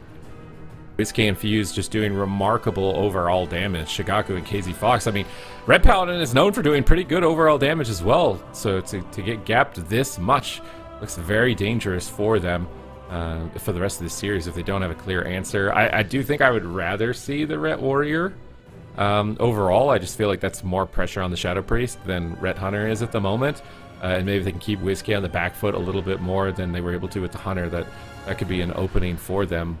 And that's what they're going to do. They're bringing in Worried here onto the Arms Warrior, and they're going to the Cage of Carnage. Now, that might backfire. I feel like this could backfire because there's Fuse on the other side. If he gets like a good Typhoon, we've seen Feral Druids on this map in Europe, right? Like it's always Waz going head to head with Flappers, like knocking each other off. And this is one of the best maps to abuse that. Yeah, I am not a fan of Cage of Carnage for the Nox. Whenever you get those shuffles, those monks that just ring a piece, you get knocked multiple times. Some teams really love it though, and it's maybe Control Defeat is one of them that just they like the playstyle of this map. They like being able to maybe get good Typhoons as well, or maybe get just good Ursul's Vortex on kind of the bottom side of the ramp. But I think leading with the Warrior for them is definitely the smarter decision. I think the Warrior will be able to help get a lot more pressure onto the Shadow Priest, and I think it's just hard for Marksman Hunter because even if the Marksman Hunter isn't line of sight, if Iron Will isn't line of sighting them, any little CC that they have for CHIBAKU in that last game just completely shuts down his damage on, I think, and it's really hard for him to come back. So here we go. Warrior, Ret Paladin. We get the matchup that I kind of expected at first, and I'm very curious to see where people play because sometimes teams like to play on the top with the boxes, but some teams also like to play on the side towers. So what do you think, Sid? I think they're probably just going to run it down mid, and then WizKay kind of dictates where the game is going to go here. So he's playing on the bottom side pillar, so he doesn't want Nox to be a part of the match by playing on this bottom side, and they are just charging in on WizKay. Joxy has Searing Glare, though, on that Holy Paladin. That can be great protection for the Shadow Priest. As the Shadow Priest is soaking interrupts, Searing Glare can prevent them from connecting. He goes a free cast if he gets a double Searing Glare, but now they charge in. Hammer of Justice. Is KZ Fox playing Repentance? They're actually maybe swapping Holy Paladin? It looks like they want to go on Holy Paladin, but leaving WizKay open, man, that is a risky gambit that you want to run right now. WizKay and Fuse are tearing them to pieces. Dive of the Sword comes through. Renar gets Nature's Swiftness, and even despite his Ancient of Lore, his team is still struggling to get back up to full health, and running down the Paladin right off the bat might come back to bite them. Yeah, Iron Will is starting off hot right now. You can see how the damage meters, Fuse and WizKay, are completely topping the meters. I think leaving WizKay alone is very scary. I'm not sure if they can kind of trade and go Paladins because Stormball and Diffused. He has to Heart of the Wild, kind of go Bear Form, recover a bit, maybe get a defensive clone. Double Fear comes out. Worried breaks out of it. Didn't break out KZ Fox because of the clone. We get a stun on Worried now as well. And we already see a mana lead on the side of Iron Will, but also a cooldown lead because of that opener. Worried does not have Dive of the Sword. We get a full Hodge on the Renar. He is in Bear Form, though. Intimidating Shout. Oh, that was a good shout by Worried. Renar's still dying, though, solo. Half of Control Defeat is dying right now. KZ Fox, half HP. He's kind of sitting at the pillar, trying to avoid damage. Worried still rotting down, and I think the next Incarn is going to be very scary for them. After this Ancient of Lore, oh, Renar does not have Ancient of Lore for Incarn. Incarnation in 30 seconds for Fuse, so we can definitely see a huge opening on the side of Iron Will here. We got a rep on a Renar as well. He snuck one in. Fuse and WizKay half HP. We really need Joxy to kind of get some healing out here. Lay on hands as well, so kind of stabilize here. And I think Control Defeat is going to be very scared with this next Incarnation. Oh, no Sanctuary either for the Rake Stun from the Incarn in 9 more seconds. They get Hammer of Justice. They're getting bleeds up on Ret Paladin. They get his Divine Protection, another Repentance, but it's on DR, not a big deal. They do have Dive of the Sword, but no Trinkets, so where it needs to be very worried here for the future.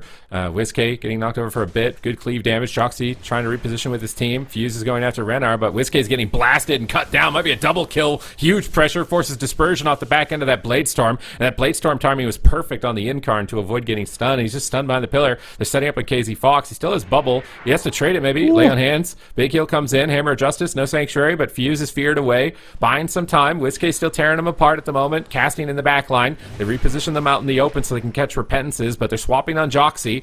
Trying to keep some pressure on the Holy Paladin. Avenging Crusader comes through. He's going to top off quite quickly in this position. Renar continues to trade with the Ancient of Lore, and he's kind of just pressing it on cooldown, I think, to get the mana benefit as it reduces the cost of your spells. And mana is a big issue for him right now. You know, maybe 20% behind at this point. Yeah, Renar is slowly dropping down in mana. They're currently swapping him right now. Full Mamestone, they have a Rift out as well with the Void Torrent. Renar slowly dropping down. He gets Clone low. Big swap on the Warrior. Trades out the Die by the Sword as well.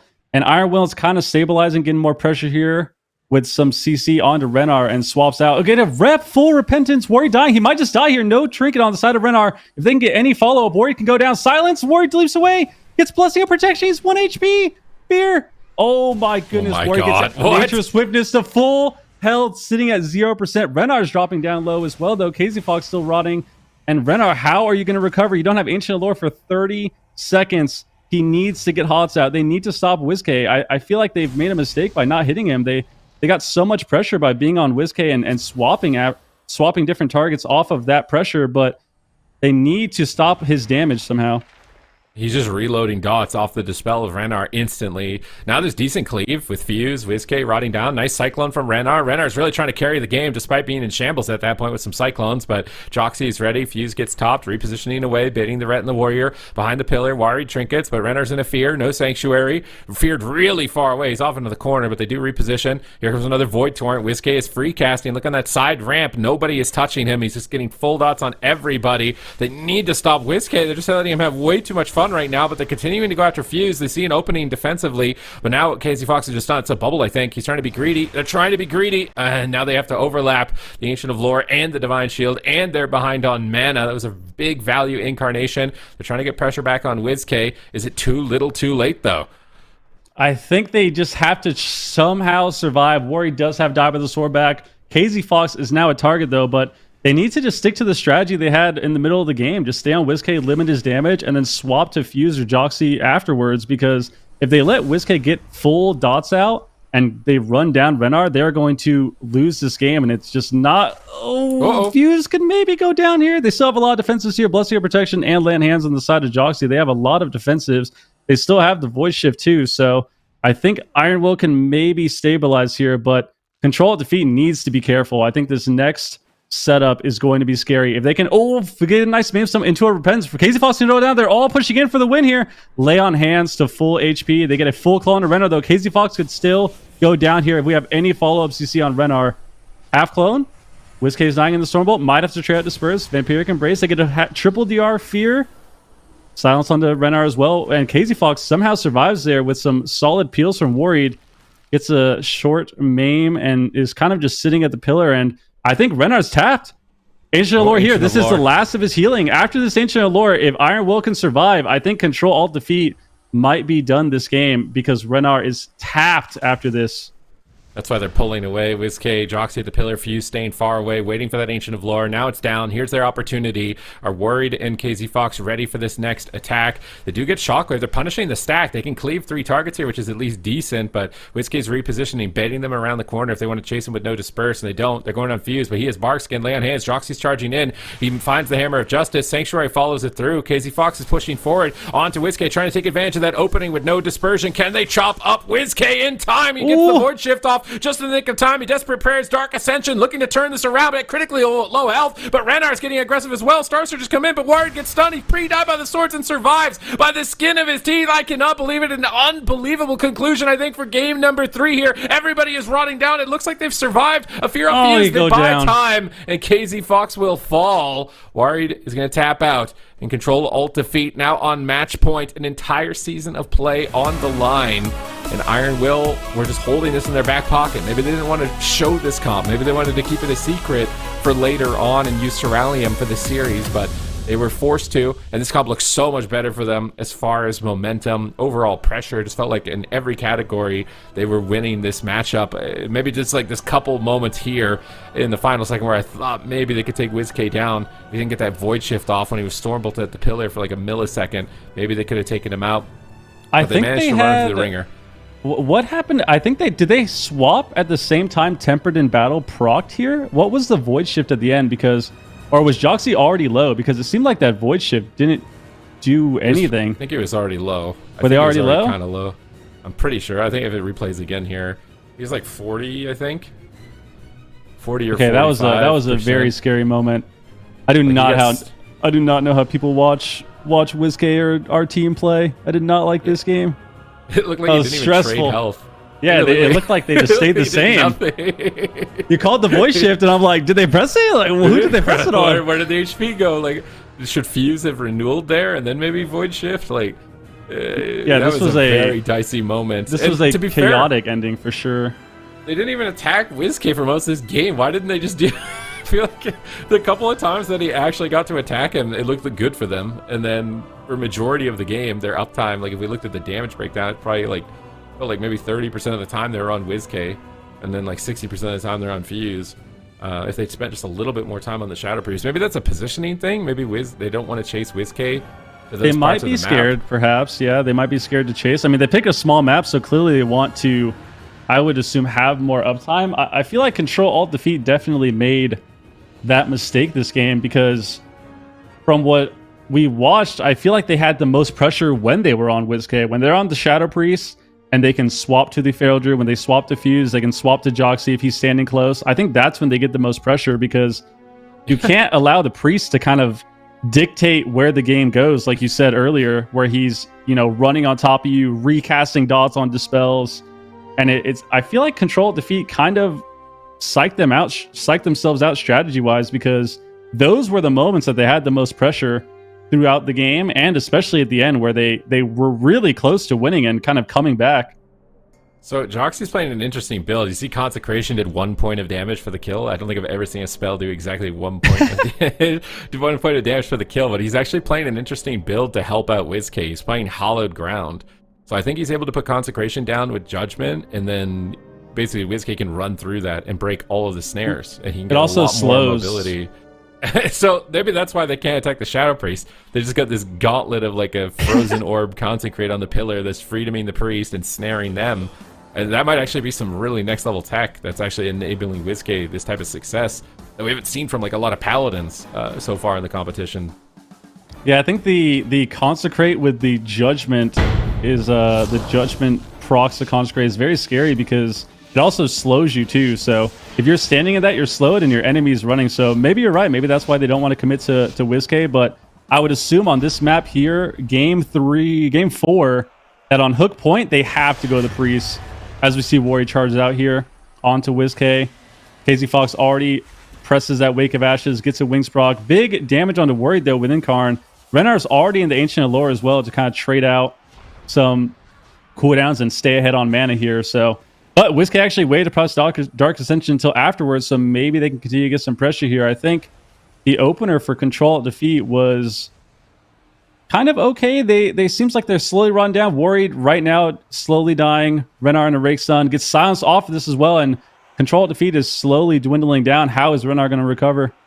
Yeah, it's looking dicey. Like his Ancient of Lore is gone, his Bark Skin's gone, his Medallion is gone. They have Sanctuary, I guess, and Lay on Hands to recover the next big swing of damage. Fuse is taking some big hits. They're getting a lot better uptime on WizK. This map's definitely working out a lot better for them, but Renar's got to be careful because it could backfire. It's such a small map. Another Void Torrent. Warden gets knocked behind the pillar. Crazy play here from Fuse, but not enough damage to finish him. Renar gets in position. Fuse is now stunned by Renar. Big pressure from Warrior as he's looking to clap back. Fuse is on the run in bear form, charging forward, trying to get on Fuse, but he's still taking so much damage. If he has to die by the sword outside of a cooldown window or crowd control, it's going to be devastating for the rest of the game. Renar dispels some dots.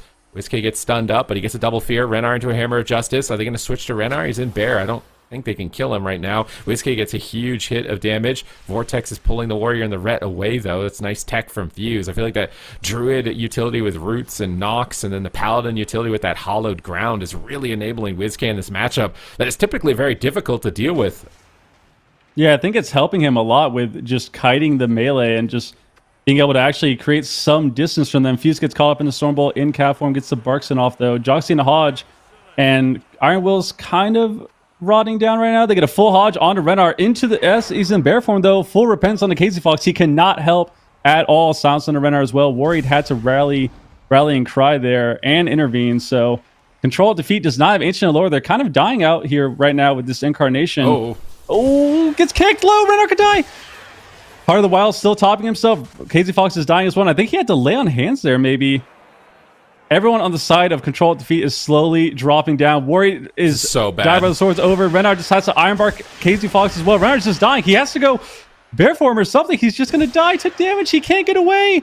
Triple DR Rake Stun right now. How? Oh my! How are they alive? Right now, Warrior can die as well. Full rep on the Casey Fox. I don't even know what's happening anymore. Warrior's slowly going around behind the pillar. Oh, full clone. Renard can maybe survive full clone though. Bop him? Anything Here? off? Full silence. Maim down. Casting is so hard. I don't know how you guys do this when that is happening at the end of this game. I don't even know what happened for Renard. It seemed like he could not recover at all on this map. And did this map backfire for them, or? I think it backfired. He just got gas pedaled. I don't think they were ready for the Paladin Druid tech.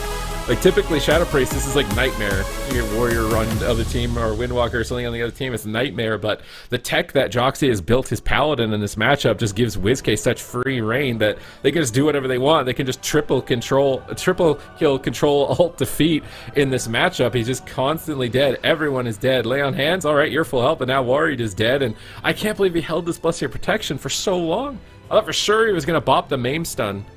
Right, it comes through in a second here. I thought for sure he was going to bop this. He's bubbled, like, and then he just bopped the corpse, I guess. The bop goes on cooldown. I don't know. I don't think it could Maybe he maybe he just, bopped himself. I don't know.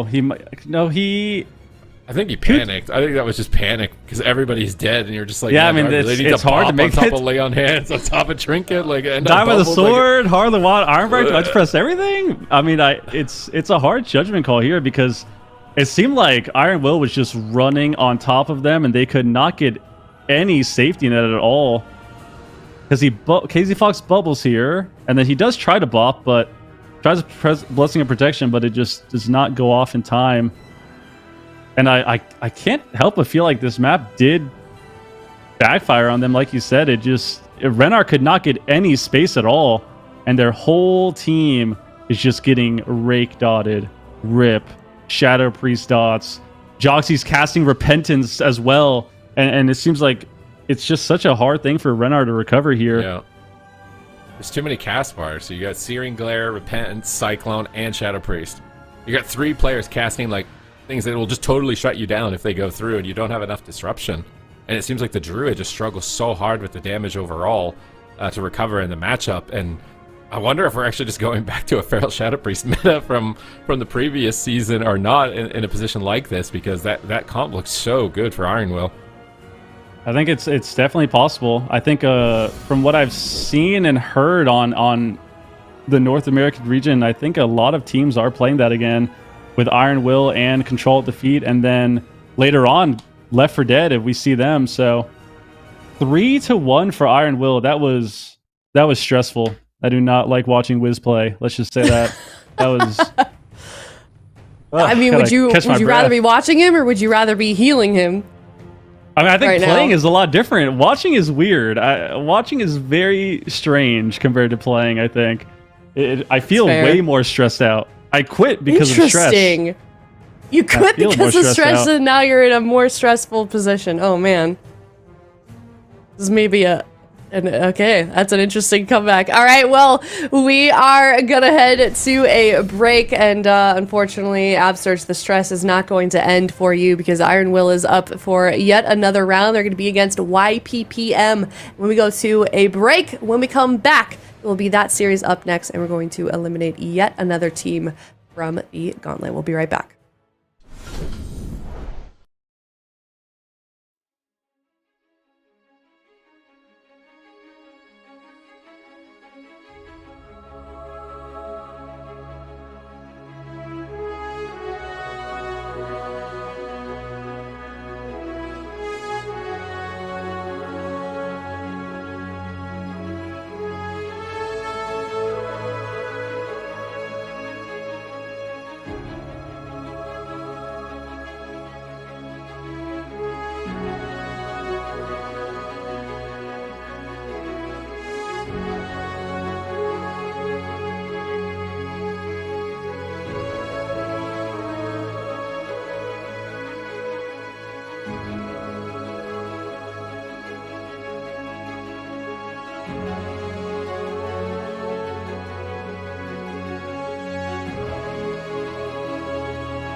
Hello, everybody, and welcome back. We have yet another series. It's YPPM versus Iron Will.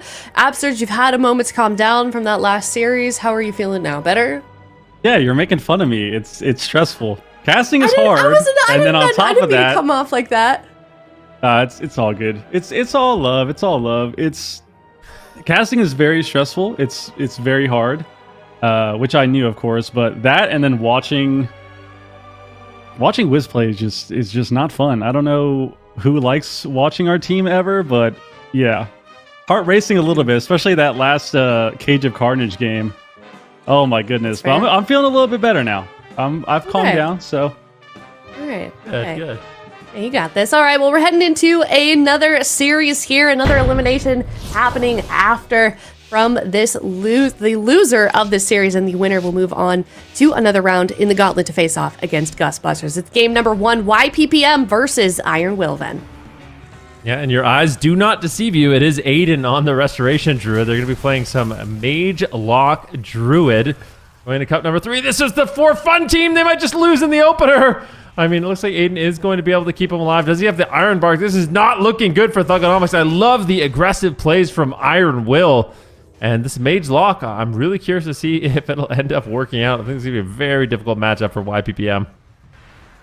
Yeah, I think this Mage Lock, I'm really curious to see if it'll end up working out. I think it's going to be a very difficult matchup for YPPM. Yeah, I think that the opener was already super scared for them. They already had to trade out a lot of different cooldowns there. Ironbark is out now. Oh, the Unending Resolve as well. Iron Will is just kind of dictating the game, it seems like right now. All-out aggression standing on top of Thugonomics. He has to try to get away here. We get a full Hodge into Aiden. In cat form, though, so no follow-up for now. Knock on Thugonomics, too. Out of line of sight. Gets counterspelled. Ooh, gates away. And YPPM is kind of surviving for now. Ancient Allure comes up quite soon, 20 seconds away from that. Soraya pinned at the pillar with Joxy, and Thugonomics has finally gotten away. Fuse is trying to chase him down, gets a Blade Storm here. Aiden is playing very, very far as well. Stormbolt, no follow-up though, it looks like. Joxy got caught up in a sheep there. Back-to-back Polymorphs, we get an Ice Wall down, and it looks like YPPM is kind of trying to reposition, so far not too bad, honestly. Yeah, Thugonomics puts down a new portal. The full Intimidating Shout comes in. Aiden has no trinket. Thugonomics portals away. Beautiful kiting here by Thugonomics on that Demonology Warlock. But the fact that Iron Will is smothering him so much makes it so difficult to actually get any pressure rolling. The double Blinding Light comes in. Thugonomics looking for a Shadow Fury. Aiden hops into tree form once again, and that should be enough to keep him alive. Once you get a few globals rolling in that tree, it's very difficult to break through that amount of healing. Thugonomics ultimately survives, but still no trinket, no Iron Bark, no Unending Resolve, no trinket on Thugonomics. I think Iron Will is potentially one good setup from closing this game out. Yeah, I think Iron Will, if they can find any CC onto Aiden, any crowd control to kind of stick for more than a few seconds, I think Thugonomics could go down. He does have the Dark Pact back, though. Joxy pushing in, gets the Hammer of Justice, Stormball on the Thugonomics. No follow-up, it looks like, onto Aiden, though. Thugonomics trades out the Dark Pact, and does have the port soon. There we go. Ports back to the pillar. Fuse immediately on him, though. Thugonomics needs to kite away from Fuse right now. Summons his Gloomhound. Soraya gets in cap on his cast as well, and Pets on his cast. Thugonomics casting out Fears, and so far he's kind of stalling it out. He's going to have port back real soon as well. He's actually kiting across the map, which I think is very smart to do. I think you do not want to be on the same pillar as Iron Will right now. And YPPM, they're stalling the game out. I mean, never say never, Ben. I feel like, they're kind of getting some pressure. I'm still saying never. I don't know if this is going to work out. They're surviving long enough, but I don't know. In terms of offensive pressure, they really haven't found any openings yet. Joxy has every cooldown. Fuse has every cooldown. Ceralium has every cooldown. So YPPM, they definitely have their work cut out for them. But Mage Lock sometimes needs that dampening. Ceralium finally getting blasted. A Brew just trying to control him up. Good snares here on a Fuse. And Thugonomics has made Aiden's life a little bit easier in this match. He's had great positioning so far in this game, but I think this could be the end. Full Fear comes in. Aiden immediately trades out the trinket on that one, but Thugonomics might just die. It looks like he doesn't use the Unending Resolve just yet. Iron Bark should hopefully be enough, but as dampening gets higher and higher, this Warrior Mage pressure is going to be so difficult to heal through. Yeah, he does have the unending resolve back now, but 16% dampening, and it's going to ramp up, like you said. So I think they're slowly losing this game. They are surviving, but I think they have to find a way to get some pressure. But I think for now, with this composition, with Mage Lock, it's always about kind of stalling out the game, and they're not doing too poorly of a job. We get a counter spawn to a bro there on the follow-up. Oh, Aiden gets stuck in a full sheep, though. This could be it. Unending resolve for Thugonomics. He's half HP. He could portal back right now. He's kind of just standing in the center here. He has to get away from Fuse, or he's going to go down portal. Ports back into the Snowdrift, though. Might get DR stunned and just not be able to get away. Snowdrift full stun. Fuse connecting. And Aiden's trying to save him with Ancient of Lore, but Thugonomics surely will go down, I think, in the next minute. Yeah, I think that's not a bad guess. Hammer of Justice will fade there onto Aiden. We got 19 seconds left on the trinket. Thugonomics still just getting chopped up. Fuses all over him. Portal once again. Beautiful, intimidating shout, and that could easily be the end of the game. Do they have the damage to take him down? Aiden no follow-up crowd control. Oh no, he eats another polymorph. Surrounding, just having a field day on Aiden, just getting polymorph after polymorph, polymorph after polymorph, and inevitably Thugonomics will go down. And YPPM, they managed to hold on a long time. I think a lot of that comes down to just really good peels by Abrua, good positioning by Thugonomics, but I mean, I'm not throwing shade. Aiden, he's a very good rogue, very good melee player, but the Restoration Druid, I don't know how much practice they have on this.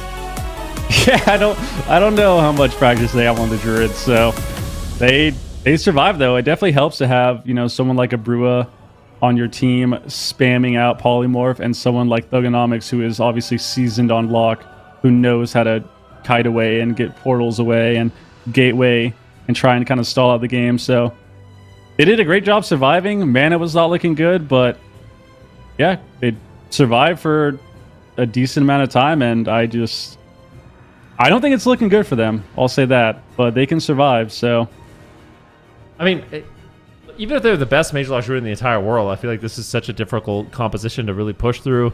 Yeah, so many cooldowns. Like when you're a Demonology Warlock like this, and you just have not only a Warrior on you, but on top of that, Ceralium, I think doing an incredible job just playing aggressive, playing on top of Thug, you know, Blast Waving his cast, Dragon's Breathing his cast, getting off the Snowdrifts, Novaing him, snaring him, you know, just making it really difficult for him to ever gain distance. And I think that's Ceralium's role in this matchup, is not only does he want to get crowd control, but he really has to help Fuse with uptime. So he can play on top of him, and he can assist, you know, even just being in position where he can get intervened.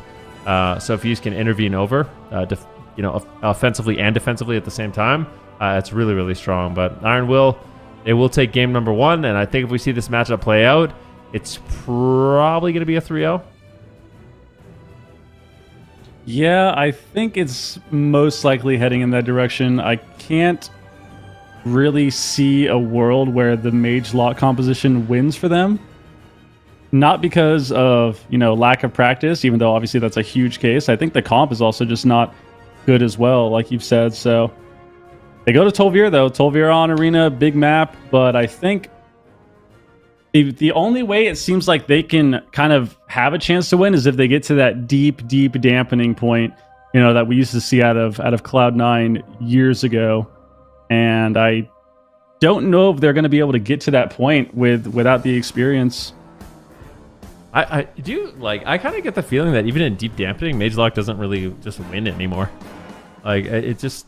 Yeah, it's hard. It seems like it's hard to finish games on Mage Lock, I think. I think it's a lot harder than it was before to kind of close a game out. So even getting to dampening, it's still the same thing of how are you going to end the game, you know? Especially if Thugonomics is getting tunneled down. Yeah, he's getting tunneled down. Yeah, it's just watch what the game is like for Thugonomics here. We'll see how he can do kiting. He's using the short cooldown on his Demonic Circle. He's also using the short cooldown on Gateway, so really utilizing that Warlock mobility well. But unfortunately, just if they have no pressure in the match, Iron Will can just keep pushing down on the gas pedal and push in. He's just going to immediately leap over, go for a Blade Storm. Thugonomics taking some early pressure here. Could just die in the open. I mean, this is all the cooldowns here from Fuse and Ceralium. Snowdrift comes in, but Aiden, he saves the day here. You can see Aiden is the hero on that Restoration Druid right now, keeping Thugonomics alive, but he gets caught into an immediate Hammer of Justice. At the same time, though, Cerulean under a little bit of fire. Some decent pressure here for the side of YPPM. Yeah, they're kind of getting a lot more pressure this game. They're actually going Cerulean more than they were going Fuse. So last game they tried to go Fuse more, and now they're kind of getting more damage onto Cerulean, and actually getting a ton of pressure for this opener. Blessing of Sacrifice comes out from Joxy, and Brua tries to get a nice Dragon's Breath into Sheep, does not get it. Vortex them back as well. Aiden trying to get some, or Brua trying to get some polymorphs out. Thugonomics still dying. Aiden's caught in the Hammer of Justice. Full Sheep on the Joxy though. Thugonomics might just die, gets Nature Swiftness back to full. Still has Unending Resolve, and honestly, this game looks a lot different than the first game. They're actually getting some surprising pressure onto Cerulean. Not sure if they're going to be able to keep it up for now, though. I think what's going to have to happen is Cerulean might want to play a little bit more defensive. And that's one of the things I know from playing against Cerulean and watching him play is very, very aggressive when he has the ice blocks, but when he wants to be defensive, he's one of the most annoying mages in the entire game to hit. He actually kind of popularized that playstyle of running away and battle for Azeroth, just surviving as long as possible. So, getting an ice block from Cerulean was one thing. Actually take him down is another. Full stun here onto Thugonomics. Can they take him down? Aiden has no trinket. Just trades out the trinket, goes for the Ancient of Lore. Thugonomics might be out of range, though. He needs to get in range. Block. Cerulean forced into the ice block. They actually managed to get some of these cooldowns out of the way in this game for YPPM. Maybe they could win this one. Yeah, I don't know how much practice they got on Vage Log, but it's they're getting a ton of pressure. Cerulean's still rotting down, actually, below half HP. Joxy has Blessing of Sacrifice soon. Still has Lay on Hands as well. Blessing of Sacrifice right now off cooldown.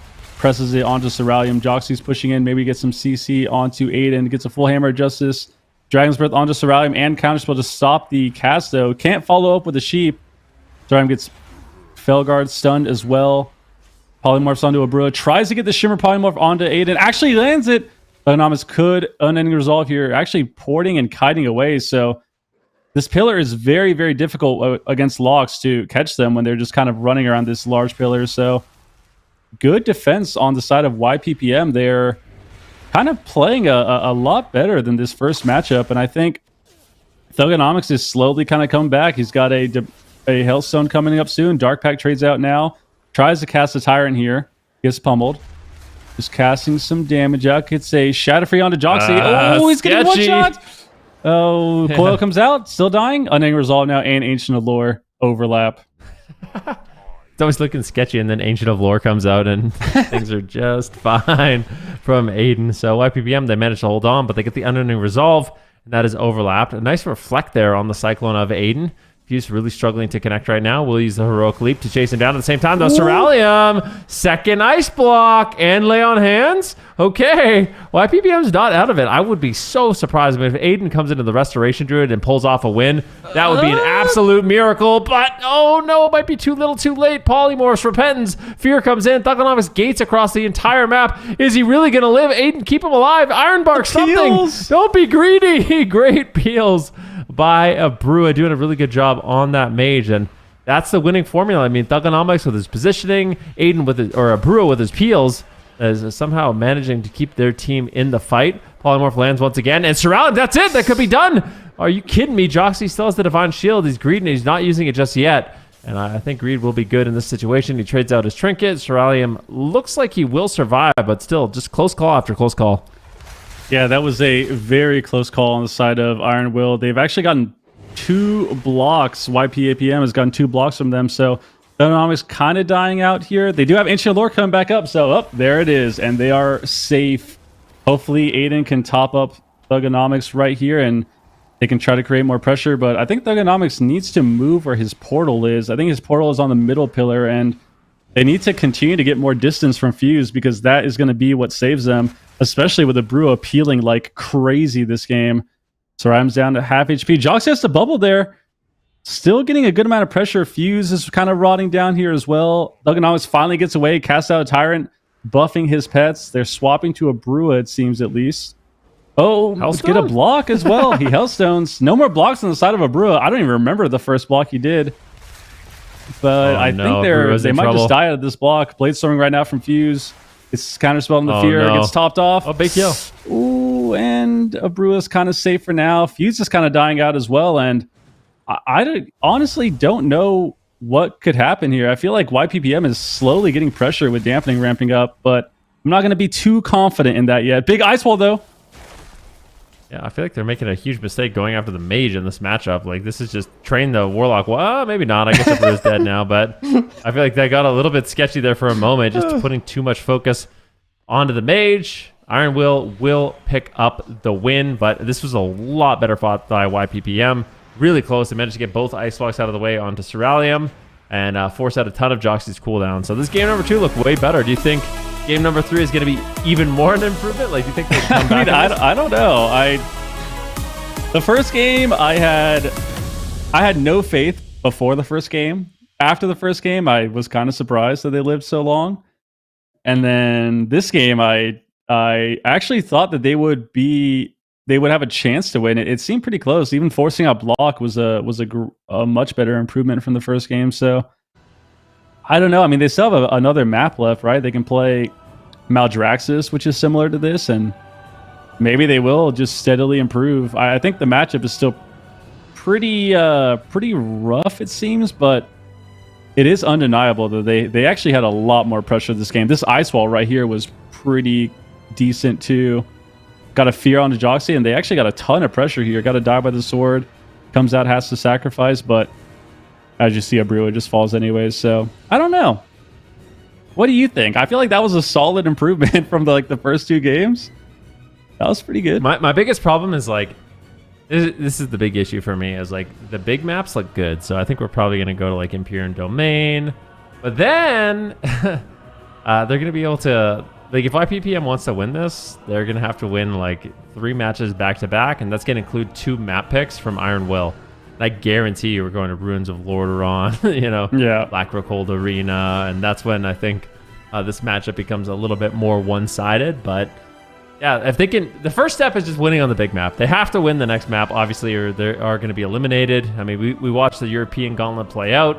Iron Will, they started from the absolute bottom. They won their first series. They're going into this one, might win their second series, but it's going to be a long day ahead of them. But it seems like they have some good comps. Like, so far, I like what Iron Will has available, and they're bringing in Wiz. So Iron Will's done playing around. Yeah, I feel like this is going to be, I want to say this is even better for Iron Will. What do you think? I think it is a lot better, yeah. There's just, I think the Warrior just gets kited a lot, so the Shadow Priest, I think, helps because you're getting more damage and more instant CC. The Feral helps instead of the Warrior because, they can't really be kited as much, so I think I think this is going to be a lot harder for YPPM. I don't know if they're just going to be able to kind of kite, the way they did the first 2 games. Definitely a better pick.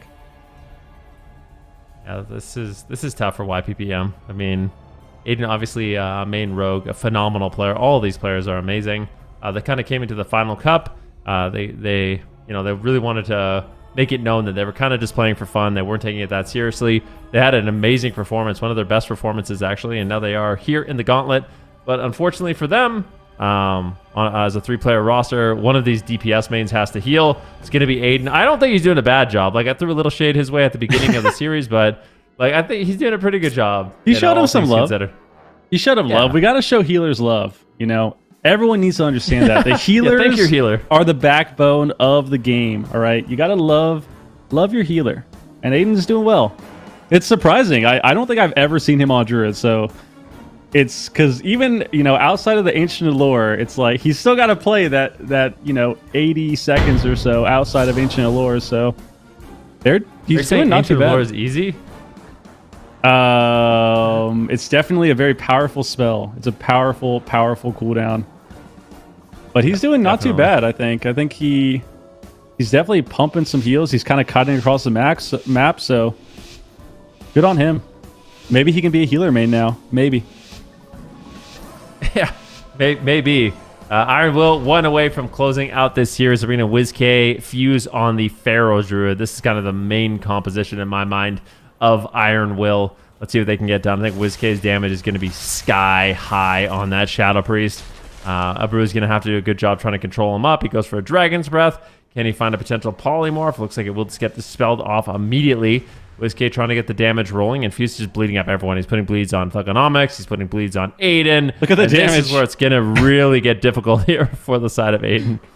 Yeah, the damage meters are painting an interesting picture for sure. I think is that pad though, right? Because Feral has It is, yeah. some AoE dots, but still looks pretty ridiculous. We had a full bash on the Aiden. Void Torrent as well, half maimed. Goes bear form, has to Heart the Wild. No Ancient Allure for 45 seconds. How is Aiden going to recover? He still has plenty of cooldowns. no! Has a Hellstone. Aiden, please! Gets Vortex back, please! He does not like he's gonna Hellstone? survive. Oh my goodness, does not Hellstone. Okay. Oh, don't get kicked! Does cast Tranquility, Right. does not get kicked, gets stunned now full, and Oh, I think no, this might no. be the end if he doesn't get away. He has to Gateway! gate or something. Get out of there! Oh, please, Aiden. He's got Ancient Allure in 20 seconds. There it is. There's the gateway. Full maim onto a Brua, though. And very, very scary, but they survive. I think this is the most difficult situation a druid can be in, is when everyone's rotting down and you're getting tunnels at the same time. This is where like you need the reps, you need the practice, you really need to feel out the matchups. And I think Iron Will, they have such a good composition here, going after Aiden, really pressuring him. Thugonomics is rotting down, Abrua is rotting down, but Aiden has the Ancient of Lore to save the day, and it looks like he will be able to keep YPPM in the fight for now. Iron Will, if they win this, they are going to be advancing in the Gauntlet. YPPM in Defiance, holding on as long as possible and actually getting some pressure here on the Fuse. Yeah, they're kind of recovered at this point. I think it's really important, as we see for Renar, the series before that, they just need to get away from the Shadow Priest. Fuse actually dropping down. Lay on Hands coming out from Joxy. Kind of surprising. Still taking a lot of damage, though. Fuse is trying to be a bit aggressive. Joxy's being more aggressive. Hammer of Justice onto Aiden. Thugonomics in the middle of the map trying to cast out Fears and Peel. You get a stun onto Fuse, so they're getting decent pressure, but like we saw last game, the Druid has to get away. They get a Rake Stun onto Aiden here with Incarn. Gets out of the stun, Bear Form, Bark Skin, Silence onto Abrua, and Aiden just needs to find a way to be away from Iron Will. He needs to get away from WizK, get away from Fuse, and not be a target. Otherwise, we will just see them slowly rot down to the dots of the Feral and the Shadow Priest. So, as you can see right now, 5 seconds on Ancient of Lore. Fuse, Fuse might Fuse! decide anyways. There's no way. He has to bubble. He has to bubble. He has sacrificed so soon. Lesser protection still as well. My. Oh my goodness. And Dude, that was a 1%. Like, that was such a close call on Fuse. I can't believe he managed to actually hold on. They were going to bash on Abreu. He's got his trinket available. And he will just trade that out. But another polymorph on a Joxy. Fuse is on the run once again, but survival instincts. I think he's going to be able to survive. And honestly, YPPM, they're really making them sweat. I mean, Abreu and Thugonomics just so incredible at their classes. They could potentially win this match. Full Repentance is going to land here on Aiden. He trinkets out, trying to keep his team nice and healthy in the fight. Big map is working out well. It's becoming more and more difficult for them to actually go after Thugonomics. I wonder if they need to put more damage onto Abreu, potentially. Normally not what you want to do, but they get an interrupt here on Aiden. He's looking for a Cyclone. And honestly, Joxy is just struggling to keep Fuse at full health. yeah, it seems like Fuse is definitely the best target for them, as long as they can control WizK and kind of treat him like a healer, which seems to be what's happening. You know, counter spells and polymorphs. Oh, full polymorph on the Joxy. Fuse gets back to the pillar. He skull bashes the re-polymorph, tries to get a clone out, gets a clone on Abreu as well to slow things down, and he's just trying to leave the pillar, get back to Aiden. Aiden's in a rough spot, though, right next to WizK and Fuse. Gates away, though. Smart gateway from him, and Fuse is taking a ton of damage in this matchup. It's kind of full swap on Aiden, though. No trinket. This could be it right here. And he has to help someone get out of this. No! Aiden! Triple DR! No, he's gonna let what? No Oh way! my gosh. Aiden, the miracle worker! Like, no way! That was the lore. He's in the Ancient of Lore! He's a hero! Aiden is a hero! Get this man a medal. He manages to survive the triple stun lock. Gets into bear form, gets off the Frenzy Regeneration, the Ancient of Lore, and somehow YPPM, they stay alive. Beautifully done there. Iron Will cannot believe that this Druid just won't die. And now it's going to be Fuse, forced to play defensive here in these moments. Once again, going for a stun. Uh-oh. Is that eight lives? I don't know if he has a 9th at this point in the game. Looks like he's going to be fine, though. The bear form is enough. He's got the trinket if he needs it. He's got Iron Bark. Aiden, it looks like he should be A-okay for the time being. And there's not a lot of pressure here from Iron Will. they got a sheep. Oh, Swap. Okay. Aiden's still low, though. I'm afraid for him, Masters. Oh, Yeah. my God. The collapsing my void, God. I think. This game was Tough. crazy. Actually, that was crazy. Dude, Aiden had some miracle plays, though. I'm not going to lie. He actually... He lived at like 1% multiple times. That opener was so scary for them, too. I thought they weren't even going to make it past the opener when he was getting tunneled down. They were all stacked up, but Iron Will is not messing around. They close it out, and they move on forward in the Gauntlet. Yep. I mean, not too bad, honestly. YPPM, I think they did the best they could with a kind of a bad situation, and maybe Mage Lock is better than we think. Like, maybe this Demo Frostmage composition is something we might see. I kind of doubt it, but I mean, Demo did get buffed look that bad offensively. It's gotten small buffs throughout the season, so it looked pretty solid, honestly. It's kind of surprising. I think they definitely had a good amount of pressure on Fuse this game. There were a few close calls. He hit 1%, like you said, that first crazy swap. So, yeah, YPPM definitely at least playing their hearts out, that's for sure. Playing for fun, as they like to say. So, honestly, Aiden did great. I'm happy for him. I thought that was good. I think healing is so stressful, and he, obviously he goes down here, but to be on a Druid especially, that's a pretty difficult healer to play, I think, when you're just ulting it and having to play against, the best teams as that, so, and kind of fill in for your team, so.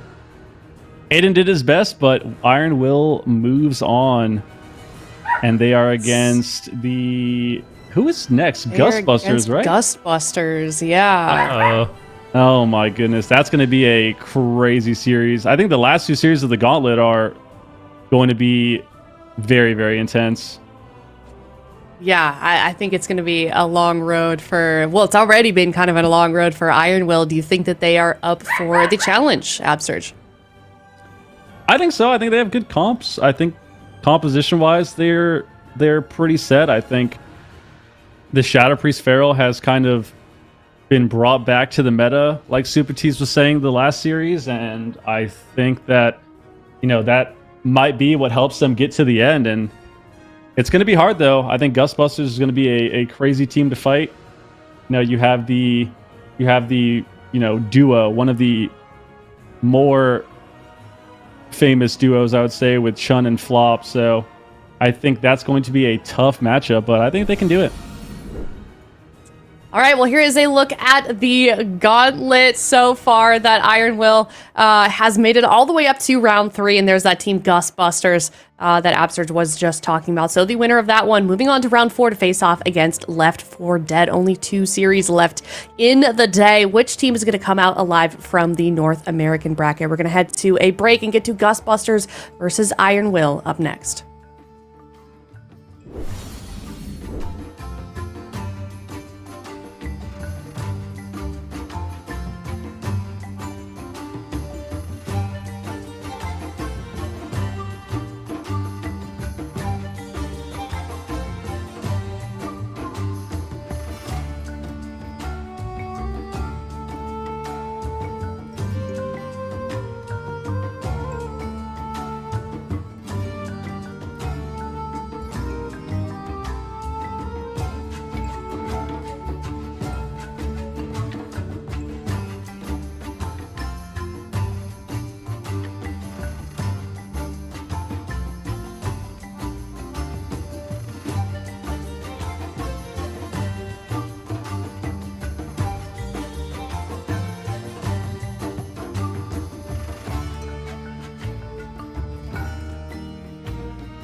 day. Iron Will continuing their run in the Gauntlet. They've defeated Control at Defeat. They've defeated YPPM, and now Zico, they are up against Gust Busters. Yeah, this is a tough opponent. Gust Busters were honestly, I'm surprised. I'm still surprised to see them in the Gauntlet. I really thought during the regular season that they were going to just auto qualify. It was looking that way in the kind of midway of the cups, but it just goes to show how strong the competition has been in North America. Iron Will, though, looking good so far in the tournament today, but I don't know. Ghostbusters is definitely a step above YPPM in terms of how strong of a roster they are. All right, well, that being said, what is your prediction, Zico? I'm going all the way with the Ghostbusters. I'm pretty sure I sent a 3-0. Yeah, I've been just going just very aggressive today. Okay. Whatever I believe in, it's going 3-0. It's going 3-1 maybe, but I think this is a 3-0 series. All right, Super T's, do you think this is one-sided as much as Zico does? Pretty close. I'm giving one win to Iron Will. I feel like they've got. I'm curious to see how what composition they decide to go with. Whether it's the Shadow Priest Feral, because Ghostbusters Windwalker Monk, Chun-Li has just been waiting to see a Shadow Priest, but at the same time they have some interesting combinations, that Holy Paladin, that maybe that could give a Windwalker some trouble, because Windwalker's been the main counter, I think, for any main Shadow Priest team. So I'm curious to see if they have an answer for that, and I think that they might be able to clutch out at least a game in this series. Okay, all right. I'm kind of with you guys. I'm on the side of Ghostbusters as well. I think Iron Will, they've had a great day. I think they're feeling loose. They're feeling some momentum. Maybe going into this series, Ghostbusters, not so much. They're starting off fresh. They haven't played yet today, so that's kind of what my angle is, but we'll definitely see, and it seems that at least we are all in agreement, at least for those of us that are right here, for Ghostbusters winning this, and everyone is in agreement except for Absturge, which honestly, I can respect. WizK, former teammate, of course, he believes in his boys, and we'll certainly see if Iron Will is able to pull that off. Zico, in your mind, what is it going to take for Iron Will to overcome Ghostbusters? I think their FMP is probably going to be their ticket to victory. I don't know how solid their Shadow Priest based comps are going to be into the Windwalker, like Super T's mentioned. So I think that FMP has got to be... I think they got to lock in FMP on the blind and have that as an answer to the Windwalker, and then like ping pong back and forth and somehow try to win it like 3-2 by comp swapping maybe. But I don't know how solid their FMP is. I don't know how much faith I'm putting into their FMP stocks. It looked okay, but I guess the team as good as Ghostbusters. I think it's that's the real test, if we put it like that. So yeah, I think Iron Will, they definitely have their work cut out for them. They definitely could surprise me and take it, but last time we saw the Busters, they just looked too good. So. Yeah. Okay. Well, let us know in chat what you think is going to happen here for this series. But one thing is for sure, there is so much on the line for both of these teams. Iron Will, they've made a great run so far, already knocking out 2 teams. They're looking to make that happen once again for a 3rd time. But Ghostbusters could just be that wall that's going to knock Iron Will out of that position. And they're bringing all to the table right now. Both of these teams are hungry to get to that final match against Left 4 Dead and still have a chance to be in the Grand Finals for North America. Can they do it, though? Who's it going to be? Is it going to be Ghostbusters stepping up to the challenge, or is it Iron Will? Game number 1 here, kicking off right now here on Nagrand Arena. I think it's all a matter of confidence and compositions. What are they going to be leading? What's their opening hand? And that was very unexpected. So Chun-Li on Demon Hunter. He saw that tech, and they're like, yoink, mine now, I guess. They're going to be running the Rain from Above Demon Hunter tech. They're not running the Windwalker Monk, which I was really anticipating in this matchup. I feel like they thought they'd play FMP. That's why they wanted the Demon Hunter Ellie. Yeah, I think so too. I think that this is their answer for the FMP maybe. But Iron Will kind of outpicking them, but we'll see. Maybe this is just something that the Ghostbusters think is just good into everything that the Iron Will has. We'll see though. Chun-Li on Demon Hunter, not something that have we even ever seen it? I feel like I've seen him on Hunter, I've seen him on Windwalker. I don't think I've ever seen him on a Demon Hunter, so this is potential debut for Chun Windwalker, or Chun Demon Hunter. He gets a nice double Chaos Nova. He's taking a decent amount of damage. Flop gets stunned immediately as that Ancient of Lore ends. Really nicely timed there by Fuse, but Chun is there, and he is going to shut it down with the Imprisonment. Flop is going to recover. Did have to trade out his Heart of the Wild and his Bark Skin though, so decent opener here for Iron Will. They didn't really have to trade any of their own defensives, and so far Chun on the Demon Hunter is not looking that impressive in the damage department. Let's see if he can survive this go here. He's getting stunned into another stun. Forced to trade out his Trinket already. Might even need to press the Nether Walk. He wants to hold on to it. Flop is in a full Repentance. Doesn't look like he has the reverse magic for that as well. So, so far, pretty disastrous opener if you are the Gust Busters. Oh, they're trying to go on Joxy now out of nowhere with no medallion. That could be a risky gamble. Joxy deflects it and survives with Divine Protection, ramping up his team to get aggressive. Good Cyclones on Chun-Li, but Dippy's there to respond with a lasso. There's not a lot of interrupts also in this matchup with the Feral Shadow Priest, so casting a lot of Cyclones, casting a lot of possible like Hex stun combos as well, with like a stun on the Feral Druid, Hex the Paladin type of deal, I think could be a decent for them. In cap clone here from Flop. Hammer of Justice does connection. Lee could be in a bit of trouble. A lot of pressure on that Demon Hunter. He's going to trade Blur and recover.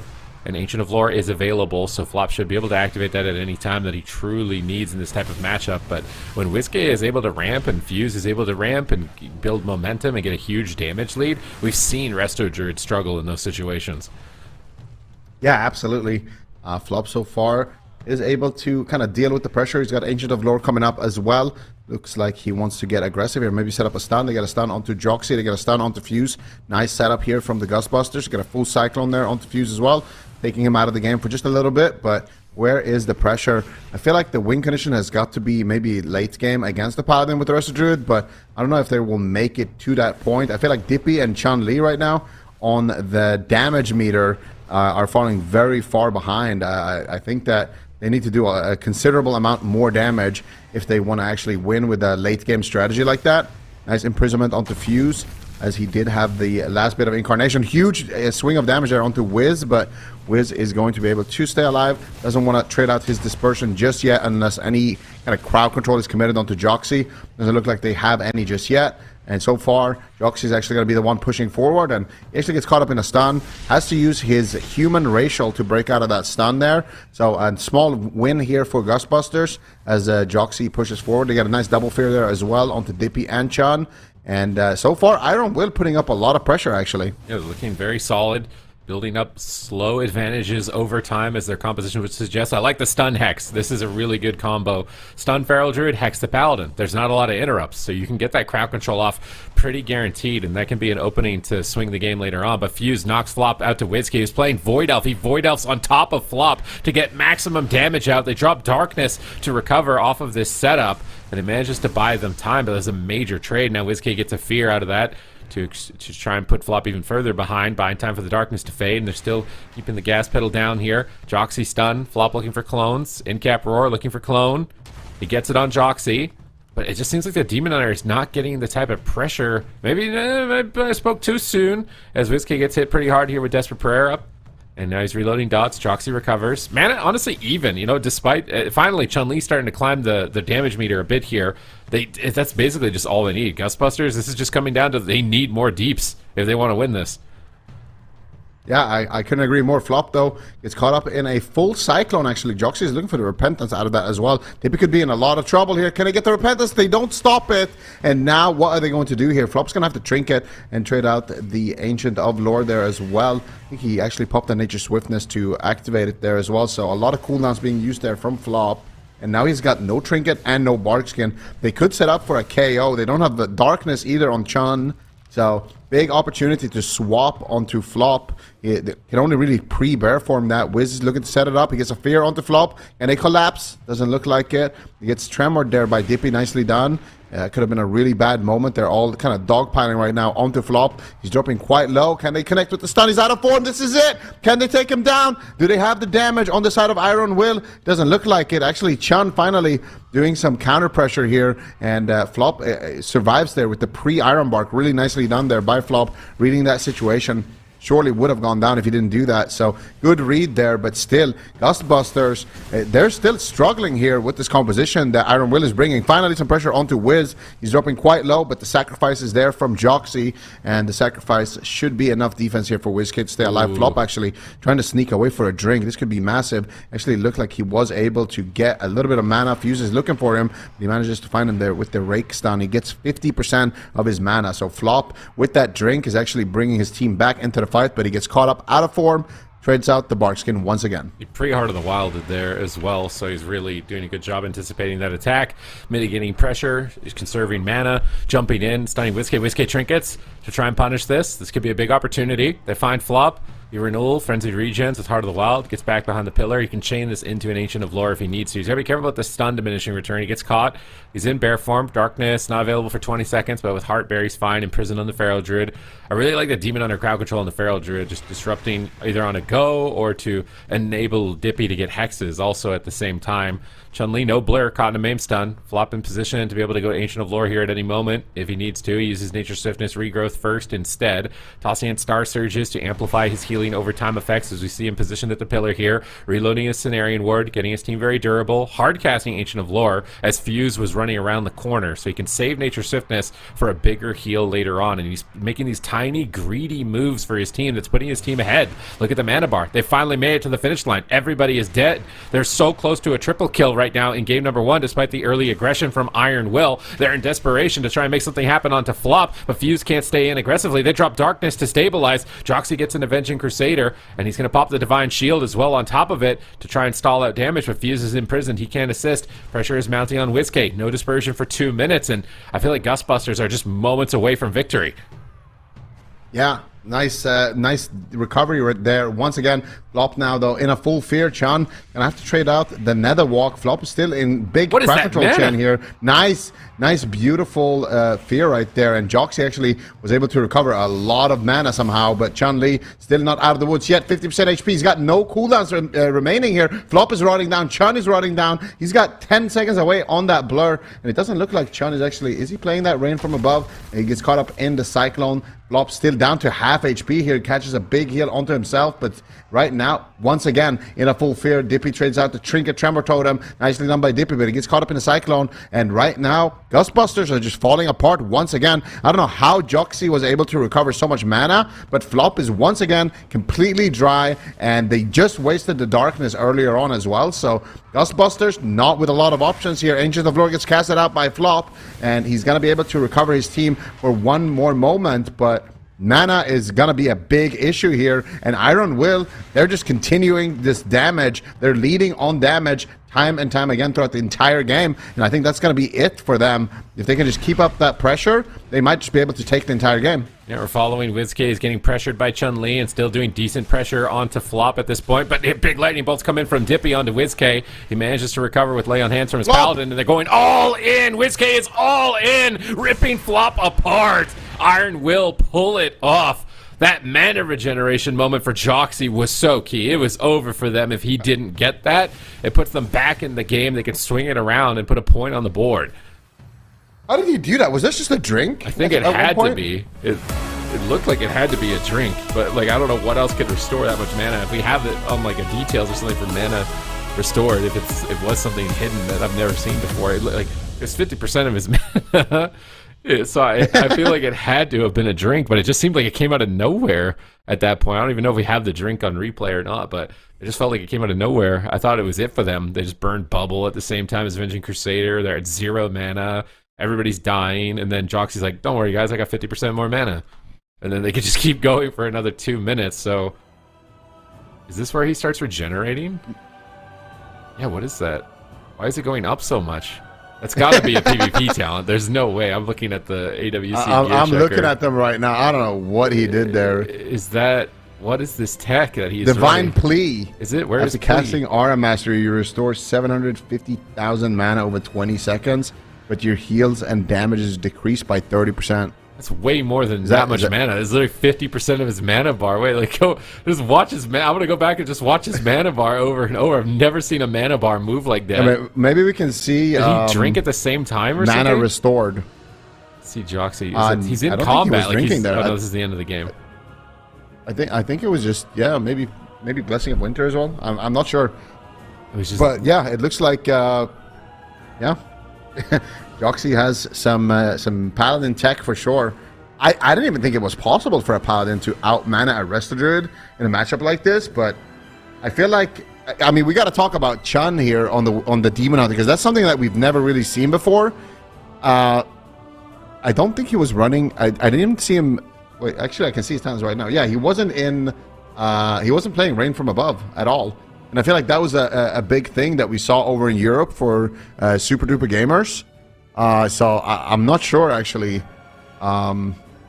Yeah, is that the right play? I don't know. If I feel like right play. it seemed pretty good when MVQ was running it. Yeah, maybe he was worried about it just getting lined or something. Because there's no Ellie. I feel like it's got to be so good in this matchup. There's nothing that like what the Shadow Priest is gonna do, bro. The Shadow Priest doesn't move very fast. Like he's not gonna go from the middle of the map and line of sight your Fel Lances. I do kind of wonder why he switched that talent out at the last second. What is going on in North America right now? There's no shot that just got locked in. There's no shot. I must be cursed. Can I change my prediction? I must be cursed. There's no shot that just got locked in. What is going on here? Why are people playing Mage Lock? I mean, isn't this comp like? I mean, I get okay. So I see it. I actually see it. But it's a Paladin. It is a Paladin. Yeah, and not a lot of kicks. It's a Paladin and a comp with no kicks. Yeah. Like, okay, you have Feral Druid kick, but like that's basically no kick. Like Shadow Priest is just always gonna be low kicks. Against double wizards, I see the vision, but I don't know if I believe. I see the vision. I don't know how much I feel like believe as a in Feral Druid, you're so happy because you get AoE bleeds on all the pets, and you're just proccing Ferocious Bites the whole game. you're just munching Ferocious Bites. And it's still a Druid, so like I feel like Shadow Priest Feral is still a really good matchup into a Druid, if anything. I can't believe they didn't do a Windwalker, like maybe Windwalker Mage or something like that. That's what I would have been expecting. Yeah. Not the Warlock. I feel like the Warlock is a huge liability. I was definitely expecting something with a Windwalker, like Windwalker Mage, Windwalker Ellie, something like that. Bro, your entire season is on the line. Like we were thinking this is like a top 3 contending team for Gustbusters, and you're in the Gauntlet facing elimination, Single-Elimination Gauntlet, and you're gonna lock in the Warlock. Nobody plays Warlock. The Economics played it because they don't have a 4th player right now, so they just played it because it's all they had. And you're gonna lock this in? And just give away one of your... What's going on with North America? Like, why are people locking in Mage Lock? I don't think this comp is that good, you know? Like, the spirit of Cloud9 needs to persist, you know? Snuts is retired, Chanimal is retired. Like, is that what this is? They're just trying to resurrect the spirit of Mage Lock in North America? It's, you know what it is? This is the teachings of Cubsy. This is what it is. Like, you have Snuts and Chan, right? The original, and Wealthy Man. The original Mage Lock dampeners. They wrote the book, okay? Then they passed on the book, and Cubsy, obviously. They passed it on, and then Cubsy, he started playing Arcane Mage with Flop. And then Cubsy every night started reading pages out of the Mage Lock book to Flop. And now Flop, he is in possession of the book, and he's just bringing it to the Gustbusters. And he's just keeping the legacy of Wealthy Men, Snuts, and Chan alive, no matter what meta, no matter what's going on. And they're going to bring it in here on the Gauntlet. I mean, I am not a believer whatsoever, but I do see the vision. Like, if there was ever a time where you would lock it in, it is technically against the Shadow Priest Holy Pala. Like, you can do so much here. There's no interrupts, and it's really easy to CC a Holy Pala. So let's see if it works for them. Ice Wall coming out, actually. They might just KO Fuse in the opener here, the Mage Lock. He's playing the Primal Wrath, so he's getting AoE rips on all these little demon pets. As long as he can stabilize. I don't think he can. This is actually a lot of pressure on Fuse right now. Are we going to eat our words in the pregame here? And it looks like Fuse is trying to get up on the Mage, but they're actually running a double Dwarf, a Dark Iron and a regular Dwarf, so they can pull off those bleeds quite effectively. And that's going to help the Resto Druid, actually, to be able to recover through the type of damage they're doing. They have really good pressure on Fuse. He has not been above 50% health at like almost any moment in this game. Sacrifice is activated to redirect damage, and he's still dying. He's going to duck for cover and bear form around the corner until that meteor is gone. But now Blizzard's snaring him. He's getting bite root. He's trying to stay on target, but he just can't move his character. Another frozen orb is down with a Blizzard. Now he's coiled away off into the corner. Flop's wrathing him as well. Star Surges are coming. I feel like Fuse is going to die. There's no way they can keep up this momentum. He's not playing the game. I'm just looking at his character, and it doesn't look like he's getting any moment to play the game. The whole game, he's just getting stunned, he's getting feared, he's getting rooted, he's getting snared. He can't hit anything. Look, he's trying to hit Dippy right now. Dippy's just blinking away. There's the Vortex. Oh, nice Vortex, but Dippy, altered times, resets his blink, blinks away once again. Look at Fuse. He can't hit anyone. He's in a Tyrant. stun. Demonic Tyrant, and now he's going to have to line of sight. Flop is there with a stun. This actually could work. I'm not even trolling. They're getting so much uptime, and they're just controlling WizK the entire game. WizK is just getting spam interrupted, spam sheeped, spam feared. This might work. It actually might work. They might be able to get a late game win. Eventually, Fuse is just going to get bullied out of the map, but at the same time, they do pack a pretty mean amount of damage on the side of Iron Will. Oh, beautiful wall coming out there for Dippy. Isolating Fuse for a moment, but it's not going to be enough to take him down. Still, though, survival instincts, and they get his trinket, too. They definitely are happy with that. He might just go down through everything. Oh, my God! He just gets blasted! Mage Lock wins in 2 minutes? What? The Codex is powerful. We'll never question the Codex.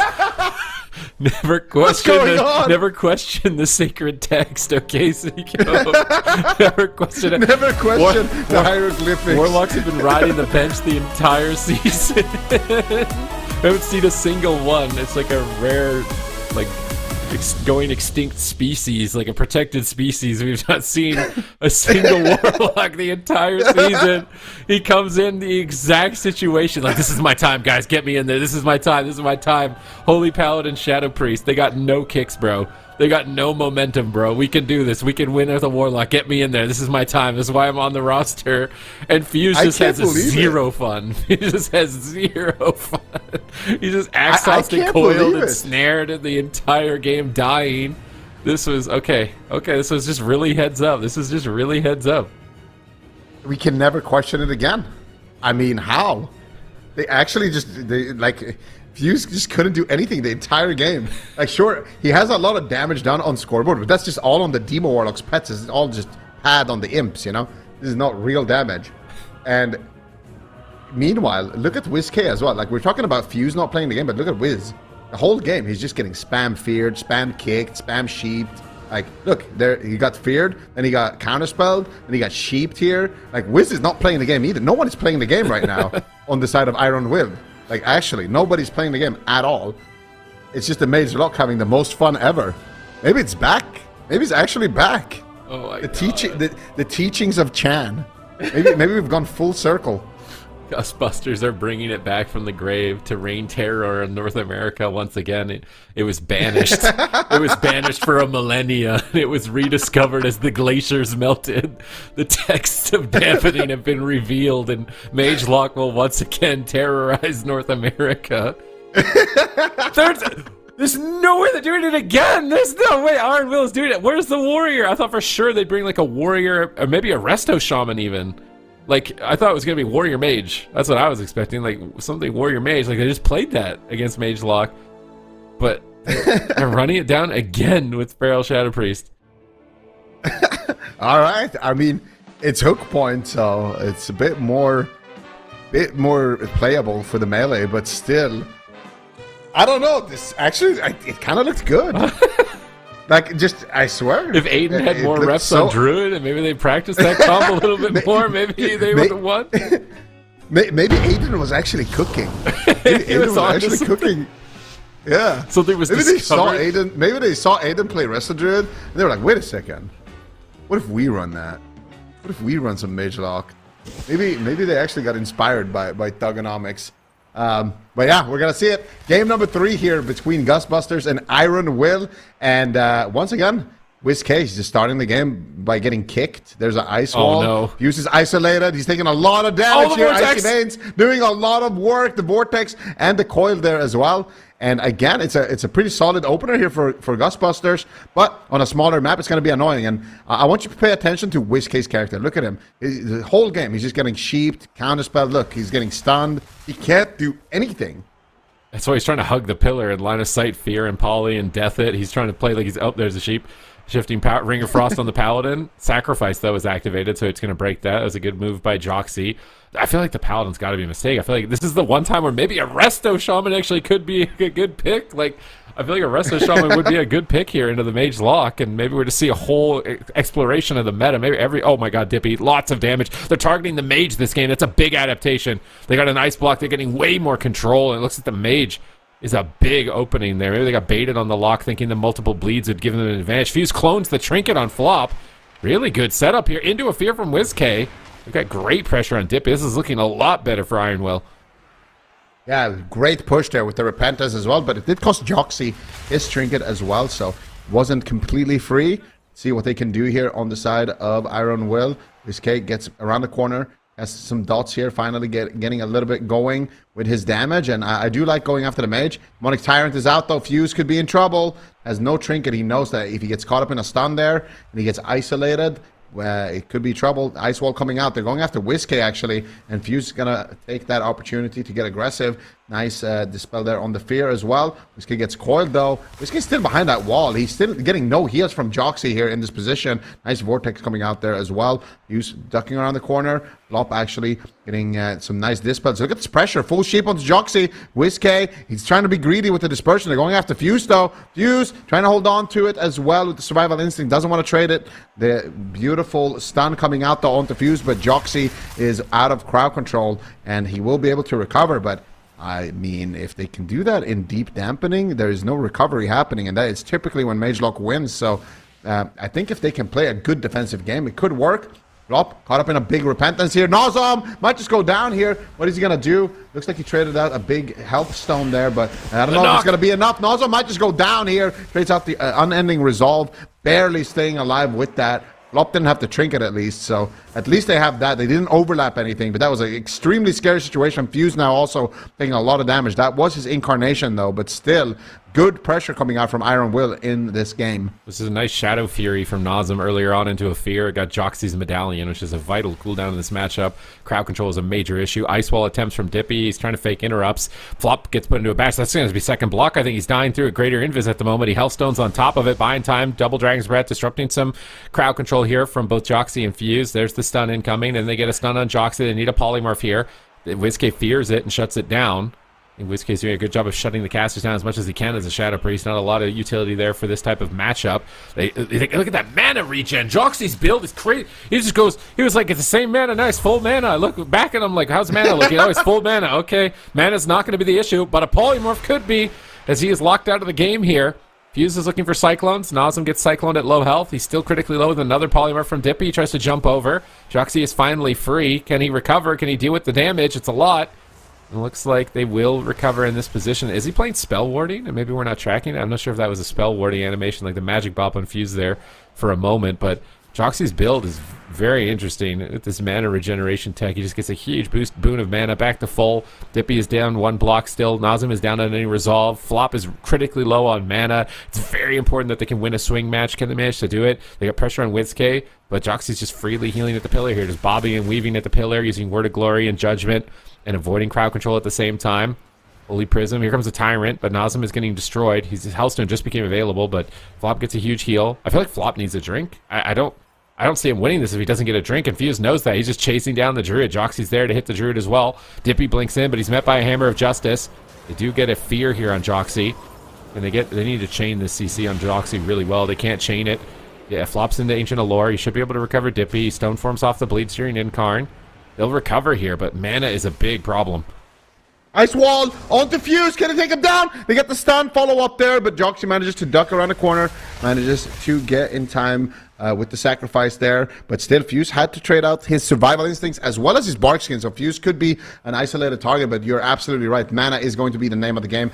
Dark Iron Racial coming out there for Nazem as well, as he's going to continue to try to mitigate some of that damage, but still a lot of damage coming out. Dippy actually with that Ray of Frost tech spamming out some polys onto WizK, trying to get some counter pressure here. Flop wanted to drink in this position, but they just need better offense if that's going to happen. They need to get something onto Joxy. Flop actually sitting down here for the drink. Is he going to be able to find it? No, it looks like he was stopped there. I don't think he got any mana. WizK actually got a little bit of mana, but almost nothing there for Flop, but still, that was his Shadow Melt. He's going to need to continue to look for those opportunities, and Mage Lock is all about the control. Huge setup onto Fuse, actually. They might be able to take him down. There's the bubble coming out for Joxy, and this is the control that you need. They actually overlapped it with the Void Shift as well, so really, really nice push here from Ghostbusters. They still have enough mana left in the tank to try to make something happen. They might just be able to take down Fuse right now. They hit him with the counter spell. If they can get more crowd control onto Joxy, Fuse is going to have to leave open field, and that is when Flop is going to get that drink. So if they can keep up the pressure and force Fuse back, that could be a big moment. Dippy's looking for the Ice Wall. Fuse down to half HP. If they can connect that Ice Wall, could just be lights up. But Dippy caught up in a stun. He's going to trade out an early Ice Block. Flop sitting through a CC chain. Nice interrupt though into Whiskey. Doesn't get the fear. Fuse dropped to half HP. Gets the lay on hands. And it looks like Fuse is going to recover. Maybe not actually. Huge Ray of Frost coming out with the Mortal Coil. Joxy's in a full fear. No way out of that one. Fuse is going to duck for cover. Flop is going in for the stun as well. Can they get any more follow-up CC? It doesn't look like it. Fuse will recover around the corner, but this is exactly the moment I'm talking about. If Flop can get a drink in this type of position, that is when the Mage Lock is on cruise control. He's trying to. He's in cap by that wall. He's going to innervate. He's staying in the game. He's got Ancient Allure, actually. He's going to keep playing this out, I think. He's going to chain innervate into Ancient. Ice Wall comes down, but Fuse gets stunned. Beautiful combo by Flop and Dippy. They have great synergy on this Mage Druid. With those walls and those stuns from the Druid, really well executed, but not enough damage to take him down. They get Barkskin Sacrifice. Nice Ancient of Lore here from Flop. It's aligned with Dark Ascension and Incarn, so it's a 2-for-1 value. He gets to immune his team to 2 major cooldowns of Iron Will. Now he's using the Gate to get across the map. Maybe now he's going to think about a drink, but he got so much mana just passively with Innervate and Ancient of Lore that maybe he doesn't even need to. I'm just watching Joxy's mana, just at any point ready to see it jump up like 50% out of nowhere. Big hit of damage in on Fuse. He's got a tough call here. What's he going to do? Retreat away or stay in the game? There's a Tyrant blasting him at the moment. He's trying to get back to the pillar, but look at that legion of demons chasing him around the corner right now.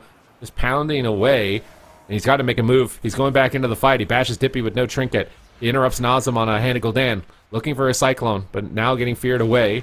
He gets vortexed out by Flop into a Rake Stun. Big Meteor. And he immediately will trinket that, pop Survival Instinct. So Flop is just aggressive. He's going all in. Will he regret it? He trinkets out and uses Hellstone. Fuse gets popped. He's at 1%. He Shadow Melts at 1%. He stays alive for just a quarter of a second. He's desperate. He gets counterspelled on his clone. Dippy's tearing in. Everybody is dying. Joxy is 9 seconds away. 4 seconds away, sorry. 3 seconds away. 2 seconds away from Avenging Crusader. 1 second away, but he gets put into a full fear with no escape. Is there a Master Spell? It doesn't look like it. Another Meteor comes through, and Fuse has been lit. Ghostbusters take game 3 and move to match point. The Codex is too powerful. It's text. This is why they were locked away. This is why they were banished. They are too powerful. I will never question them. Even in the darkest hour of Mage Lock, everybody thought it was gone. It just evaporated. Can never question it.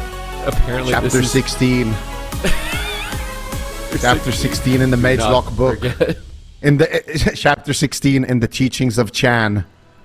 You must maintain pressure at 50% dampening.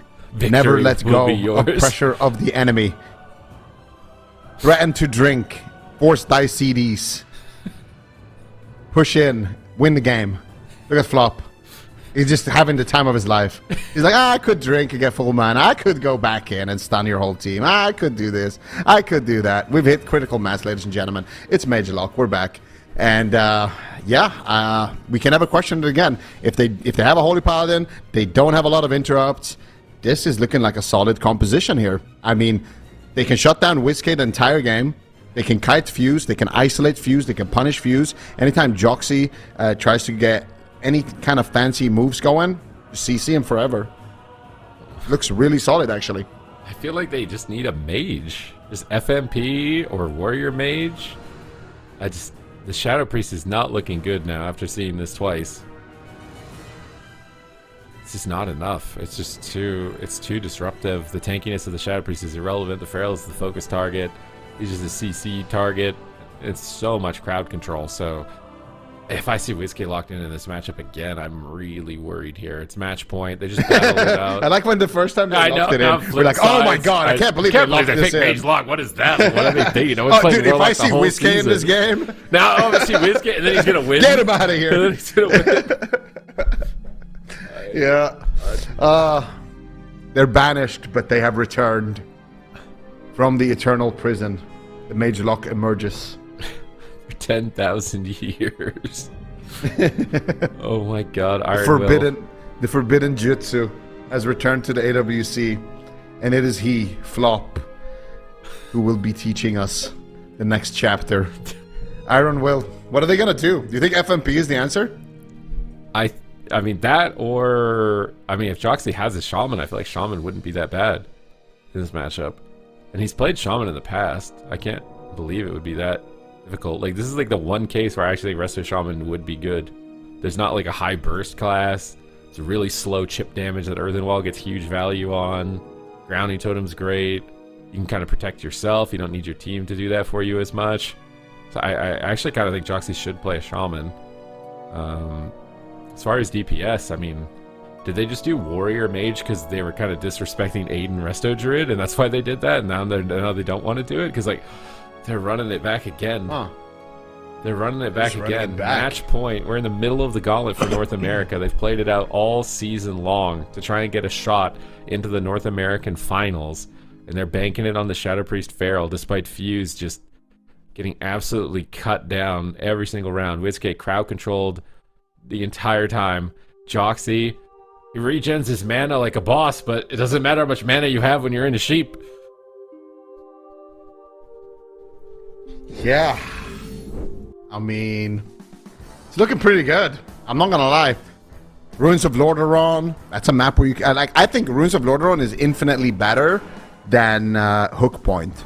I think this is how Iron Will is planning on winning this, is just go after Flop. I think that has to be the victory, right? They've tried going after the Mage, they've tried going after the Lock.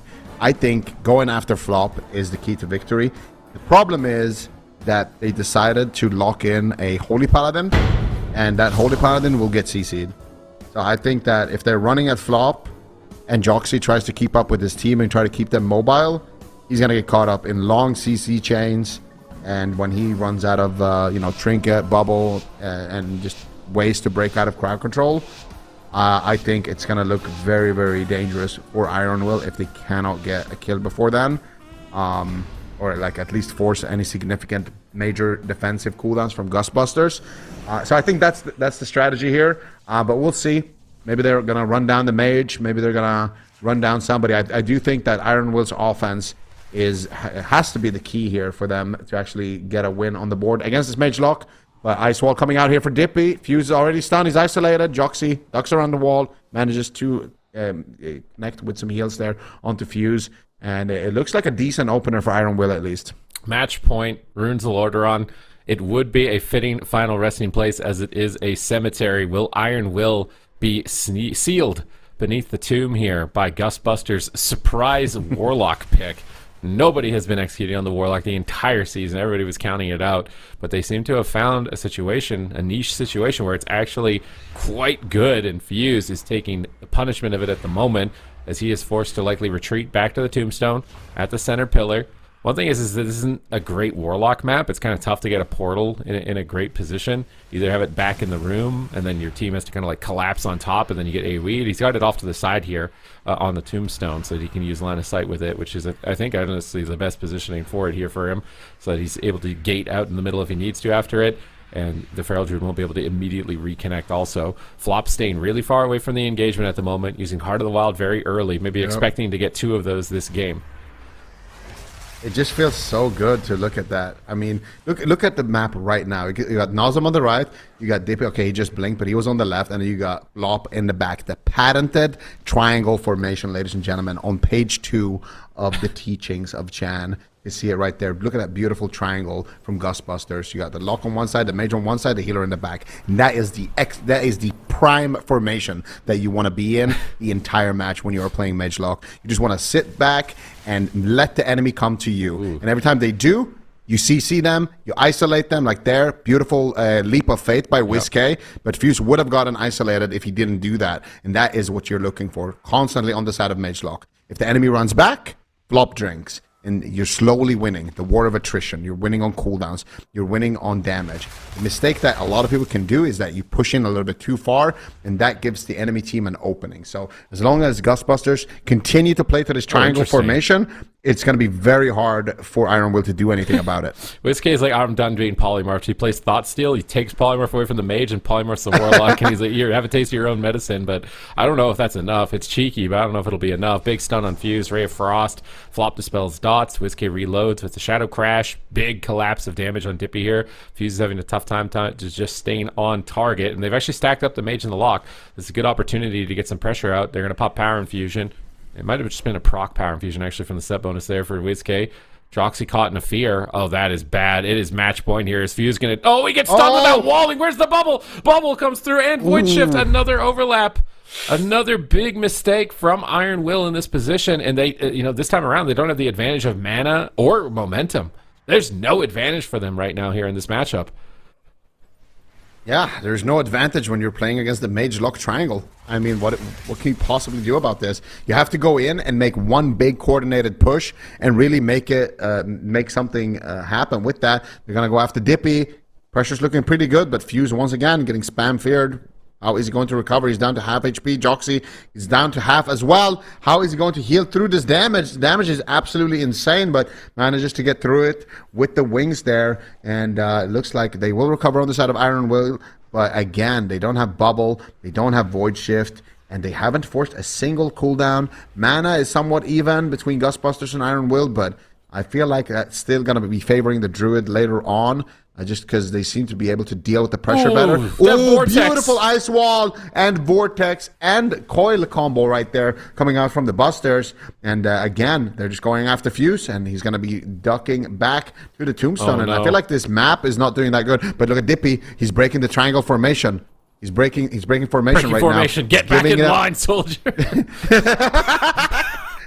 Get back. Don't disobey the text, Dippy. Never disobey the text. He's getting aggressive before the 5-minute mark. He's disobeying his masters, his overlords. Is he going to be punished here? He's repositioning. They just got them pinned at the center tomb the entire game. Ring of Frost hits around the corner, but Dippy has to block. Look, this is why you don't disobey the text. This is why you don't disobey the text. Down one ice block now. Can they reposition and find their footing? They're actually deciding to move to the tombstones on the side. I feel like the Feral Druid likes that.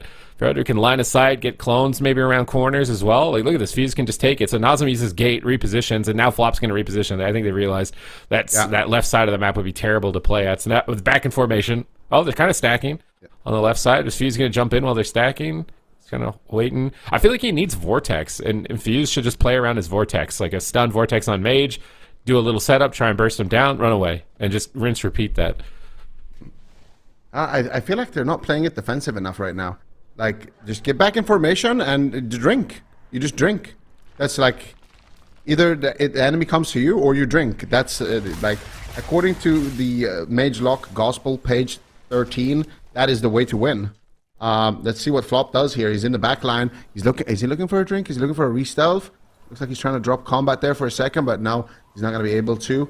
And looks like they're actually going to force Fuse to come in here. And once again, they're going to be just kiting him back and forth. That's very good. It's exactly what they want to be doing here on the side of the Mage Lock. Beautiful Ancient of Lore there by Flop, anticipating that he might get stunned. So he's going to preemptively pop that to try to immune the stun. Repentance still being casted for Joxy. You need to try to get some crowd control here on the Paladin when he presents himself in the open field like that. They're not able to find it, but it's because of that sacrifice. Joxy with a really nice heads-up sacrifice there, making sure that he can't get caught up in that moment.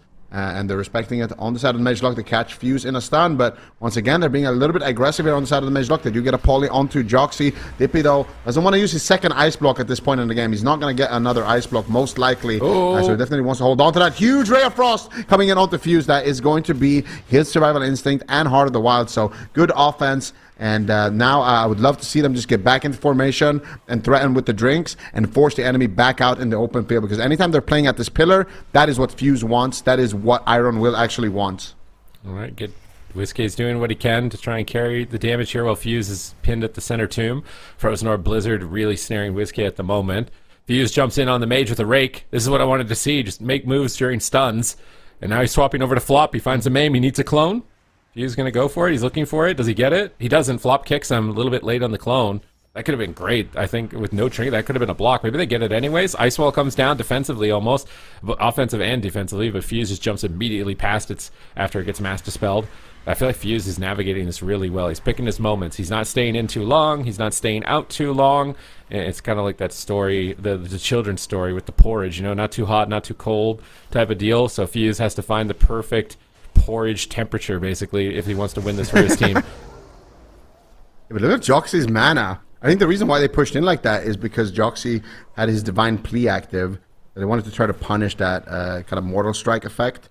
And now Flop's threatening with the drink all the way in the back line of the room. And this is it. This is a classic moment right here. Nice Vortex. Or was it a Typhoon? I'm not sure, actually. But Fuse is finding himself in a very dangerous territory. And that is going to be Joxy, actually, with a preemptive sacrifice there. Beautifully done. Normally, you would see him have to use his trinket in this position. They're looking for the polymorphs. Can they find it? No. Joxy ducks back to the corner. And this is exactly what we want to see here from the Mage Lock. Threaten with the drink all the way far back. If Fuse tries to stop it, it's going to cost him his whole spell book. Costed Joxy a lot of mana, a lot of cooldowns there, and these are exactly the type of pushes that you want to see on the side of Mage Lock. Big pressure coming out onto Wiz. You get a full Ring of Frost, nicely done there by Dippy, sniping it around the corner. Wiz actually walking into it to DR himself as well.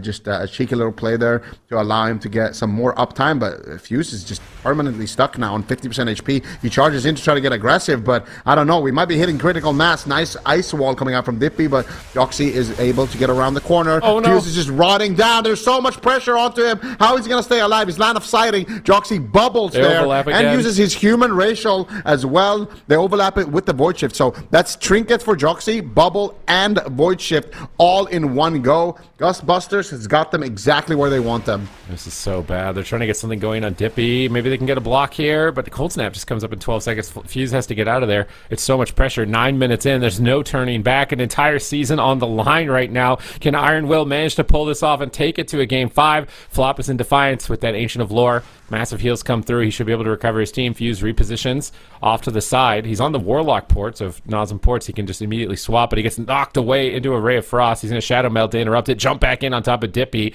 and try and tear him apart. He goes for a Cyclone. Big swap. Nice setup on Nazem with a silence from WizK. They catch him off guard. They thought they would go Dippy with how aggressive he was, but they Cyclone him and switch instead. They force on any resolve. Can they kill him through on any resolve? Fuse doesn't believe it. He's trying to run. He gets stunned. He gets bopped out of it. Stunned again. Trying to line of sight. Tyrant gets casted. Bladestorming Pet cleaving around the corner. Tyrant on the right. Pet on the left. Is WizK going to fear the Pet? He roots the Pet. It looks like the Tyrant is not casting, so at least there's no pressure there. Decent pressure on Dippy. Flop is finally out of mana.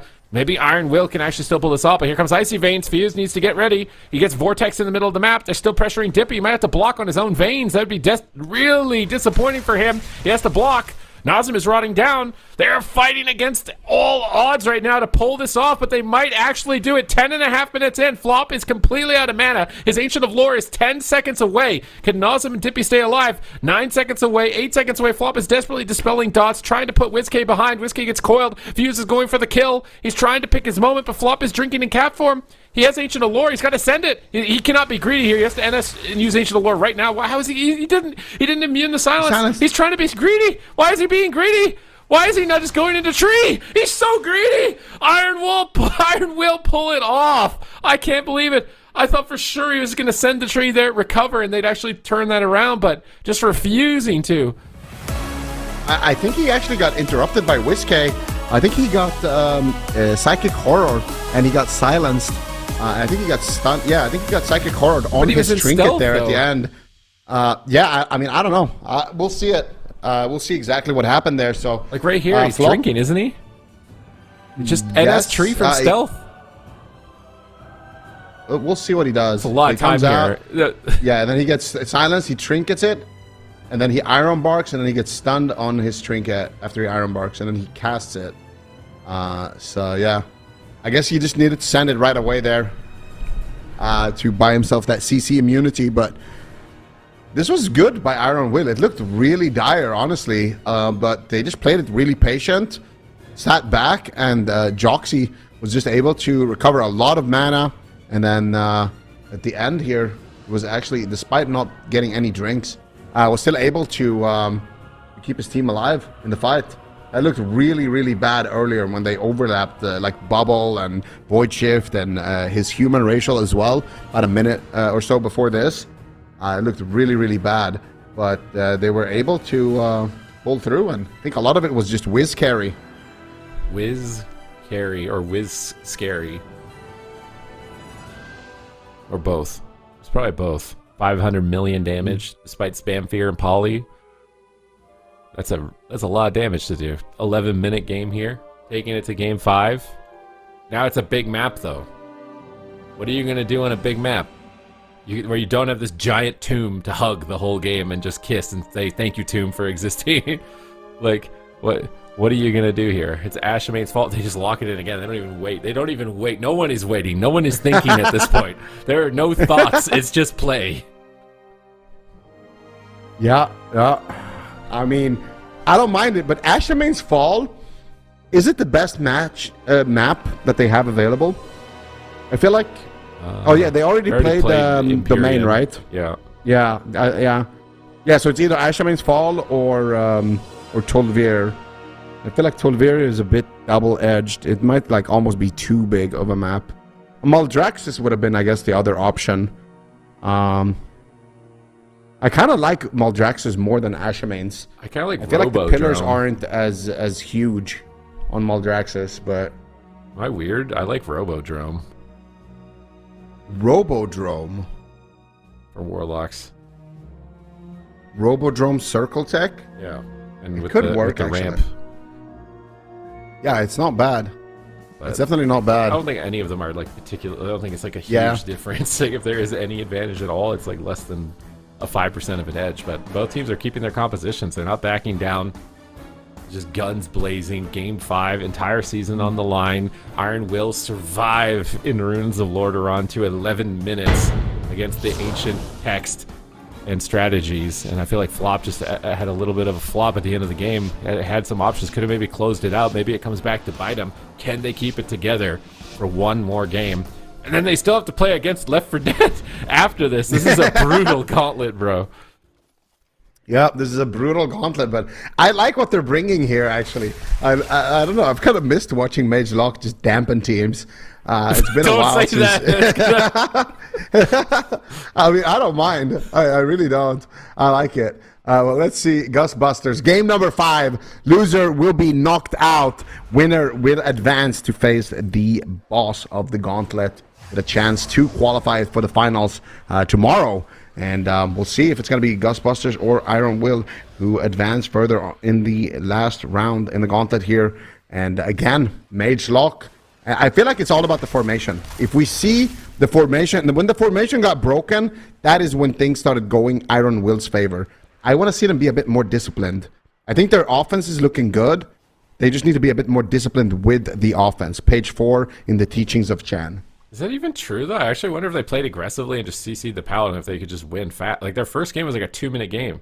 I actually wonder if they're being too passive, almost. They have good triangle positioning right now, though. Look how Nazem's on that side. Dippy's so far. He's off the screen on the left side. Like, that is good positioning. You see Blizzard come down on the left. They have good positioning right here. They can actually just hit the Paladin, which I think is great. Just hit anybody. Stay far apart. Don't let the Feral Druid move around. Nice blink back. Poly punish on the push from Joxy here from Dippy. Fuse moves forward to try and catch him with no shimmer. I like how he's paying attention to Dippy, and anytime he uses a blink, he's trying to get on him when he's got limited mobility. Now he sees an opportunity to attack Flop a little bit. Flop's going to wild charge away. I don't think he can keep up that chase. And then Nazem is just standing on top of the Paladin, actually just trying to kill the Holy Paladin. They're completely flipping this game on its head. Is Joxy ready for this kind of surprise? Dippy gets punished. Stunned behind the pillar. Trades at the barrier. Repositions. Should be able to recover. Flop's or Fuse getting dots up on Nazem now. Ice Wall. That line of sight's Fuse. He's stuck in the corner. He's trying to sneak through, but there are no cracks in that wall. Mass Dispel. Looks like they're able to just break the wall. These repositions should recover. And I feel like Joxy's always going to win on mana. That's the one thing. With this build that he's playing, he will always win on mana. So as long as they can get some good momentum, deeper and dampening, then that's definitely a win condition. They get a good push here on Dippy. Fuse gets pulled away by the Leap of Faith. They line of sight. Ring of Frost. Dippy might blink in and knock him into the ring. Joxy just runs into it. He knows it's going to break to damage. They're kind of getting AoE'd, though, at the moment. Yeah, I kind of like it. Going after Joxy seems to be a really solid strategy. They stun him there. They get his trinket. They stun him on his trinket. Ooh, they almost got his bubble there. I can't believe he didn't bubble in that position. That is extreme levels of greed there in game number 5, but it pays off here for Iron Will. They had to use the bubble. That would have been an absolute disaster, or even the Void Shift, but they're able to at least get the trinket here on the side of Gustbusters. But I think back to triangle formation and threaten with drinks. They've done their push. Actually, maybe not. Maybe they can continue here onto Joxy.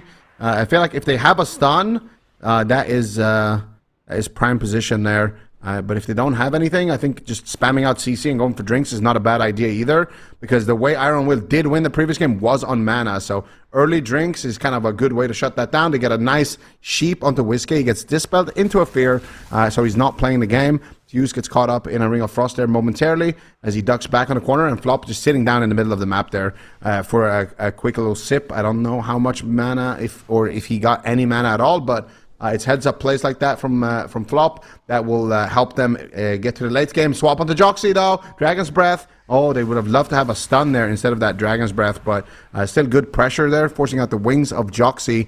And Joxy's mana is just looking unmovable at this point. Yeah, the highest mana per second healer in the game with this build that he's got here in the AWC Gauntlet. But even if you have full mana, just one good setup could still take him down. Nice blink knock into the middle of the map. They get scattered to the winds. And Dippy repositions. They get a fear on Joxy as a result. Whiskey fears Dippy back. He gets dispelled, finds a full polymorph. I think they want to go after Fuse, but he's pretty far away. He gets axe tossed. Dippy blinks in again. He gets another polymorph. Maybe a triple Dragon's Breath. They're kind of stacked. He's going to hold on to it. Hammer of Justice, that's going to break. He blast waves him off the pillar again. They're kind of sending Dippy in like this little tactical bomb. He just blinks in and then knocks everybody off the pillar and tries to get some crowd control off the back of it. So Gustbusters are mixing up their strategy, which is really going to put pressure on Iron Will.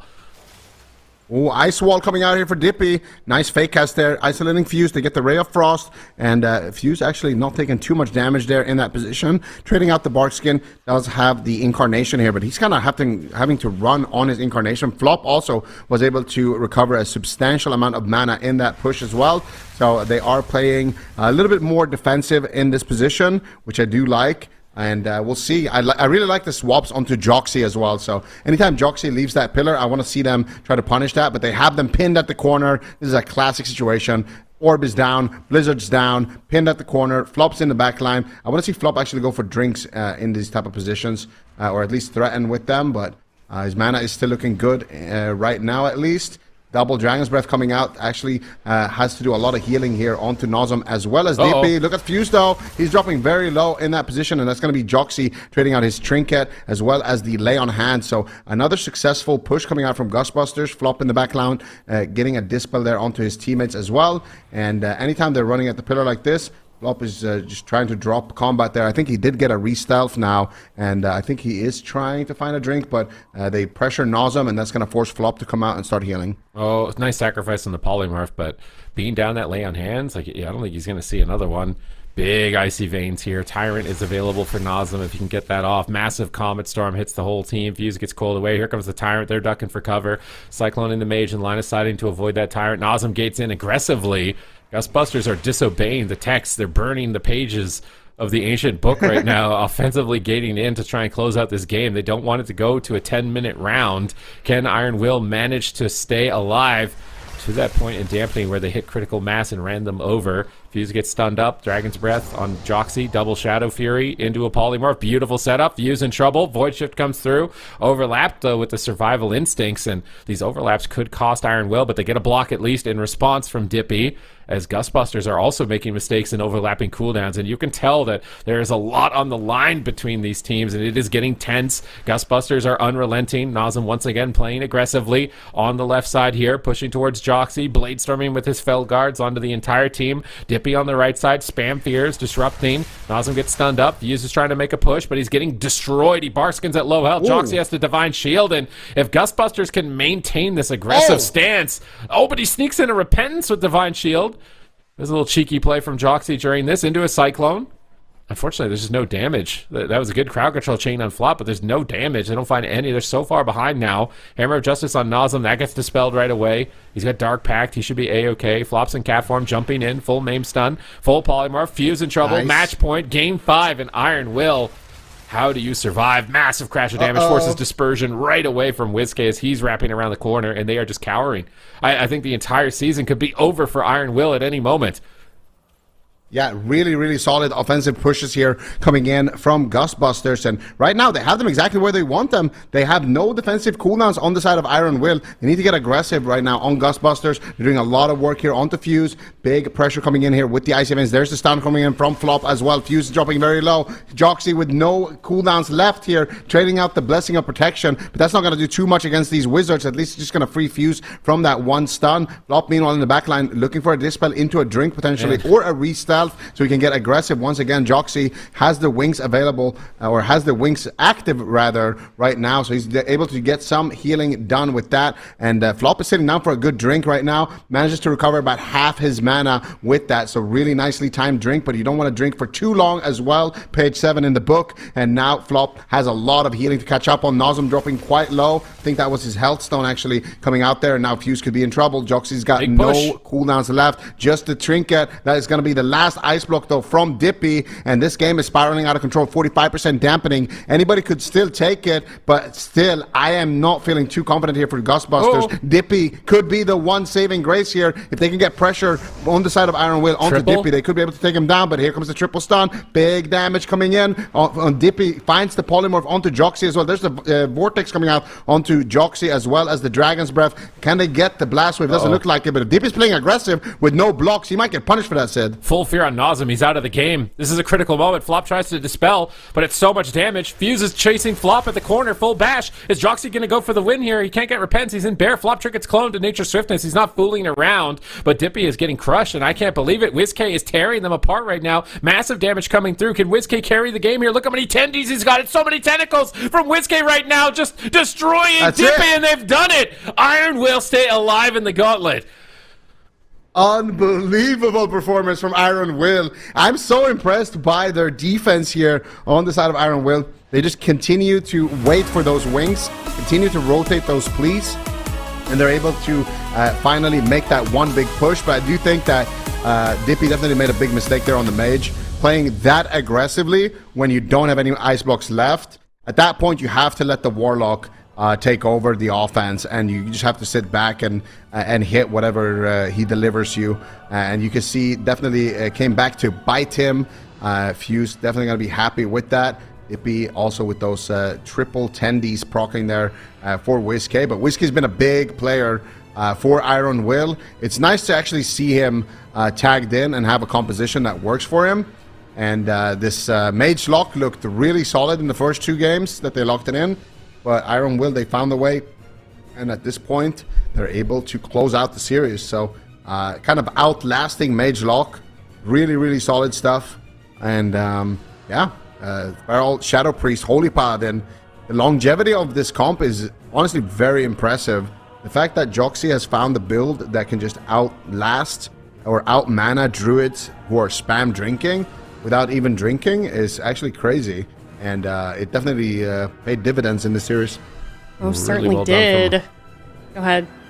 I can't believe that they actually pulled that off. I thought it was over. It just felt like Dippy and Nazem had their number. It kind of felt like BlizzCon 2014 with Bleached Bones and the 3 Amigos were like, they're all alive. Like, they're all alive. Like, but it's just like, I thought it was going to be over for them. But this time around, it's not the case.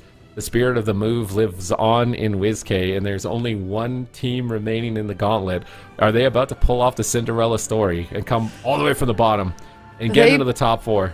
They definitely could. I mean, their name, their namesake, they're certainly following suit. Iron Will indeed. Can they make it happen? Is certainly the big question there, Supatis. Left 4 Dead, the last team standing in their way. Can they take this composition in your mind, Zico, that was able to best Ghostbusters against Left 4 Dead? That's a tough question. I don't know. I feel like Ghostbusters, I just... It's so hard to know what's going on with this team. They have, what did we even see from these guys? They're locked in Mage Lock. They locked in. Where was the Windwalker? They locked. Yeah, I'm going into the series. I'm going into the series expecting, okay, we're gonna see Chun on the Windwalker, but we saw everything except Chun on the Windwalker. So I don't know. I think Left 4 Dead and Iron Will both play very similar compositions, and I think Iron Will actually could go the entire way here. It's gonna be a really close series. Left 4 Dead have some cleaves that they can throw onto Iron Will, but they just Iron beat Will Ret also Warrior. have some mage comps. No, they just that beat him with Shadow Priest cleaves. Pharaoh. They literally just farmed Ret Warrior, made it look like a little puppy dog. Like they're just taking it on a walk out in the park. Like I've never seen Ret Warrior just be totally demoralized like that. Yeah, it was Control at the feet versus Iron Will. They just completely owned Warrior Ret. Like didn't Left 4 Dead play Feral Warrior though? A little bit they different, played but yeah. Fury Warrior Ret, I think, the last time around, and we saw Tuna's team have to play Feral Paladin Mage as well in that type of matchup, except it wasn't as good for Gage that time. But I think it's a lot different. I think Joxy's Paladin build, that Ret Warrior's not a free win. It's not a free win. Yeah, no, definitely. But they have some cleave options on the side of Left 4 Dead. We might honestly just see Shadow Priest Feral Mirror. Because Left 4 Dead was the team that kind of been running it the entire season, and it might just be a difference in what healer they pick. I mean, either way, it's going to be a really good series. It could come down to like Mage Feral versus Cleaves. It could come down to mirror matchup. It could even come down to just Wiz being like classic Wiz and playing Shadow Priest into Cleaves and somehow winning. I feel like anything could happen in this one. Yeah. Most definitely, and anything has happened already. I mean, it's just been a crazy day so far of games. Of course, we did have the EU Gauntlet earlier on as well. CHIBAKU TENSEI coming out of that alive and into the top 4 for their region. So now only one series left in the North American region. We will find out who the Gauntlet winner is and who the 4th of the top 4 in North America is. So we're going to let both of these teams take a little bit of a break. Iron Will, they've played quite a number of series in a row here. So in the meantime, we had our first game of the day. Are you guys ready? Ooh. I have no idea what it is. Pictionary Production one? sprung it Is it on a us. new We'll one? see. We don't even know. Picture this. Analyze the combination of emojis to decode the hidden message. Play along with us, chat. Historically, we're kind of bad at this. They get harder Don't and harder. tell them that. They don't need to know. Oh, sorry. That. They don't know. Like, We're so good at really this. good, We're though. so... Okay, PvP terminology. Dampening? Dampening. Oh, all right. We should have... We should... Okay. As soon as there's a water droplet and a clock. As soon as there's a water droplet and a clock. Yeah, that was too Dampening. obvious. Okay, we should have... You're too See, slow, we're good Zico. at this. Why did you tell them we're bad? Now it I makes was it just, look like we're you know, lying. I was just setting the bar really low so that they can't say we're bad. LOS. Line of Swapsy. sight. Swapsy. Right. What? It's just a brick wall. I don't know. I think he's I think at a line of bench sight's a this good time one. around, isn't he? Isn't Swapsy more a bench now? Yeah, that's true. Yeah, All right, guys, we gotta slow down. We gotta slow down. I was looking at production. they tagged me in something. Blessed is the warlock who ports before he needs to. Oh, yeah. For he who gates without foresight gates into death. Book of Chan, chapter 1, line of sight. Are we starting a cult? Is this how it happens? How do I join? What do I have to do? This is just the lost pages. The lost pages of Mage Lock. The lost pages of the Book of Chan. They're resurfacing, not just for a brief moment. Wow. Okay, The what is disciples this? have not mastered RMP the mirror. text. 3v3? Oh, mirror. Mirror mash. Yeah. RMP versus RMP. Okay. Yeah. That's Yeah. good. We're gonna speed run all of their possible combinations. What at does this the point. ancient text say about mirrors? RMP mirrors. About RMP mirrors. They don't happen anymore. RMP has been banished now for a millennium. Or just It's not mirrors in becoming ancient general. text. AWC personality. Super Is teas. this like loud or is it like mic muted? Yeah. Like which one is this? No, I think that's loud. Is it- It has to be. Is it Ah. music? Oh, it's you. It's the music note. That has to be super teas, right? Yeah. Like what? What else would it be? Oh, okay, Oh, now yeah. it's too Yeah, easy. yeah. Now it's There's too a easy. saxophone. There's music. I He's see loud, they I delayed it so you wouldn't know right away, and we still knew right away. I just knew on the first That's one. horrible. Loud, It's just so apparently. That's loud. so, Yeah, we could have just put just that one and we could have. That's good. They could have actually used any one of those three and we would have known. Amazing. Hey. You know what? I think we did pretty good. Nice. We could have just That's put what I was just saying. that one, and we could have. That's good.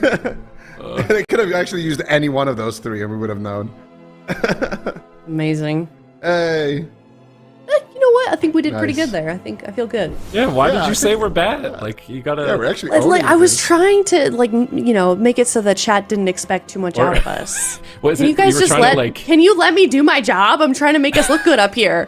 Oh my Was that gosh. the plan? Or was Yes. the plan to get production to take it easy on us? Like, if Stop you made it s- sound like we're gonna be No. bad, so they give us the easy Of one? course not. Don't doubt me ever up here, all right? Okay, I'm going to throw to break now, and when we come back, we're going to have the last series of the day. It is Left 4 Dead versus Iron Will coming up next. Stick around.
Welcome back, everybody. It is the last series of the day here in the Gauntlet. We are in North America. Only 2 teams left. One will be moving on to the Grand Finals to face off against the 3 other teams that are waiting for an opponent. Who is it going to be? Absterge, your team is still in it. Your boy, Iron Will, they're still holding strong here in the Gauntlet. Yeah, they're, I'm kind of out of breath a little bit from all the games, but they're still there. So we're just going to have to see how this one goes. I'm excited, though. I feel like they've had a long day of very intense games. So that last series was definitely crazy. I felt like a fan for once. It was really weird. Where I'm just like, why are they playing this comp? Why are they picking this map? Why are they doing this? Like, play something else. And it was stressful. But yeah, they had a good game, and I think this is going to be another tough challenge because Left 4 Dead is really solid. As a former player, if you were in this kind of position where you're playing multiple series in a row, where like you kind of know that this is it for you, you have one chance to stay in it. What do you feel like is going through their heads? Like, what kind of emotions are happening right now behind the scenes? I would definitely say that last game for sure. I know Wiz is just yelling at them to do nothing, and if he just gets into dampening, he will win. So I can definitely promise you that he's just yelling at them to just sit at the pillar and just do nothing, and he will win the game. But I feel like usually in those moments, you just have to stay focused on the present, like stay focused on like each individual game.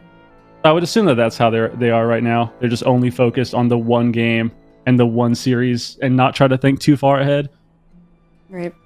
Yeah, makes sense. I mean, it's really all you can do in this situation. Left 4 Dead, they are definitely going to be bringing it to the table here, Ven. What is your take on this team? What is your prediction for this series?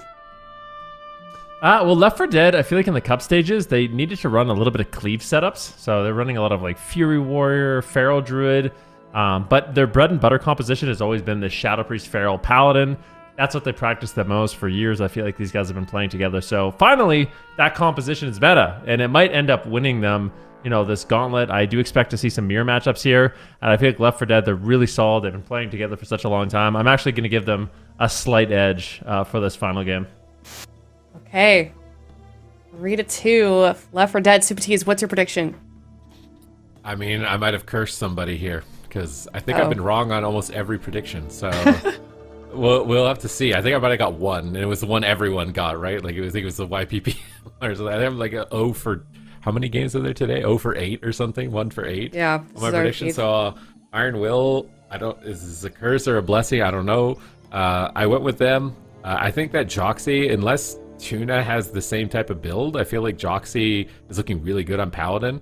And in a mirror matchup, I feel like the way that he's playing and his build plays, that it's going to work out really well for him. Okay. Absterge, of course, your prediction makes sense, but 3-2. You want to defend that a little bit more? Oh, wow. Defend it? I mean, I just think it's going to be a close series. I feel like we're going to see a mirror. I think it's a Feral Shadow Priest mirror, and I think that those are very, very back and forth. We saw that last season when Welcome to the Jung played it. Left 4 Dead played it as well. We played it. Gage was the Shadow Priest for, I think that he was on the Toads before. So I think it's just a comp that a lot of people are going to play. And, I'll give a couple losses, I feel like there's a chance, but I'm ride or die. Mm-hmm. I'm ride or die for sure. The whole Gauntlet, I've been there. The backbone. All right, well, let's see if they can keep it going here. Left 4 Dead certainly going to be giving Iron Will a tremendous challenge. Who is going to come out of this alive? Who will make it to the Grand Finals? Is it going to be Left 4 Dead or Iron Will? Game number 1 kicking off. Mirror, mirror on the wall. WizK versus Gage. I feel like Gage, as a ladder player, has been leveling up to challenge WizK for the Shadow Priest throne to take the crown. So this is a really cool series to play for the final portion of the Gauntlet. We've never seen a team in North America climb from the bottom of the Gauntlet and make it into the top 4. Iron Will be setting records if they manage to win this series. Oh, we'll see what they can do. Iron Will, they might be fatigued at this point. They've been playing all day, starting at the very early stage of the Gauntlet. Now they're just one away from making into the finals. But Left 4 Dead will be their final opponent. Very back and forth here at the early stages of the match. Action gets interrupted. Good denial of the Cyclones there. And Cyclones have been a key part of this matchup. Whatever Feral Druid can land more Cyclones and kind of deny momentum and swap around is really going to be enabling his team for success. Let's see who's going to be getting momentum going here. WizK just past Gage here now at 33 million, but Axton has a big lead. Damage is the name of the game in this matchup, with a little bit of crowd control sprinkled in between as we see silences and stuns going out onto the Paladins. Fuse is getting crushed very early on. Everyone is dying. This is a crazy momentum for only 1 minute into the game. Paladins are struggling. Fuse could fall over. He's critically low and being greedy. Renewal finally pops through, and now WizK is getting blasted. He's slowly recovering here in the midfield, trying to get through the interrupts. He's a bit worried about Axton, I think, landing a Skull Bash right now. Joxy repositioning, Searing Glare. He gets maimed on it. Maybe they could even swap to him. He's just rotting down to a couple of bleeds. They Repentance him instead. And this chain crowd control, man, it's just everybody's getting crowd controlled now. I said it was all about damage, but now look at the entire team is just CC'd. Repentance and Cyclone. Now Axton into a Repentance. Now Tuna into a Hammer of Justice. Joxy's getting really good crowd control. Gage is low. He's being greedy. Oh my god, he's getting away with this greed. I can't believe he gets away with it. No dispersion, and he fakes the interrupt. Yeah, nicely done there by Gage. Sometimes greed can be good. Tuna manages to stabilize him, but still rotting down. There's a lot of pressure. We've seen this matchup play out last season. We were going the distance, 10-minute games. It was not easy for these teams to close it out, but pressure seems to be a lot higher in these matchups. Right now, Axton looking for a Cyclone. He fake casts the interrupt, gets the full main, the full Cyclone, doing a great job here. Joxy's in crowd control. WizK is rotting down. Joxy is falling further and further behind, but at the same time, Fuse is getting low. Great pressure here from both Axton and Gage, but it's so back and forth. You can see both Gage and Axton getting low as well. So, I mean, this is still just anyone's game. WizK fakes an interrupt, but he's getting rotted down from Axton. He's going for Dark Ascension, trying to tear in, but he might have to disperse on his own Dark Ascension. That would be devastating. He has to disperse on his own Dark Ascension. He's getting Cycloned on it. He's not going to get a lot of value out of this, and WizK gets shut out there on his major cooldowns. Bash on Joxy now. Tuna goes for Repentance. He gets the Repentance. Two players are rotting down. This could be Divine Shield. A critical moment. WizK gets chomped. Big ferocious bites. Joxy just can't move. He has to Divine Shield and lay on hands, and Left 4 Dead have the edge when it comes to crowd control. Yeah, right now cooldowns it was way in favor here for Left 4 Dead. At the same time, Axton and Tuna are getting low. He's got the Sacrifice as well as the Avenging Wrath up, so really able to get out some additional healing. He gets caught into the Hammer of Justice. Fuse is there as well, but I think Tuna will survive, and now it's going to be Fuse on the back foot. Psychic Horror lands. There's no Divine Shield. There's no Trinket. A full Fear lands. WizK does have the Voice Shift, though, so at any moment, WizK can exchange his health for someone else, but that's where the rot pressure comes in. It becomes really difficult for WizK to make that decision if he's low on health as well. It's really not going to be doing too much, so we'll see. For the moment, Iron Will seems to be stable. Both teams seem to be relatively healthy, but they're continuing to make a push. All right, once again, more Repentance is sneaking through for Tuna. He's maintaining his mana. As far as Mirror is concerned, WizK still has a little bit of lead, but Axton is making up for that. And as far as Paladins, I feel like Tuna is just getting a little bit more crowd control, but nice Psychic Scream from WizK. But then Fuse gets put into a Psychic Scream. Hammer Justice down on Axton. Silence on Tuna. Big opportunity. Maybe they can turn this around on Axton. No Barkskin for 4. Not enough damage to do so. This is a series I think they could go to the distance. Like, these are games I think they could go 10 minutes. I think we could go game 5, all 10-minute games. I think we might be here. This could be brutal for the Iron Will if that happens, because they have been playing out the entire day if they have to play out a series like that, and it's going to be just edge of your seat. Look at this pressure. Fuse is almost falling over. He might just die with the silence. Void Shift comes through. WizK once again with a clutch play, but everyone is rotting. Joxy is struggling, tearing them apart. Dying through his Avenging Crusader. He's just dying through heals. He's dying through heals. Joxy isn't in crowd control at all. He's just dying through healing. But Tuna's struggling too now. He has to Divine Shield as Joxy gets feared away. Has no escapes remaining. Big heals come through. They manage to pull it back. They force Tuna's hand. Axton down at 50%. WizK's doing whatever he can to keep his team in this game right now. A double Psychic Scream into a rep. Tuna is going to be able to break free and recover. And if they manage to stabilize, it's Fuse who's going to be in trouble. Name stun on WizK. Here comes the Rake. Axton tearing in with that Tiger's Fury. Big bleeds are building up. WizK's tearing in with Void Torrent, trying to keep his team going. Feral Druids are the focus point, but there's a full Fear with no break. Silence on WizK. Fuses into Bear. Renewal. Bash the Feral. Run away. Look for a Cyclone. He gets interrupted with a stun. Tuna silence. Maybe they can turn it around. Can WizK actually manage to turn this around for the team? Hammer Justice on Tuna gets Mass Dispelled by Gage. Triple Psychic Scream from WizK. Insane turnaround if Iron Will managed to pull this off. Joxy Baba gets some Repentance, but it's going to break. Tuna gets stunned for a moment. Triple pressure. Tuna needs to pull back. He's got 6 seconds on Avenging Crusader. Is he going to be able to stall? It looks like he's going to survive for now. And now they're getting aggressive. Tuna is charging in. Hammers are down. Full fear on Fuse. WizK gets low. He grips him away from the Repentance, but it doesn't matter. It lands in WizK. He's trying to heal. He's trying to heal. He's doing what he can, but it's not enough. And Left 4 Dead will close out game 1. Oh, man. I mean, there was one moment in the game. It was just maybe 30 seconds before this. Tuna's Lay on Hands came off of cooldown. He used it on the Gage. He gave Gage the ability to use his Void Shift. And it was just, that one cooldown really put them back in the game because it was not looking good. Left 4 Dead, somehow Iron Will got a massive swell of momentum. They almost completely overwhelmed Left 4 Dead, but these teams are just so difficult to take down. Oh my god, man. Right what here, was it that broke the life rep at the end? Does anyone know? Before this. I don't know. We're going to... The rep on the opposite side, you mean? Yeah, there was a rep on Yeah. Tuna that just broke off the triple fear. I don't know if we have it in the replay or not. This life grip, man, if it was just 1 inch away there, you could have avoided this from WizK. It's tragic. Yeah, WizK ultimately will fall, and Left 4 Dead, they're going to pick up momentum in that first game, but that was incredibly back and forth. I mean, this was really anyone's game. Just a few moments before this, Axton, Gage, and Tuna were all hovering around 20-30% health. WizK lands a beautiful triple fear, but eventually you just kind of run out of cooldowns. It becomes really difficult to stabilize. Joxy has this trinket here, but it seems like he's opting, not sure why he was waiting. Maybe he's afraid he's going to get stunned on his trinket or something like that, but I'm surprised he didn't just pull the trigger with that. I think Axton was casting a clone. Maybe he was a little scared, but they were pretty close to kind of coming back that game. It seemed like the start was definitely super brutal for them. I feel like the start of the game, Left 4 Dead was just doing a lot better job of getting more CC on Joxy, but also more CC on both the DPS as well. More clones low, cloning cooldowns, cloning disperse. What do you think that's coming down to? Is it just like comfort in the matchup? Is it fatigue? And they just played a really dampening game, right? Where they didn't have to really CC, they just kind of turtle. Is that the issue? Perhaps. I mean, it's hard, I think, to go multiple series in a row and then here we go, same matchup, multiple series in a row, and then the last series they played, like you said, you're kind of just sitting at the pillar, you're waiting for the game to play, and now you have to hit your buttons. Now you have to wake up again. So I'm not too... Oh, here it is. Here's the rep. What broke this? Oh, he swapped it. Okay.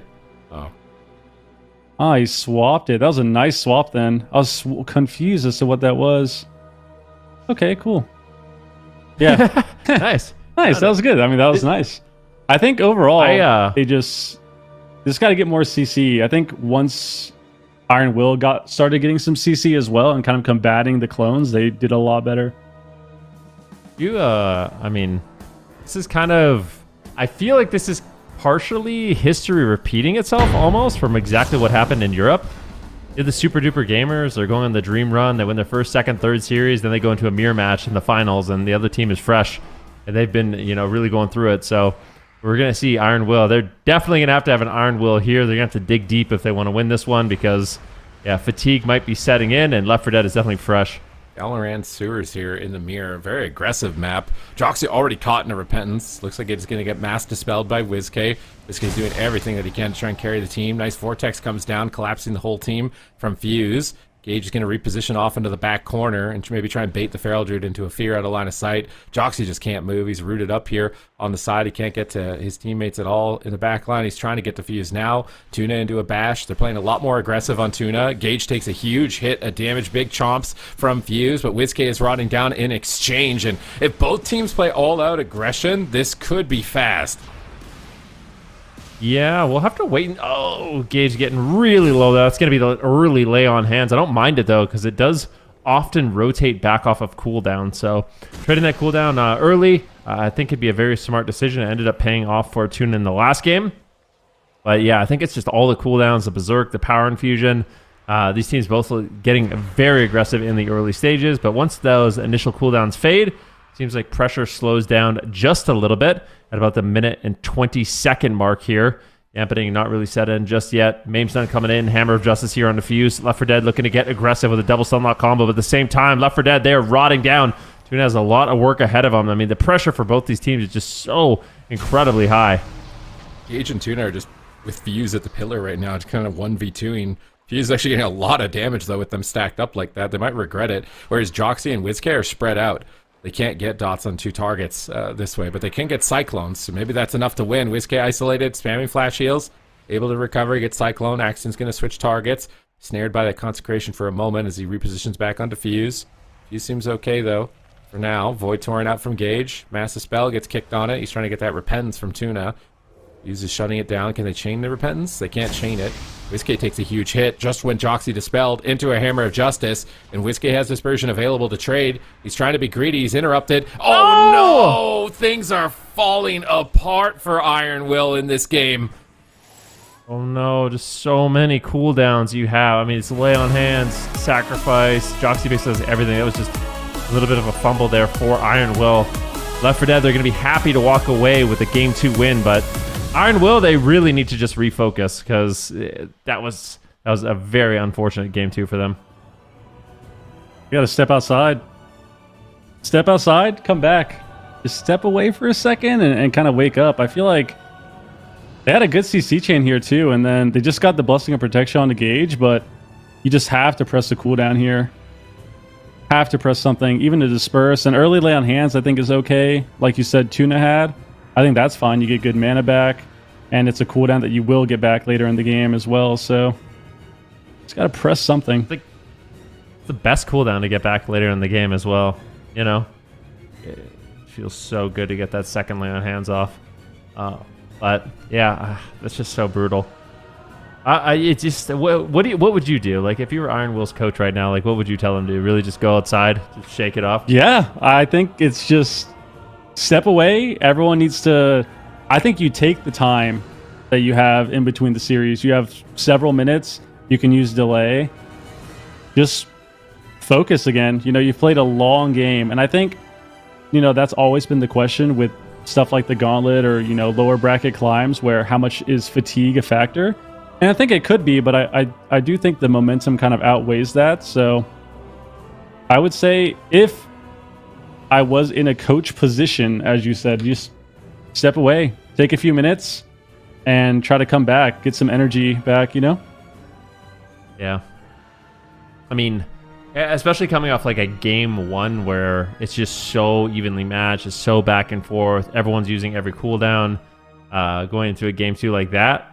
But maybe Iron Will, I mean, I feel like I've been in those situations where you lose in like a weird way and you're like, I don't care, just forget about it, let's go, queue up. Like, queue up again, we just gotta get in the queue, you know? Like, have you guys ever felt like that? I mean, yeah, I think it's... a bit. I'm just kidding. Well, like, I mean, when you lose and you have to sit a long queue, that feels bad, right? Sometimes. That's the worst, yeah. So, but I don't know if you've just played, like, how many games have they played? So for like 10 maybe total between the 3 series they've already played, including this. Like, it's a lot of games. It's a lot of games to be sitting here now. What is the comms like, do you think, for WizK, Fuse, and Joxy? Are they posy vibes comms? Are they, like, in a situation like this? I would say there's probably an immediate frustration after a game like that, but I would assume that majority of them are positive. I mean, it's not like they're getting, it's not like they haven't gotten this far, you know? They've gotten this far, so it's for a reason. Here we are, the gates are open, an entire season on the line. Iron Will have battled it out brutally to get this to this stage in the Gauntlet, but Left 4 Dead just playing on another level right now, looking so solid. And Gage is looking to steal WizK's crown for best Shadow Priest in North America. Can WizK manage to hold it in his possession in this series after reverse sweep 3 games in a row? No more room for mistakes. Joxy's playing very passive in the back line, away from the engagement. And Gage and WizK are just playing right in front of each other's faces at the moment, which is great for Tuna, or not great for Tuna, sorry. They're playing a lot closer to Tuna. I think that's a big favor for Joxy if he can stay further away from the engagement. Yeah, let's see. Tuna just doing a really good job line of sighting so far in the match. And you can see all 3 members of Left 4 Dead rotting down. We've got about 22 seconds left on that Avenging Crusader. Will allow him to get a lot of healing out. And this is that initial pressure we saw in the last game. And all 3 games, basically, everyone's just dead in the first minute. This is when damage is sky high. All the cooldowns have been popped. Pressure and DPS are at an absolute maximum. The Paladins haven't been willing to make too many trades just yet. Just a sacrifice, Searing Glare. Axton looking for a potential Cyclone. He finds it on Diffuse, and that's massive. Like, every single Cyclone he can land on Diffuse just puts Axton further and further ahead of the match. Big jump over here on Fuse. He pre-bears. Tanking the hits, but a fear on Joxy. Looks like he got Mass Dispel, but he hit a Vampiric Touch there at the same time. Now into a Repentance. Oh, no. This is a lot of crowd control. Fuse is still low. WizK gets cloned. Oh, no! He almost goes down. Lay on hands. Renewal come through at the last second. It looks so dicey for Iron Will. They look so shaky in the mirror match right now. There's no confidence. It's just these last second calls, barely scraping by. Now a silence and a stun. The coordination from Left 4 Dead is there. And if it stays like this much longer, it could just be it for Iron Will. An entire season just blown out the window. And Left 4 Dead will take that 4th spot in North America. Yeah, really close call. But if we look at damage, Fuse is ahead of Axton, WizK is ahead of Gage. They are not out of it yet. Iron Will is still holding on. They're not going to go down without a fight, putting a lot of pressure so far in the match. Tuna looking for a potential Searing Glare here. Fuse is there, but he's caught in that Searing Glare, not able to get out too much pressure. And there's a lot of damage. Fuse needs to be careful. Do not run behind that pillar. He gets caught into a Hammer of Justice behind that pillar. That could be lights out. Potential collapsing void here for Gage as well. If he's going to get interrupted at the same time, Axton's pushing forward, getting the damage rolling on WizK, and this is great pressure so far. Both Feral Druids just doing what they can. Axton rolls back, looking like he could be in a little bit of danger. WizK finally forces him away to retreat, even just for a brief moment. Oh, another fear on Joxy. Fuse is in bear form. Holding on to dear life with that bark skin. Tuna repentance from Joxy. He gets his off first. Finally, maybe a moment of reprieve as Joxy's getting spam crowd control, but he gets skull bashed. Entire team is rotting down. I think it could be a Divine Shield at any moment here. He gets repentance. TS the Divine Shield. Everyone is dying. This is dire straits for Iron Will. They're holding on by a thread. WizK gets repentance away. He doesn't have time to dispel. He's falling behind. WizK is taken out of the game. He gets a stun on Tuna. They're trying to make a miracle happen. Axton blocks with Survival Instincts and a Cyclone. He fakes the interrupt, and Fuse gets a Cyclone on Axton. Nice play from Fuse, ramping up some damage on Gage, but they're not going to be able to stick. It looks like he gets back around the corner. Collapsing Void, though, might hit pretty big. Axton is rotting down. Can Iron Will actually do it? Nice repentance from Joxy, and that forces Divine Shield from Tuna. Iron Will, slowly but surely, putting themselves back in the game. They're going to shake off that last loss. They're looking good so far in the match, but it's still anyone's game. 15% dampening. About 4 minutes have elapsed. Gage is in trouble. He's got the dispersion. Is he going to have to trade? No. They opted to just trade out the Blessing of Protection instead, but Gage gets interrupted. Oh no, disaster! Is he going to fumble? No. It's going to be the dispersion, but at the same time, Fuse and WizK are low. This is so back and forth. Tuna is in a full repentance right now. He's got the trinket. He's got the sacrifice. Will he make the trade? It looks like he doesn't have to. So somehow, some way, Left 4 Dead to survive, but that was a very close call on Gage. He survives. Axton doesn't have a lot of cooldowns. Tuna is now struggling. Suddenly his game is flipped. I feel like Iron will have the advantage. Look at this pressure. Axton's rotting down. He jumps over to Tuna, pressuring Fuse away, trying to get him off of the Paladin. Joxy's dispelling dots, trying to stay ahead of the pressure, but Fuse is getting low. Pops renewal. Here comes the Incarnation. Triple fear from WizK. Look at this pressure coming out from Iron Will in game number 3, and Cage will be toppled. Iron Will are not going down without a fight. Yeah, this is what we needed. We needed Iron Will to have a pick-me-up like that. That was a great game. WizK and Fuse had a lot of pressure. In the early stages, it was looking a little bit scary. It was almost a one-shot moment there on Fuse, but inevitably, they just kept their cool. They survived, and slowly but surely pulled out ahead. These mirrors are no joke. The damage is so crazy. I thought at one point Fuse was going to go down. The nice rift behind the pillar. Sid starts screaming, and that's how you know it's crazy. Once Sid starts getting louder, it's like the rift is going to blow up, and he's done. But they managed to survive, and they did a lot better this game, I think, with getting crowd control. I feel like Left 4 Dead had a few fumbles defensively, and they were still getting crowd control, but it felt like, I don't know, maybe they just got too aggressive because they were really ahead at the start of the game. Yeah, I don't know. It felt like they had control of it for the earlier parts. I thought it was going to be it for Iron Will. That moment when Fuse hit 1%, I don't know if we have that on the replay. Like, there was literally a moment in this game where Fuse had like single-digit HP numbers, and they get lay on hands off at the last second, and then it's like everyone is dying. Joxy has to bubble on top of other cooldowns, and it's like it looks like it's over, and then they just suddenly flip a switch. They're backed into a corner, backs against the wall, nothing left, and they just flipped a switch like, we got to make this work right now. We got nothing left, and they managed to make it work. And sometimes you need that fire. Sometimes you need no second chances, no backup plan. You just need to go all in, and it worked out for them. But the spirit of the move lives on, basically. 'Cause that has been the spirit of the move every season that we've seen them. So WizK is still holding on to that. Yeah, it's good to see. I wonder what map we're going to be going to. It looks like it's going to be Hook Point, so a really small map. And yeah, this composition, the Shadow Priest Feral Paladin, it took a little bit of a hiatus. What it took is for Fury Wars to be nerfed. I think Paladin's got a little bit of a buff. Fury Wars got a little bit of a nerf, and it's enabled this composition to kind of crawl back into the meta just a little bit. And I think at least in North America, it's going to be one of these compositions we see quite a bit of. So winning this mirror match is going to be really important, because I think in the finals, there's going to be other teams playing this composition. So want to be the team, obviously, that qualifies, that comes out ahead, gets that momentum in this matchup.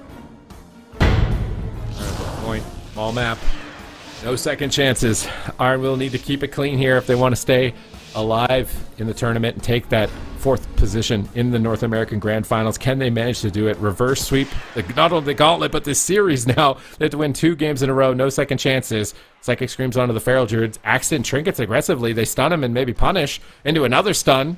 Beautiful punish by Iron Will. Tuna's in a maim. Can he get a Cyclone? He's not going to go for it. They silence instead. Gotta dodge the Void Volleys. Fuse is having a hard time. There's so many Void Volleys. He can't dodge all of them. Void Rift here around the corner. Big stun. Tuna's rotting. Crazy pressure from Iron Will, but I think Tuna around the corner here should be able to recover. Oh, that Searing Glare almost went off before the clone. Clone on Gage is going to put him behind. WizK is stunned. Joxy's tearing into Axton with WizK, trying to pressure the Druid. He line of sights Clone. They fear it as well, looking for repentance maybe on the Cyclone. He gets skull bashed. Honestly, it's Joxy. Probably maybe happy about that. Now WizK doesn't have to deal with it. And it looks like he'll survive with a stone form. Not a stone form in that position. Just able to heal through the damage, reposition. Tuna's in the back line. Axton's taking some hits. Fuse is rotting. Big momentum for Left 4 Dead. And on match point, this is so tough for Joxy. These types of situations where if Axton's able to pressure him, get Cyclones, rot the team down. Oh, no. What's the call going to be? What's the call? They're trying to be greedy. Nice low Cyclone. Joxy dispelling dots while Axton's attacking him. A risky move. Looks like he's going to recover in the backline here. Now we switch over to Gage. He's trying to get aggressive here with the Dark Ascension. He gets shut down by a maim stun. But now fuses into a Cyclone. WizK's trying to mass the spell. He gets stunned. He can't connect it. Trying to reposition. It seems like both teams are a little bit more conservative. Maybe Axton, he's getting a bit more aggressive. It doesn't seem like Fuse is able to get the same type of pressure on Tuna like he was last time. Yeah, both teams look like they're taking a little bit more of a defensive posture for this game. Gage going to be line of sight, throwing some flash heals in. Fuse pushing forward, gets a big bite, and Gage is down to 50% health, now into the full stun. Tuna in the backline, no crowd control on him just yet. Throws in an armament, a Hammer of Justice on the Fuse, and should be okay. Paladin is trying as much as they can to dispel off the Shadow Priest damage over time effects. The more you can do that, you kind of stay further and further ahead of the matchup, and you don't have to heal through that damage, which is really nice. Silence now onto Tuna. Axton gets feared up. A little bit of danger here for Left 4 Dead. Iron Will picking up momentum once again. The fear lands, though. Joxy gets put into a Cyclone, and now it's going to be WizK in trouble. Does not want to mess around, and will just dispersion. I like that dispersion. Thank you, WizK. All right, Fuse walls too, and he trinkets on top of it. He pre-walled the stun. I'm surprised he trinketed there. Now he's getting just stunned multiple times. They make a trade, but they're falling behind. Where are their openings? I mean, are they going to make a Feral Druid swap? I mean, Gage has just got this great positioning where he can line of sight on this fence line, whereas WizK, he's not as close to the fence, so him avoiding, cast Cyclones and dots is a bit harder. Fear on Fuse now, baiting him back into the corner. Everyone's rotting down. Avenging Crusader up for Joxy. He's got to get some big heals out here. He actually dispels with the last second of it. That's going to put him behind. Now into a silence. I think everyone is dead here. It's so much damage. He's so low. Lay on Hands barely does anything. I've never seen Lay on Hands barely do anything. They're still rotting down. It's match point for Iron Will. It could be lights out an entire season right here in this game. And Joxy is still spam dispelling in defiance despite being so far behind the momentum. WizK gets cloned at low health on his Desperate Prayer. That's about to fall. WizK gets swapped too. He's rotting down. He gets caught in a hammer. Joxy dispels it. Tuna's getting pressured. Maybe they can turn this around. Maybe Joxy's greed is actually going to pay off for them. He's just been spamming dispels on these dots, trying to put Gage behind. Here comes the Dark Ascension. WizK is ramping up, but he's the one on the back foot. He gets kicked on his Void Torrent. A big heals come through. We'll recover. Cyclone. Axton's trying to find it again. He gets stunned on it. Good shutdown from WizK. Denying that Cyclone for as long as possible to keep his damage rolling here. Now he's into a maim stun. Tuna into a bash. Fuse has great positioning here. Fuse can bash Tuna, hit the Shadow Priest. if Iron Will can actually maintain this positioning, I think they can win this. Yeah, let's see what they can do. 4 minutes have elapsed into the game. WizKid is getting really low on health. Left 4 Dead looking to shut down the dream run of Iron Will. Iron Will, they have to survive. Oh, they They've overlap. had such a long day. If they get, if they lose this, they're knocked out of the Gauntlet and not making it into the finals. So this is just such an important match. They need to tie up the series. Full Cyclone lands on WizK. Axton going for some crowd control, but he gets caught into a Hammer of Justice.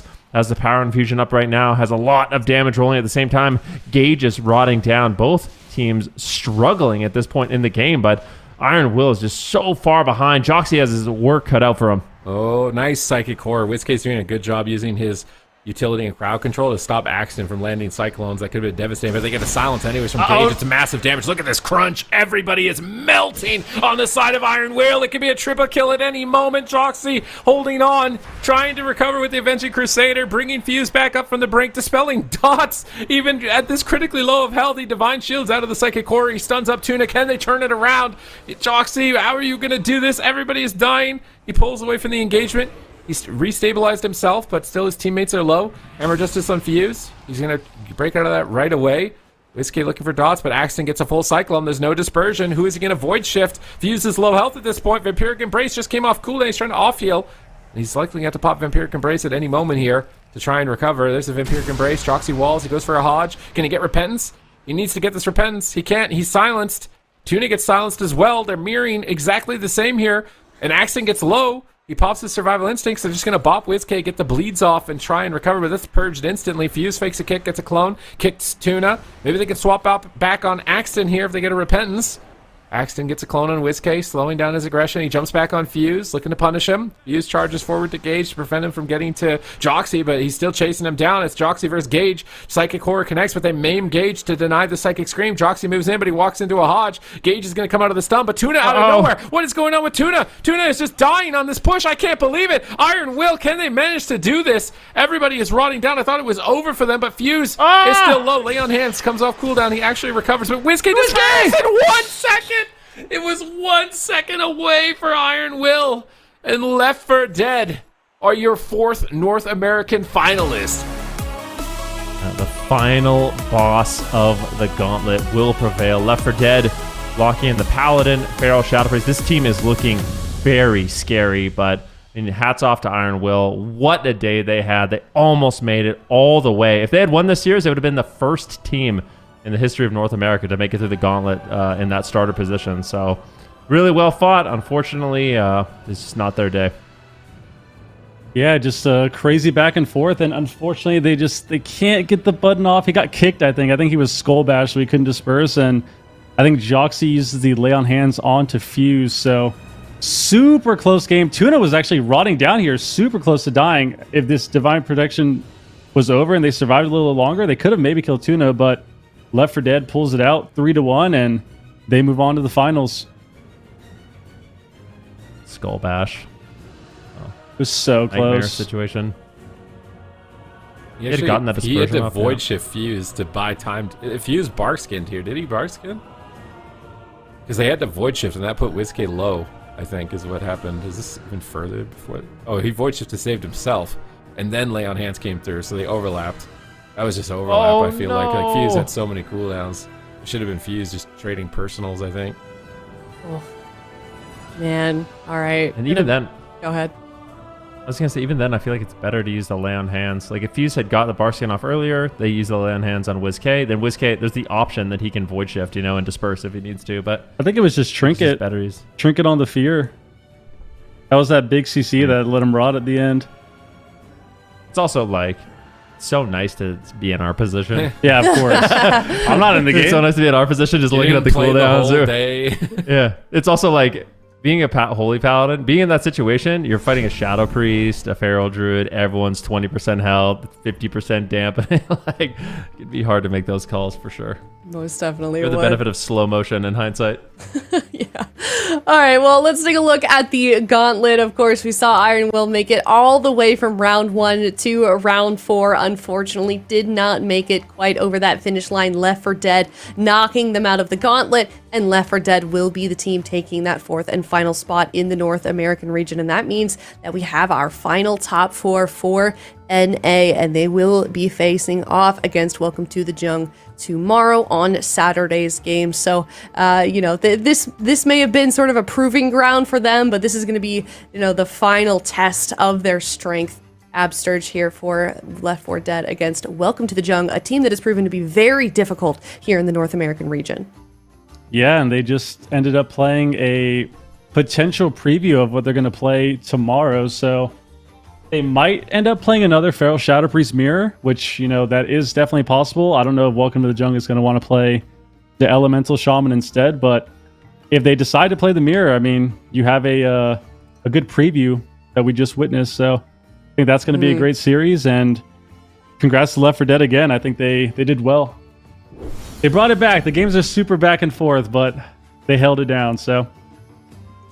Yeah, they most definitely did. So make sure you guys are tuning in for those games tomorrow, because we also have Europe. That will be actually the first half of the day, because we did have our gauntlet for that as well. It was CHIBAKU TENSEI that made it out of the gauntlet and will be facing off against DUPER. That is the journey here for CHIBAKU TENSEI. They made it not quite as far of a run. They had that round 4 that they were just kind of waiting for an opponent all day. Super Duper Gamers was the team that did end up falling to them. So tomorrow, for the first series of the day, Super Ts, they're going to be facing off against DUPER. Yeah, I mean, I think they're a team to watch. I feel like their Demon Hunter Ellie is just the wild card of this bracket, and they're also Blizzoan Warrior has been the wild card against the Subtlety Rogues, which every team in this top 4 has the option for that. So CHIBAKU have leveled up a lot. They looked really impressive. They were able to beat their demons because they just got smashed by Super Duper Gamers the last time they went head to head. Like, they had Zeepai on Arcane Mage for some weird reason the last time they played, and they got smashed. So they have leveled up a lot. They've skilled up a lot, and I think they are going to be a serious contender in that top 4. I am so excited for tomorrow. This is the conclusion of season 2. It's been such an incredible season to watch these teams grow and develop, and it's all going to come to a head on a Saturday and Sunday, where we will be crowning our champion for EU and NA for season 2 of The War Within. Before we sign off, though, we do have a updated leaderboard apparently for the predictions. No, don't do it. I'm sorry, I got to do it. They're telling me to do it. We're gonna do it. I'm curious. Oh, it's broken. Oh, Sid. Hey, man, I'm just keeping the coin company, okay? Ooh, look at that. From the first series, Aya and I are back. Look at that. I'll take that. I think What's this up, Ben? is rigged. Are we sure? Rigged? What do you mean? Yeah, is that an accurate count? I'm gonna have to go back and look at my predictions. I only got 2 wrong. Okay, all right. We'll do some recounting. We'll see. But let us know in chat how you feel like you did with those predictions. But in the meantime, we're going to head off. Thank you everyone so much for watching. The action will continue tomorrow for North America and Europe. Thank you guys so much. Twitch.tv/Warcraft. We are also on YouTube, same time, same place. See you guys tomorrow, 10 a.m. Pacific or 7 p.m. CEST. Good night.